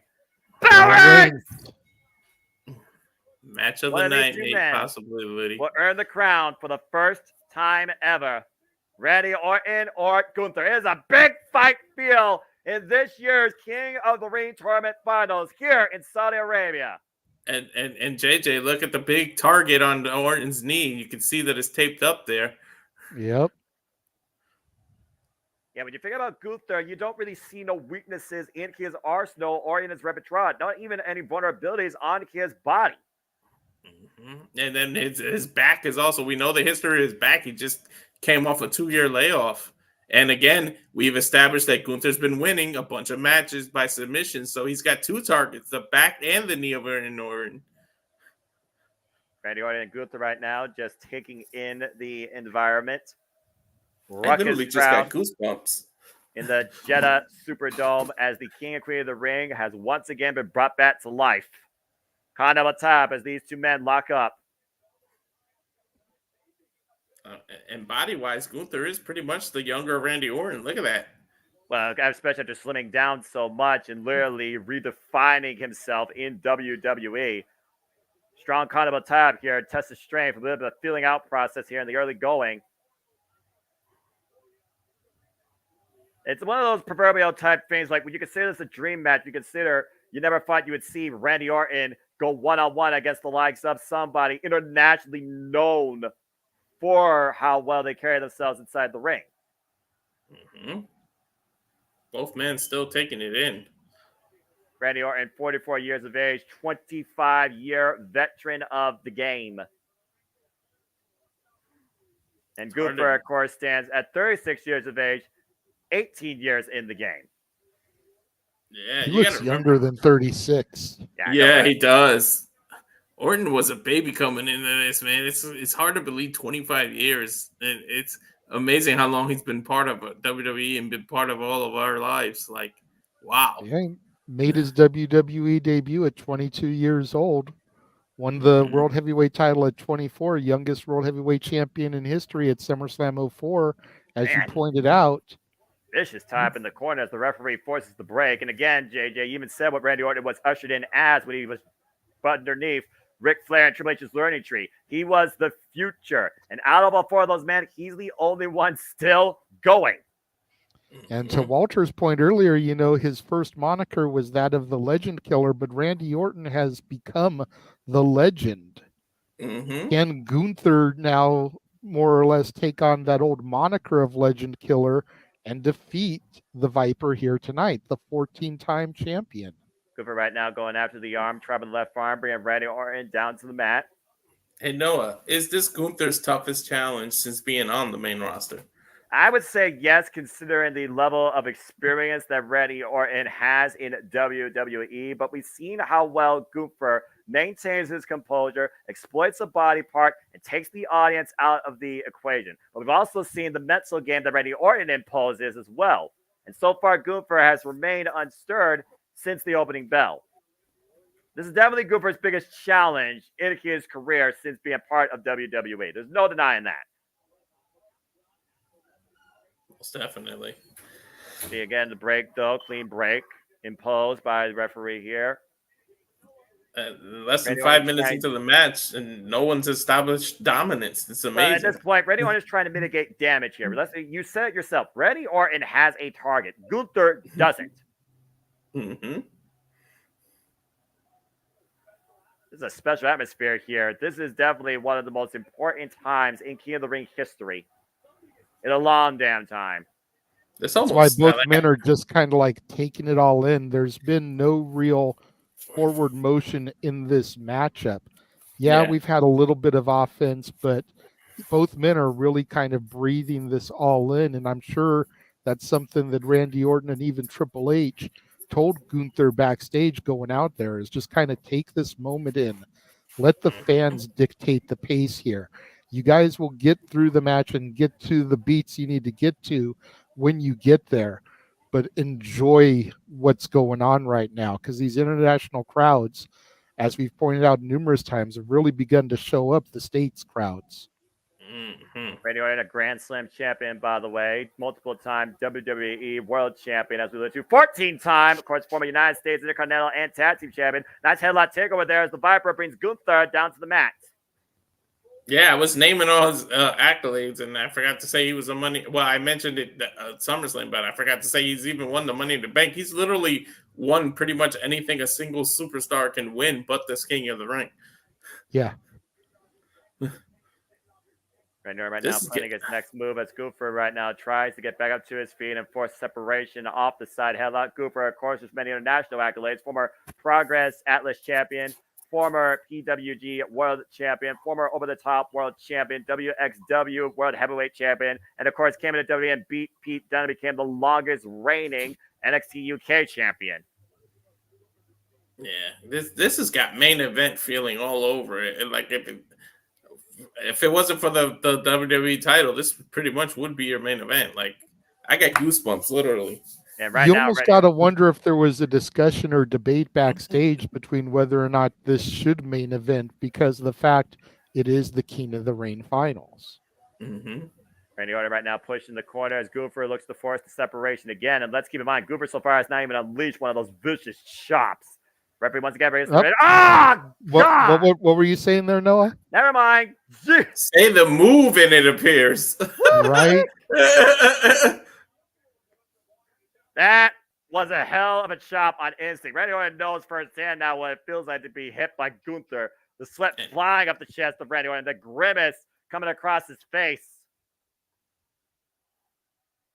Yeah, we were talking last night during Raw's Owen and the Bret Hart Chris Benoit match about how we didn't want to take a chop from Benoit.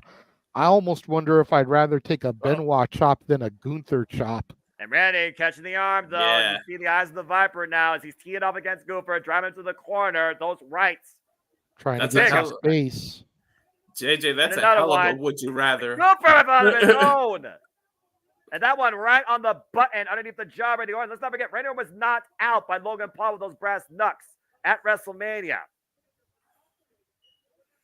Look at the redness of Orton's chest, and he's looking down on it, showing you. Yeah, the blood already starting to rush there. You could see Randy Orton getting a little bit winded. Again, those chops literally came in the chest of the Viper. Randy Orton still teeing off against Gunther here in the corner. What has been a tremendous show here tonight. Electrified crowd here at Saudi Arabia for WWE King and Queen of the Ring. This is our semi-main event, folks. And for those that are tuning in, thank you again. I hope you enjoyed our coverage reactions. Please subscribe, comment, tell a friend. You make all this possible. And we thank you all for joining us once again here at the Multiverse Media. And Gomer might be looking for that Simply Powerbomb. RKO denied! Just nearly got out of the way of that. And a both hard men landing. Going for their finisher, and you see Randy Orton's back may have been compromised there. Yeah, Gunther smells blood. Going right for it, stomped to the blower back there. And Gunther's on the attack, and you said yourself, Walter, he has been applying submissions right now. You wondered, would he go for an ankle lock? Would he go for an STF? Would he go for an accolade, camel clutch? What is in Gunther's hustle tonight against the Viper? What will he exploit the most? Is right now he's driving his arm into the back of Randy Orton. And then now that he's starting his back, you forget Boston Crab, sharpshooter. We've seen Gunther use the Boston Crab before. Texas Cloverleaf. Every punch, though, finding its mark across Randy Orton's spine as he grabs his lower lumbar, looking to find vertical support. Again, feeling out your opponent right now. Randy Orton has filled out Gunther. Gunther has filled out the Viper, and Gunther right now in control. Rebound again. Randy Orton, though, able to catch Gunther coming in. Big right. Again, Randy Orton's bread and butter, though, is the RKO. It's pretty much his only finisher. Ooh, but a knife edge chop again takes the Viper down. To relieve himself of the back, he might have to go old school and go punt kick here. Or go even further old school and go for the overdrive. Oh, yeah. Those lethal knife edge chops of Gooper can take any man down. The problem with the overdrive is you see Randy Orton's heavily braced and taped knee. What damage would that do to that delivering the overdrive? Because you more or less land on your knees. Boom! And Randy Orton landed is back into that vicious chop by Gunther. Gunther stands tall there on the turnbuckle, taunting that he's about to become Keen. Yeah, the ring general becomes the king of the ring, where the match will remain sacred underneath a reign of tyranny. Would he then become the Keen of the ring general? Mm-hmm. And why not? They're playing on words right now. Gooper, though, scouting the Viper, and once again attacking the back of Randy Orton, who is just able to get back up to his feet with assistance from the ropes. And the Ranger are being merciless here against Randy Orton's spine. Yeah. Big red, pretty much a bullet target on the back of Orton right now. You know Randy Orton's not coming in there at 100% tonight. Not just the knee, but again, like you said, surgery repair back. He's also had neck issues. He recently been involved in a freaking street fight war against the Bloodline. And right now, looking for the submission hold. Gooper is trapping the left arm of Randy Orton. Able to force the Viper. Can you imagine what it would mean for Gooper's resume to force the Viper to tap out? Yeah, that's what I said at the beginning. Like, that's a notch in his belt. Like, seriously. And now look at Gooper bring Randy Orton completely down to a seated position on the mat, readjusting his position. The fact that Gooper is able to transition body part to body part, saves of Billy Robinson techniques and training to one Zack Sabre Jr., goes to the testament of the in-ring capabilities of the Ring General. You see the blood vessels rising on Randy Orton's right pectoral. Now he's working on the traps, the delta, just everything that has to do with an arm, shoulder, or back. Get to the midsection as Gooper once again hoists up Randy Orton. Oh, the backbreaker over the knee. Cover here. Look at the far leg. And Randy Orton gets the shoulder up. A literal backbreaker. And you can see Randy is in pain. You can see on his face there how much more can the Viper take here. Yeah, and he's forcing Randy Orton to use the compromised parts of his body to stay in this match. That was the bad shoulder and the bad side of Randy Orton that Randy Orton was able to kick out of it with. See, if I was Gunther and I wanted to add insult to injury, ooh, big scoop slam, I would have begun going for that Garvin stomp that Randy Orton likes to do. Oh, yeah. Isolating each body part, the wrists and hands, the legs, and just really kind of give it to him, rubbing salt into the wounds there. Oh, yeah. Randy Orton right now. This has been a long time since Randy Orton in a compromised position like this. And you mentioned the Texas Cloverleaf, and if he goes for that, that's also a little bit of a middle finger to Sheamus because he used that a few times. So it's like he's still doing that as well. Sheamus unable to beat Gunther, by the way, in their third ever one-on-one encounter in the opening rounds of the King of the Ring tournament. Gunther hoisting up Randy Orton, attempted suplex here. Randy Orton trying to counter, though. The hook Gunther in the back hold, though. Gunther able to block, though. And of course, Kaiser is still taking. Cooper still maintaining front face lock control. Randy Orton though refuses to be denied, and hoists is going up for the suplex. But how much damage did Orton do to his own back with that suplex? You can see Randy starting to feel it. Yeah, he's hearing those voices, or he's feeling adrenaline. Again, you got to consider, though, what the King of the Ring represents, what the stakes are. You got to be willing to put your own body at risk for an opportunity like this. And to your point, this is the only accolade Randy has never done. Another clubbing shot to the back. Oh, a knife-edge shot by Gunther. Looking to follow up here, Randy Orton. What shot? One clothesline. Randy looks like he's going to begin his 5 moves of doom. 2 clothesline. And Randy Orton's fired up right now. Put him Duck. Up the ropes. Good for goal. And counted the power slam. Yep, we knew it was going to be countered. Oh, God, that clothesline. That might be at the cover, too. No. The clothesline, Gunther with his version of the clothesline from hell, because he put his all into that. That very clothesline that beat Tyler Bate back at NXT UK TakeOver Cardiff when he successfully retained the NXT UK Championship. Did you see the sweat there go flying off of Orton's chest with that chop? If Gunther hits a couple more of those chops, Orton's chest is gonna look like Cody's at the Hell in a Cell with that pectoral injury. For real. Yeah, I'm gonna say Gunther has lethal force in those hands where he literally might be able to tear a pectoral muscle just the impact of his hand with those chops. Randy Orton right now. Gunther might be looking for the last Symphony Powerbomb. Randy scouting it though, pushing Gunther to the corner and working on his back. But Gunther explodes out. Gets caught with a power slam. There's that trademark power slam. Little bit sloppy, not as much on it as Randy probably would have liked, but effective nonetheless. And Gunther wise thoroughly able to prevent Randy Orton from going for a cover.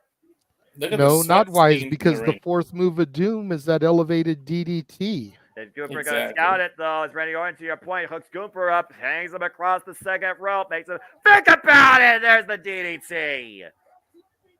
The Viper got to go to those places. But again, JJ, he's favoring his back. Gunther right now, unable to get up for the moment. Randy Orton slow to capitalize, though. Finally getting back up to his feet on a bad leg. Orton's going to that place. Yep, the Viper's about to become coiled here. Yeah, but will the Viper strike? And he's ready. Oh, boy. Poised in position. Just needs Gunther to get to his feet so that the Viper can strike with that RKO. The three most dangerous letters in WWE. Does Gunther have a counter for this, though? Gunther able to push Randy Orton off again. And Gunther hoisting up Randy Orton. Big scoop slam. Orton's got to be careful. Going to the top rope here. He has injured his shoulder before smacking the mat. Got the splash! The cover! Near the ring! No! Gunther looked like he lost his footing for a split second there, but he was able to recover and still hit that splash.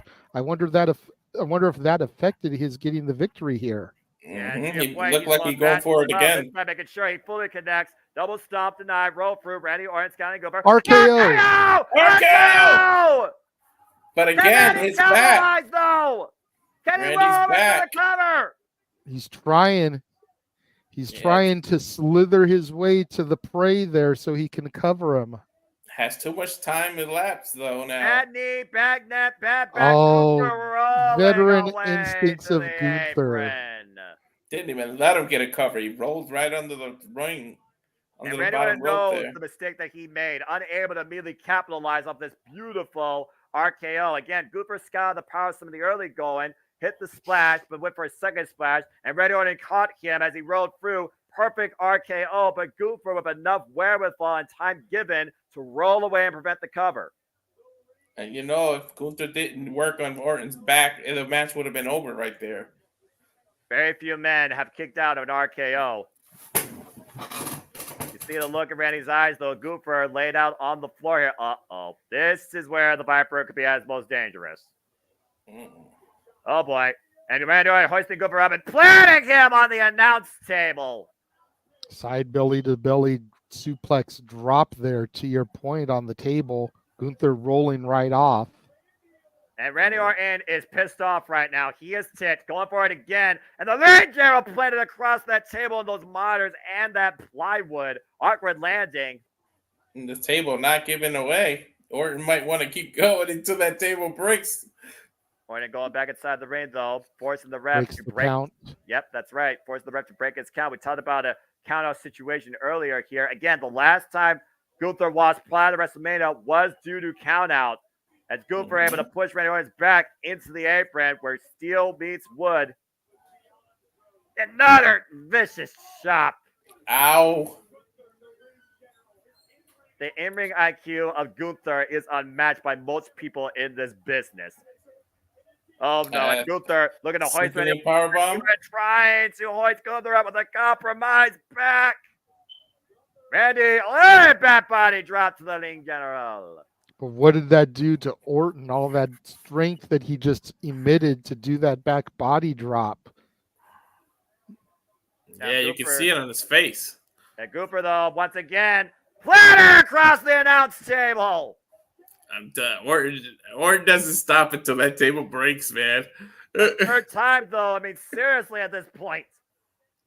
Referee, though, up to 7. And Randy Orton aware, bringing Gunther back inside the ring. And Randy is hurt, though, guys. Seriously. Randy is barely able to walk on his own power. Yeah, he's grimacing.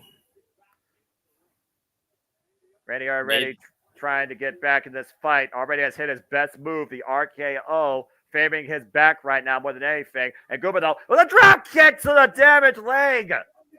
Bad knee. Further compromise. Pinpoint accuracy by the Ring General as Randy was coming in across the second rope. And now Gunther explained the biggest vulnerability visible on Randy Orton. Going right back to that knee. Kicks some British chop blocks of sorts. First the back, now the knee. Physical dissection by the Ring General. Looking to turn Randy Orton possibly for a single leg crab. Sort Canadian maple leaf. Yeah. Yeah, half crab here, high angle, middle of the ring. Randy Orton in a very compromised position. But not enough torque there by Gunther. You see Randy Orton still has wiggle room. Yeah, that might be Randy Orton's only saving grace to your point. Able to push Gunther off for the moment with the good leg, but Gunther right back on the attack immediately. Gunther like a shark that smells blood in the water here. Now driving his knee into the compromised back of Randy Orton. High angle crab again. Single leg crab on the damaged leg. I think Gunther needs to go with a different submission. I don't think this is going to work on Randy Orton. Maybe a lesser man, but not the 14-time world champion. Yeah, but if nothing else, Gunther continues to wear down the Viper, and the Viper is unable to stand on his own 2 feet. If he can't stand, he can't hit an RKO. Once again, for the 3rd time. Now he's putting torque. Yeah, about to say, now we've got a full crab here. Yeah, and he's not sitting down deep on it, though. That's the thing. He has a whole lot more leverage against this move against Randy Orton. Change of position, though, once again. High angle, pushing his knee into the back. Will Orton, though, find his way to the ropes and force the break. And by 2 feet, no, Gunther bringing it back to the center that the Viper nearly got the ropes there. And Randy again trying to fend off the Ring General. That's where being 6'5". RKO! Out of nowhere! Again! And the cover by Orton! Hook at the near leg! And Randy, no! Oh, you said very few people kick that RKO. Randy! Gunther wins! Oh! There's some controversy there, though, guys. Randy Orton's other shoulder was not all the way down on the mat. I was waiting for the bell to actually ring, but to your point, I'm about to say, I think the referee was out of position. I think Randy Orton had the left shoulder up for the 3 count. Unable to fully kick out, but still, that should have not been a random decision, but the rest decision's final. Gunther has won this match via pinfall crucifix. Yeah, nice. I could see them running this back at Clash at the Castle based off of the controversy. We'll have to see if anything happens on Raw or SmackDown this week. Yeah, about to say, but you also can see Randy Orton unable to even use his own legs or his own knees. Again, Gunther applied all his body weight to the shoulders of Randy Orton. Randy had no power in his back or legs to even try and kick out of that. It was just an awkward positioning. I want to see the replay here. I do too. Yeah, that's what I was like. I agree with you guys, but right now, again, okay, here we go. As I do. Rest is his final. Take a look at this first chop, by the way. Watch the way the chest reverberates off Gunther's hand and the grimace on Randy Orton's face. That's what happens when you meet the Ring General for the first time ever in your career. And then looking for that power slam. Gunther able to scout it, though, and took Randy Orton's head off with that clothesline from Austria. That second follow through stomp, though, and Randy Orton hits the first RKO, but again, all the damage done to the back. The Viper wasn't able to capitalize. As Orton continued to fight through pain and drive Gunther countless times through that announce table, working on Gunther's back while grasping his the entire time. He was able to hit the second RKO, and here's the finish. Now, I want you all to watch the way that Randy Orton goes to the cover. He hooks the near leg, high angle, but Gunther kicks out, immediately grabs Randy Orton. Now, watch the way he grabs him. He grabs the left shoulder. He hooks his leg on the right. Awkward positioning. Only one shoulder was down technically at that time. But right now, what remains official, Gunther is officially not only the ring general, but the king of the ring. Here we go again. Triple H presenting Gunther with his crown, raising his arm. King Gunther. All the hair of the King Gunther for WWE will remain secret under his reign of tyranny. And should you oppose him, you will get your leg broken.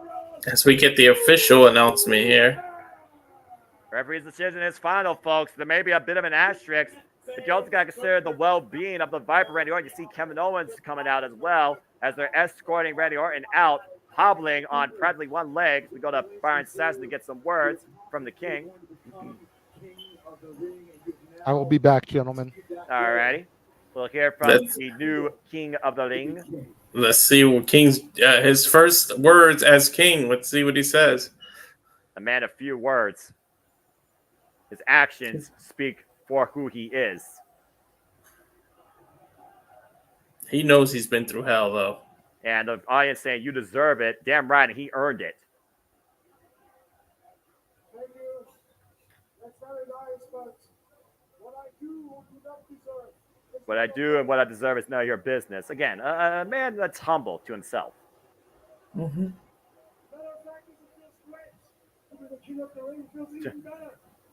Yeah, a hell of a win in his career, pinning the 14-time world champion. So what happened today? Yeah, this crowd, woof. Yeah, they turned on him instantly.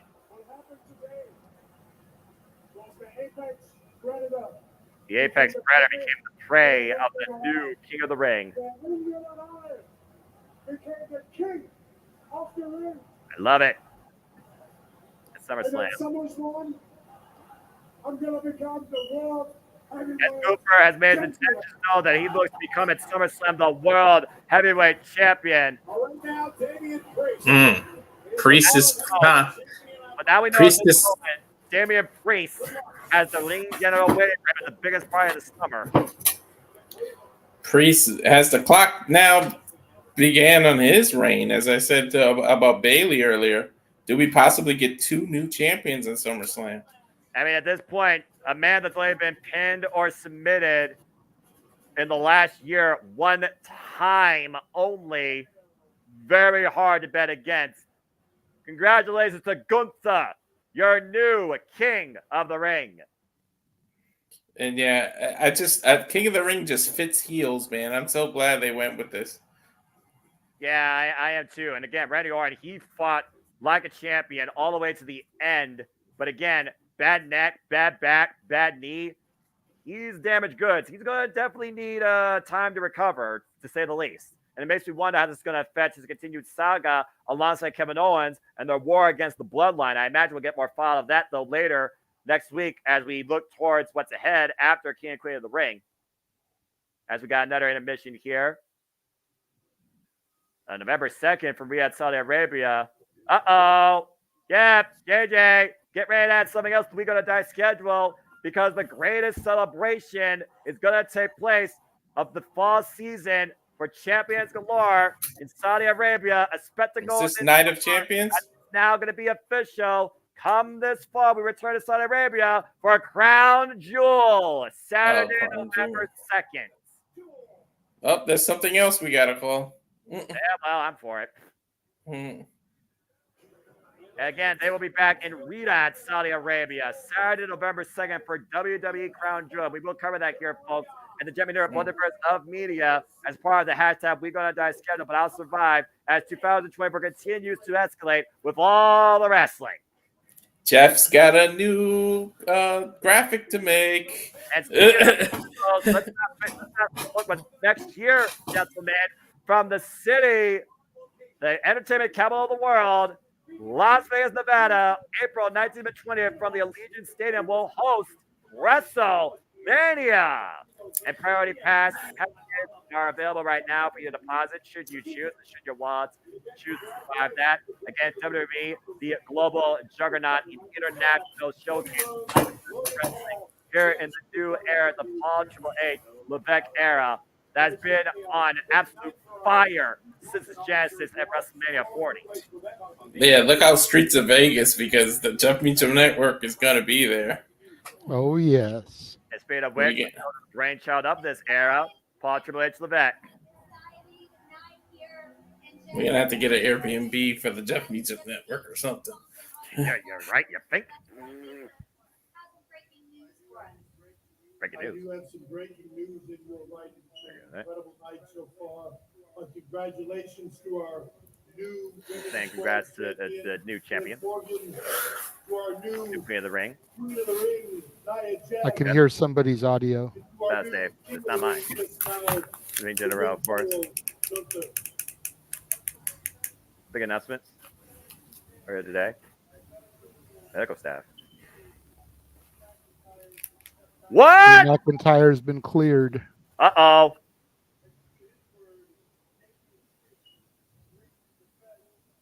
Damian Priest created a defend against him. Make it official. Uh-oh. Damian Priest versus Drew McIntyre for the World Heavyweight title at Clash at the Castle. Oh, shit. Oh, wow. Well, thank you, Triple H. What a huge blockbuster announcement as Drew McIntyre returns home, and it may culminate with him reclaiming his gold. So again, it's made official, and of course we will cover it about what is media. WWE Clash at the Castle emanates from Scotland, and there's the graphic. It will be Drew McIntyre versus Damian Priest for the World Heavyweight Championship, June 15th. The previous title holder that held it for 5 minutes and 46 seconds. And also that same week, Friday Night SmackDown will also host the Go Home show Friday, June 14th from Glasgow, Scotland.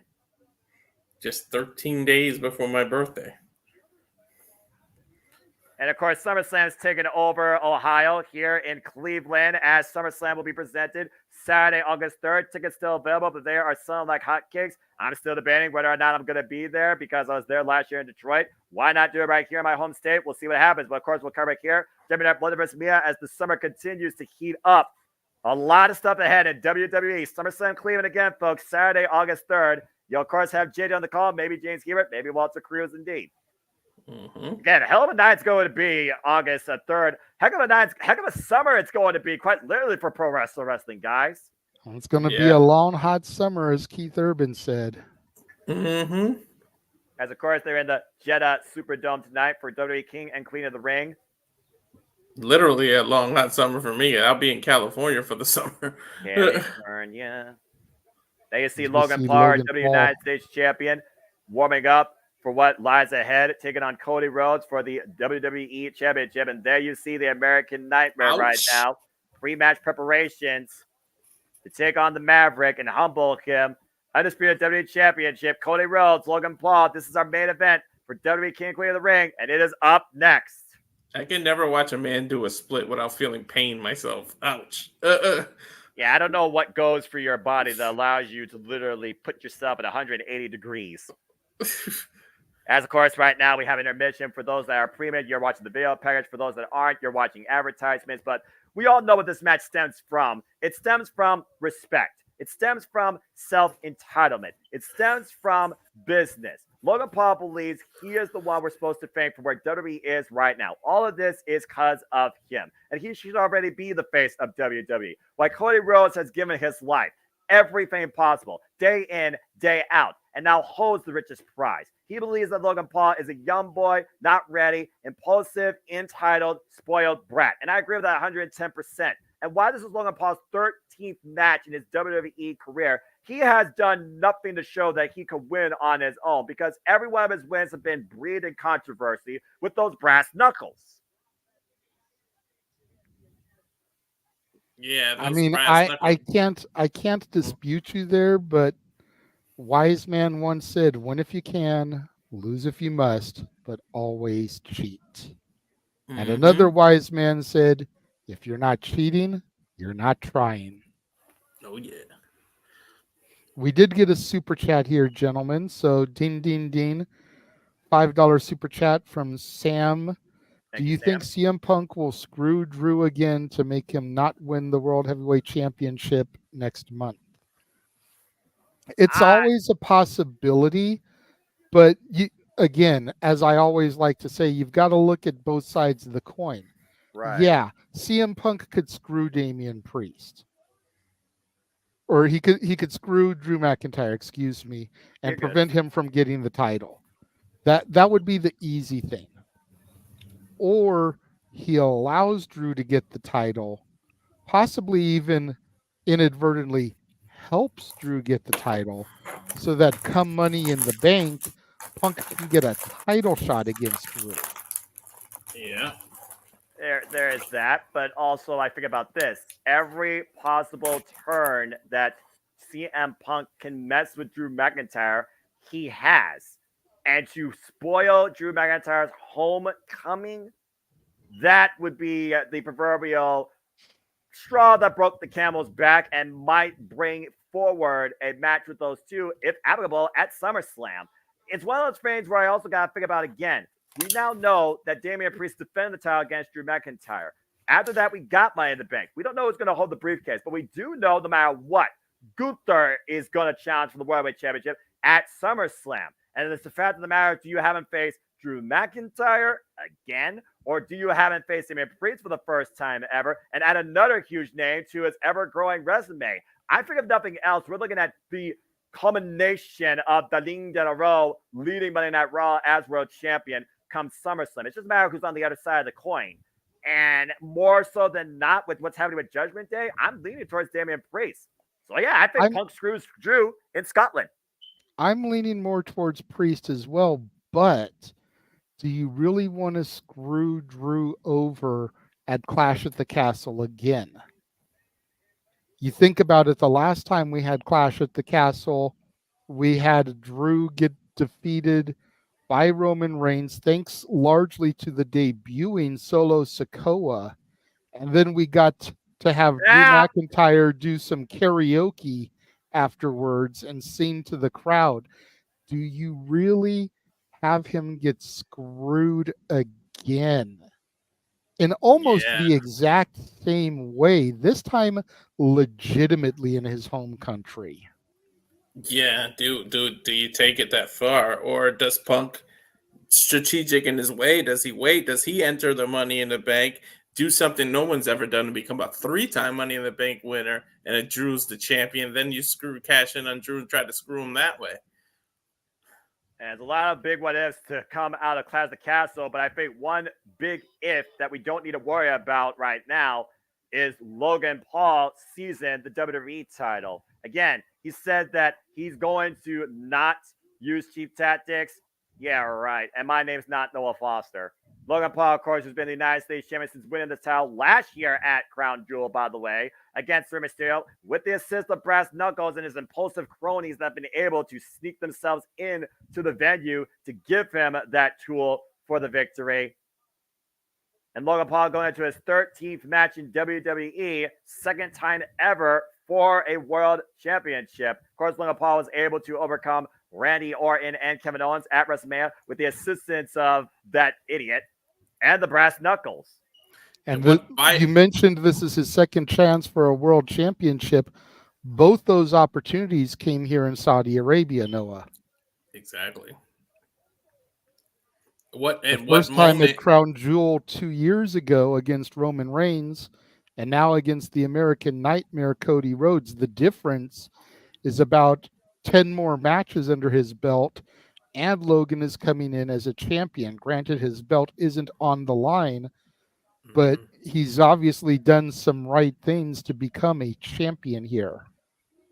Yeah, but to your point, 13 matches versus insert number here of matches Cody Rhodes has been doing. As you do see Michael Cole with the Brass Knuckles, saying that he's promising not to use them tonight. There's more than one. Wrestling has more than one family. Logan Paul has more than one Brass Knuckles. There, Michael Cole's going to make sure those Brass Knuckles, though, stay on his person, and we'll see how far that actually goes tonight here in our main event at WWE King and Queen of the Ring for the richest prize in WWE, the WWE Undisputed Championship. At what moment Thank you goes again, though, viral to here? Sam for that super chat, and to the rest of you guys in the chat room. If you want to dictate the conversation just like Sam did, all you got to do is super chat. Simple as that. For wrestling has more than one royal family. Yeah, and what moment can go viral here for Logan? Because we know every match something has to go viral. Oh, there's no doubt he's going to have one of those cronies somewhere in that building to help him.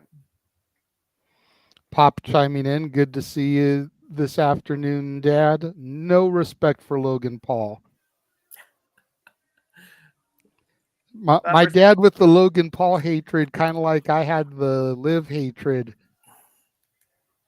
Yeah, well, I mean, it's relatable, but also this is relatable.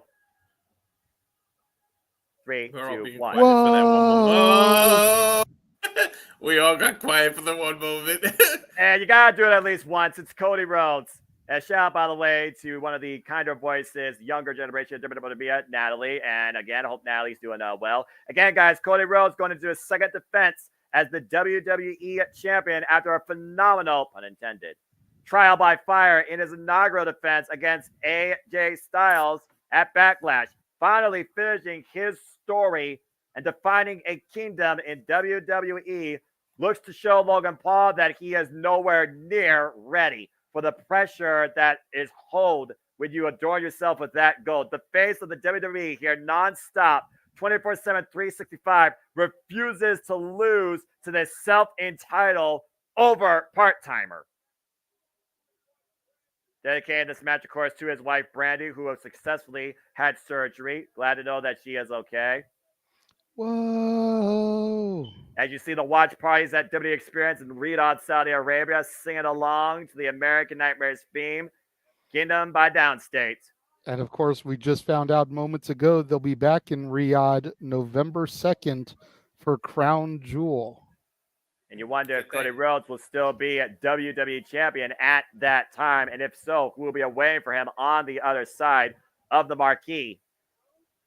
Yeah, you got a new graphic you're going to have to make, JJ or Jeff. Cody right now, of course, and shaking the hands of the Arabian announce team, of course. Again, Logan Paul, he made a transition to this seamlessly, but Cody Rhodes was born for professional wrestling. Literally born into it. And you see Cody Rhodes is going to be a very interesting pre-match introduction here from one of the natives as we get ready for our main event. Again, folks, we thank you for tuning in. It's been a wonderful show here, virtually in Saudi Arabia for WWE King and Queen of the Ring. We've seen a title change hands, retain, and we have culminated with Queen Nia and King Gunther, and it all ends with this. This is our main event for the WWE Undisputed Championship. Let's go down to the introductions. One fall.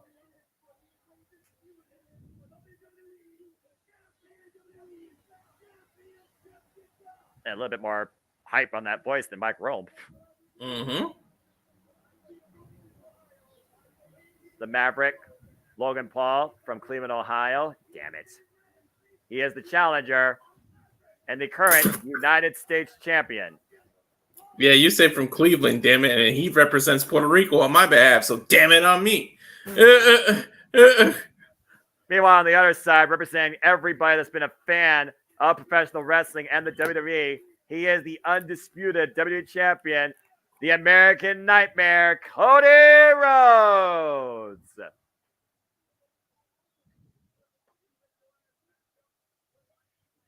The official of this matchup, Brian Trent, Cody Rhodes, 38 years of age, 18 years in the game.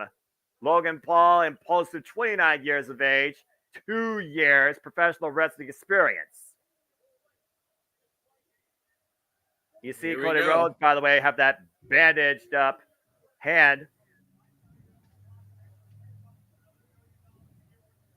Interesting that the ref didn't check Logan for the brass knuckles because we saw Michael Cole holding it. But like I said, if wrestling has more than one family, Logan could have more than one pair of brass knuckles. Yeah, you know what to do. I do indeed, and I've got the video ready. Here we go! Shout out to James Hebert. We'll see him, of course, on Sleepy Predicting Double or Nothing and the call for Double or Nothing tomorrow as we culminate our Saturday watch-along event for the WWE Championship. King and Clear of the Ring, decided by Logan Paul, the American Nightmare, Cody Rhodes, over the richest prize in WWE. And we know that Cody Rhodes has support of the WWE faithful, and Logan Paul, of course, has been looked at as nothing but an outsider since coming into WWE. Calling out a tie right here in the early going. Of course, Cody won the title, overcoming the bloodline and finishing his story at WrestleMania 40. A little bit of jaw jacking here. Logan Paul tends to run his mouth more than use his fists. Of course, we saw a phenomenal clash of styles with AJ and Cody at Backlash. Truly, for Cody, he said himself, it wasn't a dream match, it was a first. So I put this question to you first, JJ. What is Logan Paul to Cody when it comes to him challenging himself as WWE champion? I think JJ might have come off. Yeah. Oh, I didn't notice that. Then I'll wait for him to get back and answer that. But Walter, again, we talked about before, with Logan Paul, he's taken to this seamlessly, unlike any other person outside of wrestling when it comes to mainstream celebrity. But again, Cody Rhodes, he was born for this, disciplined in this, daily, every day, 24/7, 365, his entire life. It's one of those things where, again, I look at the tail of the tape and I think proverbially, you got to see Cody. It's the obvious result. But you can't undersell Logan Paul, what he does in the ring and what he could have on his body, including brass knucks. Yeah, you can't ever count anyone out. You can't undersell Logan. And everybody's got that puncher's chance. You know, I'm a big MMA fan. Everybody. That's the great thing about MMA. Anybody can win. So you can do that in the wrestling business. Just because we think it's obvious, it doesn't mean Logan doesn't have what it takes. Yeah, all it takes is 3 seconds any given day of the week.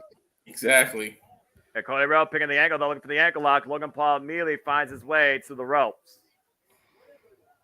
Referee here backing Cody off, trying to get some separation, allowing Logan to get back to his feet. Yeah, great footwork here by Logan Paul. Again, JJ, as you're back, I put this forward to you. What do you say about AJ Styles? It wasn't a dream match. It was his first. For Cody Rhodes, this is his second. But you look at the other side of this match. Logan Paul is no AJ Styles. But do you think Logan Paul imposes a bigger threat to Cody than AJ did? I mean, it's hard to say because AJ's been to the top of the mountain multiple times. So while AJ wants it, he doesn't need it. Logan has never been to the top of the mountain. And he's still trying to prove to himself, to Triple H and the WWE brass, and most importantly to the fans, that he deserves to be here and be in this ring wrestling with the likes of Cody Rhodes. Whoa. As we see the agility and that huge leapfrog. Oh! Gosh. Logan is stepping ahead with that pop-up uppercut blocked. That was a beautiful leapfrog. I mean, he literally did a split in the middle of the air. It was that split leg splash that allowed him to leave still the United States champion at WrestleMania. Big European uppercut by Logan Paul as both men trade forearms back and forth. I don't know if this is Cody wise, more traditional, Logan with the European style. And Cody hoisting up Logan Paul, stalling, vertical drop, suplex position, almost lost him there. Rebound off the ropes for leverage again. Perfectly straight up and taken down. Gorebuster face first. That was a nice recovery by Cody. Maneuvering, yeah, exactly. Great maneuvering by Cody. He could see he was struggling, so he went to the rope for that springboard, try and get the momentum back and straighten it back up. Veteran instincts from the son of the American dream. Yeah, about to say, Cody does not want to turn this though into a striking contest against somebody the likes of Logan Paul when you think about his outside disciplines in the WWE ring, Walter. Yeah, boxing, he's established as a good boxer. So, yeah, don't want to get into a street fight or slugfest with him.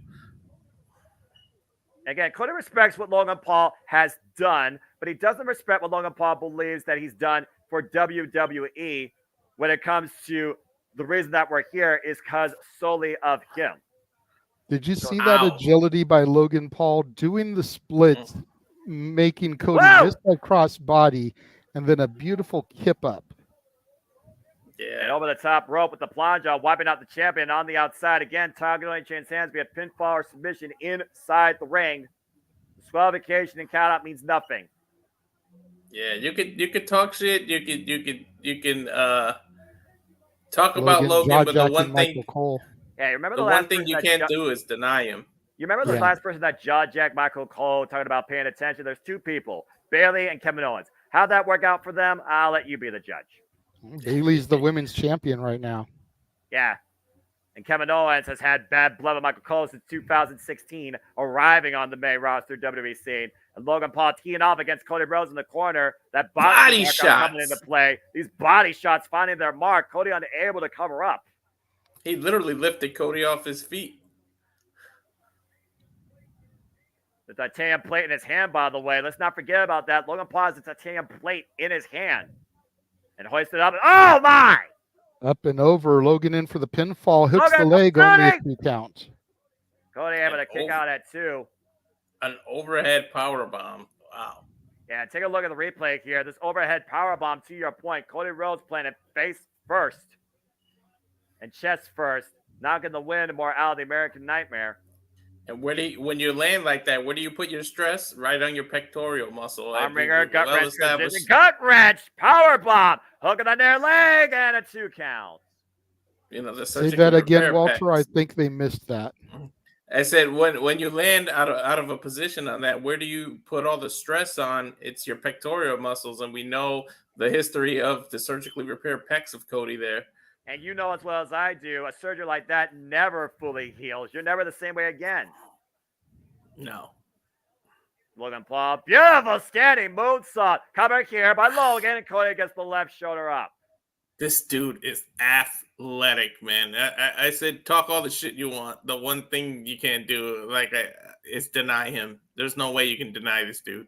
And look how quick Logan Paul has gained control over the WWE champion. This guy is athletic. Body shot by Cody, though, catching Logan Paul on the ascent up to the top rope. Now both men meeting each other up in the corner. Cody with the dominant position inside on the second.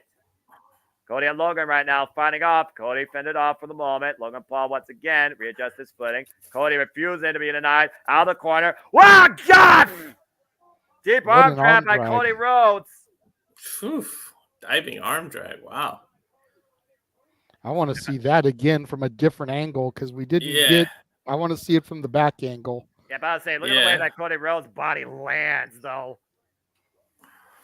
Yeah, definitely. That midsection, though, has been bothering Cody Rhodes ever since those body shots. Yeah, I'm with JJ. The angle was kind of a little weird for us to see. I definitely want to see the other side.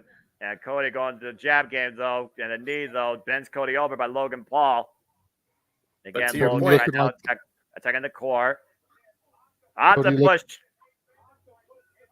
Yeah, octopus almost abdominal stretch almost. Yeah, made famous by Antonio Inoki, the first guy to literally bridge the gap with professional wrestling and mixed martial arts. Oh! Cody Rhodes is seriously hurting here, but able to catch Logan Paul with a straight right to the face. That's one way to stop momentum. Punch straight to the head. Like a punch in the mouth. Exactly. Famous words by Mike Tyson. And of course, Mike Tyson will be taking on the brother of Logan Paul later this year. Yeah, and of Cody course back up to his feet. Logan Paul stepping over the outside, though, trying to find his footing. Cody out of the corner. The disaster kick connects. Drops Logan Paul hard as he falls to the floor. Cody right now with tremendous time here to regroup. Critical moment here in this match for the champion. And again, championship advantage. Cody right now taking advantage of Logan Paul, who's on the outside, trying to wheel his way back, still grabbing those ribs, and once again picking up speed. And Cody was looking for the tope suicida, but Logan Paul scouting it and walking out of the way gingerly. Cody, though, coming back on the Logan Paul. Body shot, driving him into the barricade. I'm shocked someone in the audience has a Prime shirt. Well, we all know, again, Logan Paul and Mr. Beast, proprietors of the Prime brand hydration drink, the official hydration drink of WWE. And right now, Cody Rhodes in control of the matchup. Again, another shot, though. They might be part of Logan's entourage. Yeah, the way the right, one yeah. just handed him the prime drink there to sip. How much you want to bet one of them has a pair of brass knuckles on them? I'm just saying. Exactly. And the one that handed the drink has a lanyard around his neck. Yeah, they're definitely supposed to be there. That prime hydration bottle off the face of Logan Paul. Oh, yeah, that's real smart, you idiot. Did he push Cody Rhodes? What the hell?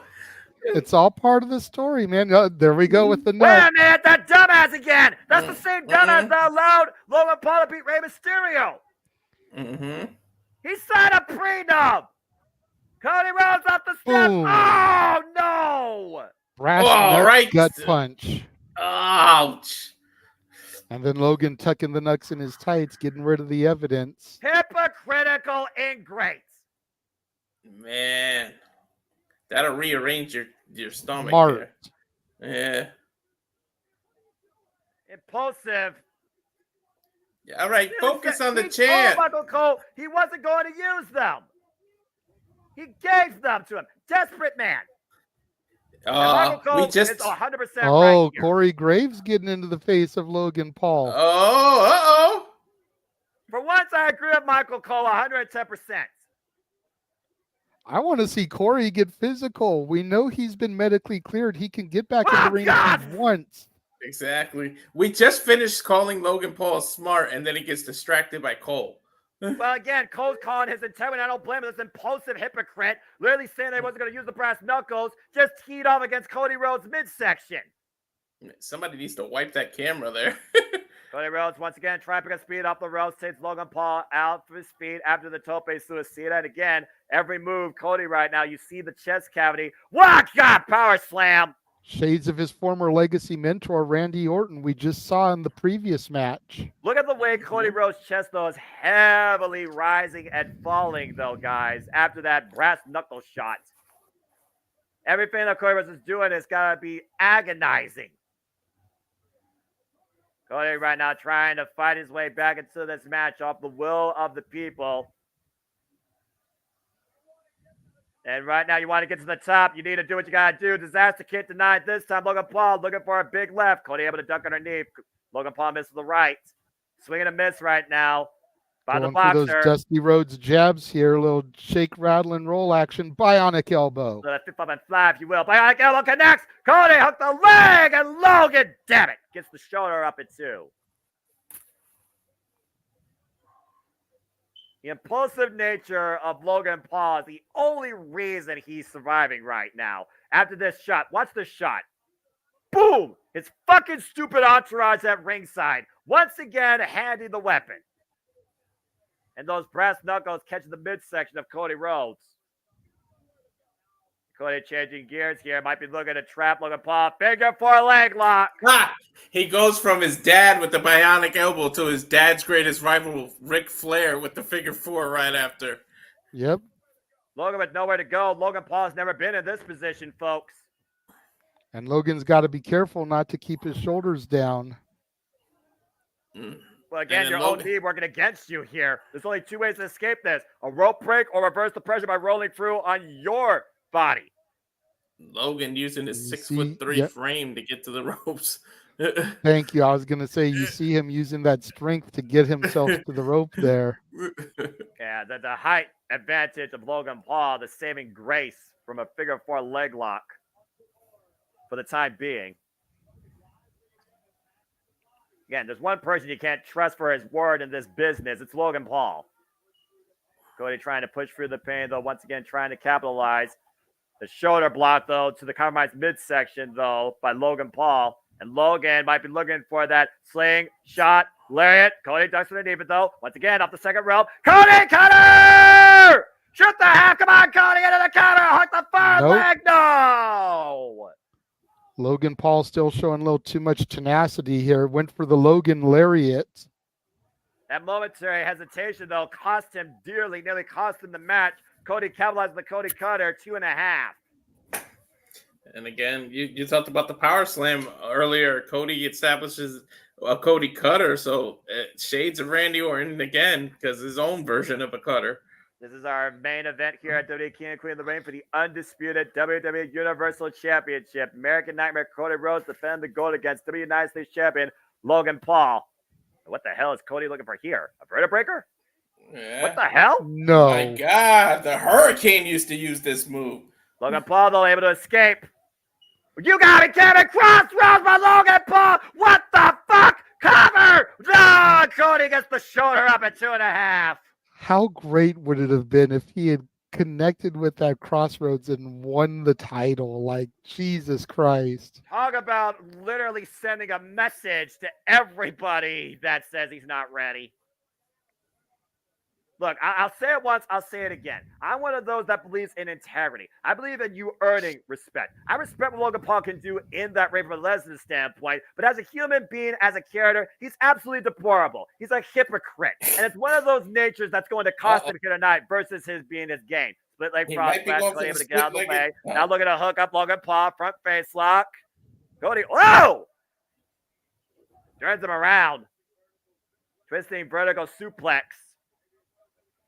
Cody getting fired up. That's shades of his big brother, Dustin, there. Yeah, almost a final cut of sorts. Cody Rhodes is feeling it. Cody Rhodes back in the driver's seat. Let's see what he goes for here. I think he's going to go for a Crossroads. I feel like he's stalling too much. He should have gone for it already. He's taking it in the moment. We've seen what this has cost him before. And once again now, finally hooking up Logan Paul. It doesn't only take one. Logan Paul, though, able to scout it. Shoulder block in the corner. Let's not forget, Noah, too, the brass knuckles are still in Logan's tights. And the referee completely unaware of it. That's a good point, Walter. Cody thrown to the outside now. Out to the floor. Cody is seriously hurting. Yeah, it's always hard to fight when you can't breathe, but when you have compromised ribs, it's hard to even do anything, let alone stand up straight. We might have a viral moment I was talking about here. Oh, nope. He just We haven't maybe announce table broken yet, to your point. Then Cody back to the ring, one face person to the announce table. Now bring it back to the outside. And he knows he's got to pin or submit him inside the ring, as we talked about with championship matches, guys. Just because of America's relationship with Saudi Arabia, I think they'll break the American table before the Arabic table, just a respect thing. And Logan Paul right now clearing the Americanized announce table. And Corey is like, that might be it. We might establish Corey fighting Logan. JJ, you might have been onto something. Look how Corey's staring a hole through Logan. I know. You know, I could see Corey didn't want to get back involved, but you know, every now and again, even Jerry Lawler had to defend the honor of Jim Ross. Yeah, he also Corey Graves may have to defend the honor of Michael Cole here at some point. Well, that, and also we know how much respect Corey Graves has for Cody Rhodes. Double underhook right now. Might be looking for a pedigree. And Cody, though, able to catch Logan Paul. And elbows to the side of the head. Logan Paul driven down to a knee. And Cody, what are you thinking? Cody cutter. Cutter the announce table! Oh, and it still didn't break, man. I'm not sure who got the worst of that, though. When Logan Paul went face first, Cody went back first. That's not the win out of Cody Rhodes. Yeah, that's not the smartest thing. It's like Carlito a couple of weeks ago hitting the backstabber on the table. That wasn't the smartest thing because you hurt yourself. And Cody, though, right now going back inside the ring, might be looking for a count out. Up to 9. What? Cody doesn't want to count out. Yeah, a face champion doesn't want a small victory like that. I don't know. This is wise. Preserve yourself for another day. Logan Paul doesn't deserve any more of this. He told the ref, I want to do it. He pointed to the middle of the ring saying, I want to be in the middle of the ring. And I might have been wrong about the Arabic table because here it comes. Cody, come on, man. You should just preserve yourself for another day. Come out with the championship and move on. You said yourself, Logan Paul isn't ready. Cody going back inside, breaking the ref's 10 count and clearing off the furniture. To your point, the other announce table now cleared. And Cody again, this time driven into the steps. And one lucky punch! One lucky punch! Cody Rhodes is out! But again, champion. He can't pin him outside the ring. He's got to get him back in the ring. That's going to end up costing him. Here we go. You wanted your viral moment here. Oh, Lord. Bottle of prime there it tossed is. his way. Oh, no. Popeye here's going to guzzle down his spinach before going for a high-risk offensive maneuver. Is he going to go for the split-legged across the Arabian Nights splash? table. Logan Paul to the top rope. 1 foot on the ring post. I love the camera work. View. We're about to go viral, folks. Logan Paul splash going for the table. That was definitely a viral cam. Damn. That's gotta be it. If Logan Paul, as much as I hate to fucking say it, gets Cody Rhodes back inside the ring, we very well might have a new WWE champion. Good moment, but again, is it smart? Now you got to pick up dead weight before you can get it back in the ring. Yep. But Cody's the one that stopped the officials' count. This match could have ended already via count-out. Cody had the match won, and his own prime might have cost him here. What's Cody, 235? Like, it's kind of hard to pick up 235 of dead weight. And Logan Paul, once again, to the top rope. Split leg. Frog splash! And the cover! He hit it! No! That should have been it. He hit all of it, JJ. All of it. I know. That should have been it. Don't get me wrong. I love Cody. I don't want to see him lose the title yet. But that was Logan Paul's best opportunity. Oh, man. Cody Rhodes survives for now. Logan Paul can't believe it. You can't believe it. I know even you can't believe it, Noah. Yeah, I'm not going to lie. I was about to literally throw my headset off in rage. Mm-hmm. Maybe it's be a matter of time, though. All it might be is one more lucky punch before Cody Rhodes loses the title. Logan Paul saying, I hate you. Another shot. And again, that right fist clenched up. Body shots to the compromised ribs of Cody Rhodes. I'm still shocked the brass knuckles haven't come back to play because, like I said, he's still got it in his tights. He never pulled them back out. Again, I'm not sure how much Cody Rhodes got with that single leg kick. Again, grabbing his midsection right now. Cody Rhodes needs to do something big here to actually escape this match with the WWE Championship, let alone pin Logan Paul for it. Irish whip reversal, Irish whip. And oh, no! Ref spot. There goes the referee. Splashed. Oh, great. Now, how could it get any worse than this? Cody Rhodes right now trying to hook Logan Paul up. Again. Got him set. Now, this is shades of Sugar Shane Vertebreaker.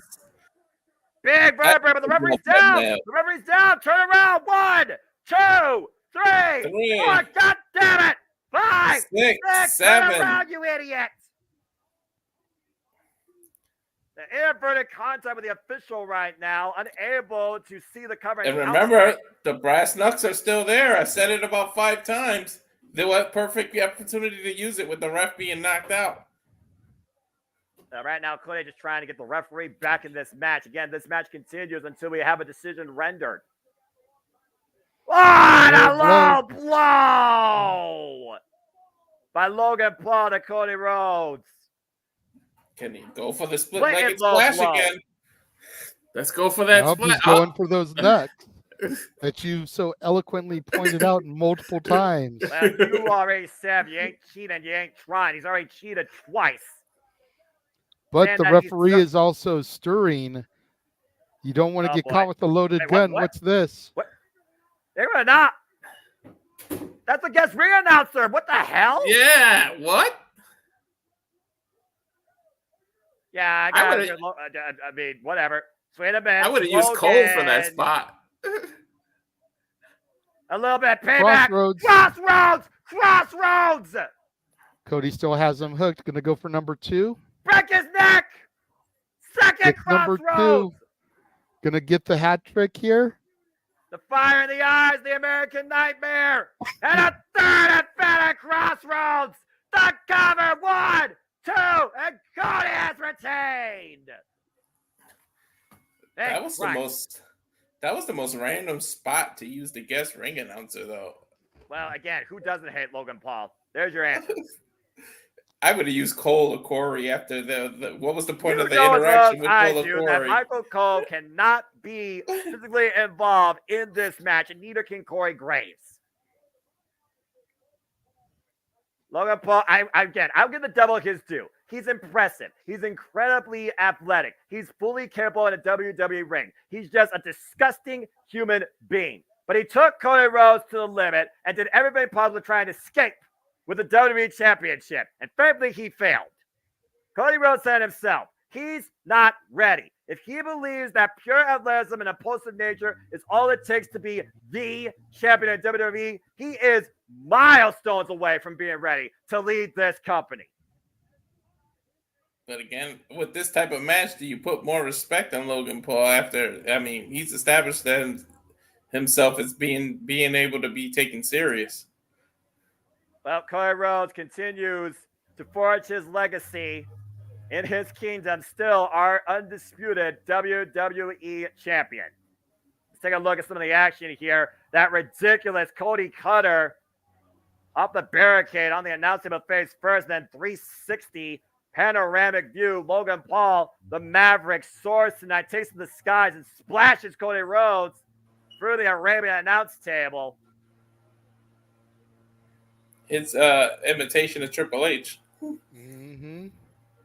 Again, Logan Paul continues to play the game and raise it with what he does in that ring. And that ridiculous height, that split leg frog splash, full impact, deep hook of both legs, 2 7/8. And a punch in the nether regions, blatant low blow.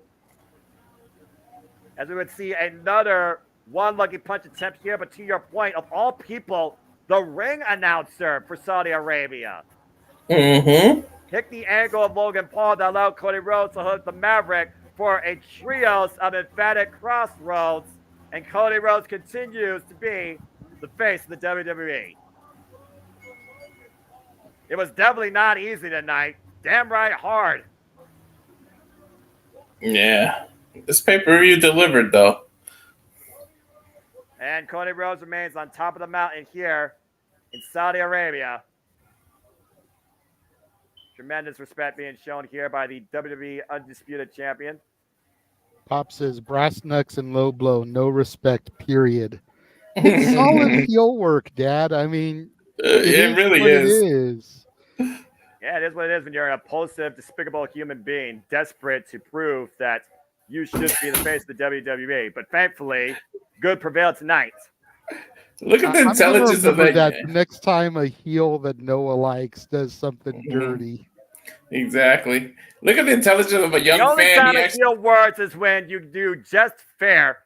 Dirty is as dirty does. Cody Rhodes remained integral, though. He never used the brass knucks. He never went to the low blow. He got Logan Paul in for 3 crossroads and won. Fair and square in the middle of the ring, despite the fact that I believe he should have taken the count out. Cody just literally apologized for breaking the Arabic table to them. Well, yeah, I mean, it's the first time the Arabic table has been broken, so it's like, you know. And that concludes tonight's festivities here for this WPLE for the regular wrestling JJ Williams and for Mr. Reliable Walter Cruz. I'm the Seminole Foster. Thank you for tuning into our coverage of WWE King and Queen of the Ring. Good. Yes, grief. Of course, make sure you guys tune in. What did you say? 2 o'clock Pacific, 5 Eastern, Noah? Correct, sir. For Simply Predicting Double or Nothing. And then, of course, at 8 o'clock Pacific, 11 Eastern tonight will be open mic night. I am sure I will be there at some point. I just won't be there right at the jump. But lots of good stuff, I'm sure, on deck for Jeff to discuss tonight. King of the Ring fallout. Probably whatever topics you guys want to bring up. Of course, a super chat will get your topic discussed. Non-super chat, it's just got to be a really good topic. Mm-hmm. Of course, we'll be back here tomorrow starting at 3 o'clock Pacific, 6 Eastern, with our coverage of AEW Double or Nothing. James and Noah on the call for that one. I'm sure Walter and I will be close by to throw our 2 cents in, whether we're on camera or in the chat room. I know I will be on camera for at least 2 matches, as I have to join Noah as we enter the Timeless era. Yeah. And I know James refuses to be on camera during the elite match with Anarchy in the arena, so I've got to be here for that one. Despite its That'll anarchy. be James. This will be James during the elite match. Yeah, legit. And I'll probably come on camera for Mercedes and Willow also, as that's the one match I'm really looking forward to. And arguably the biggest story of this entire pay-per-view, we're being perfectly honest here. Yeah, that's the absolutely. matchup I'm looking forward to too. So there's a lot of good stuff coming up tomorrow as far as Double or Nothing goes. Thank you to everybody that is still joining us, and to everybody that tuned in throughout the entire broadcast. Big G popping in at the last possible second as we're starting to sign off. Hopefully he'll join the panel tonight for open mic night. Walter, thank you for being here for the pre-show with me. Noah, of course, thank you for your excellent call. Again, thank you to everybody for joining us and tuning in, and we will catch you guys at 2 o'clock Pacific, 5 o'clock Eastern for Simply Predicting Double or Nothing. Have a good night, everybody. Enjoy your day. Just a little over an hour. Have a good one. The Jeff Meacham Network's Multiverse of Media. For over 15 years, the recognized symbol of excellence and the standard bearer in coverage of sports and entertainment.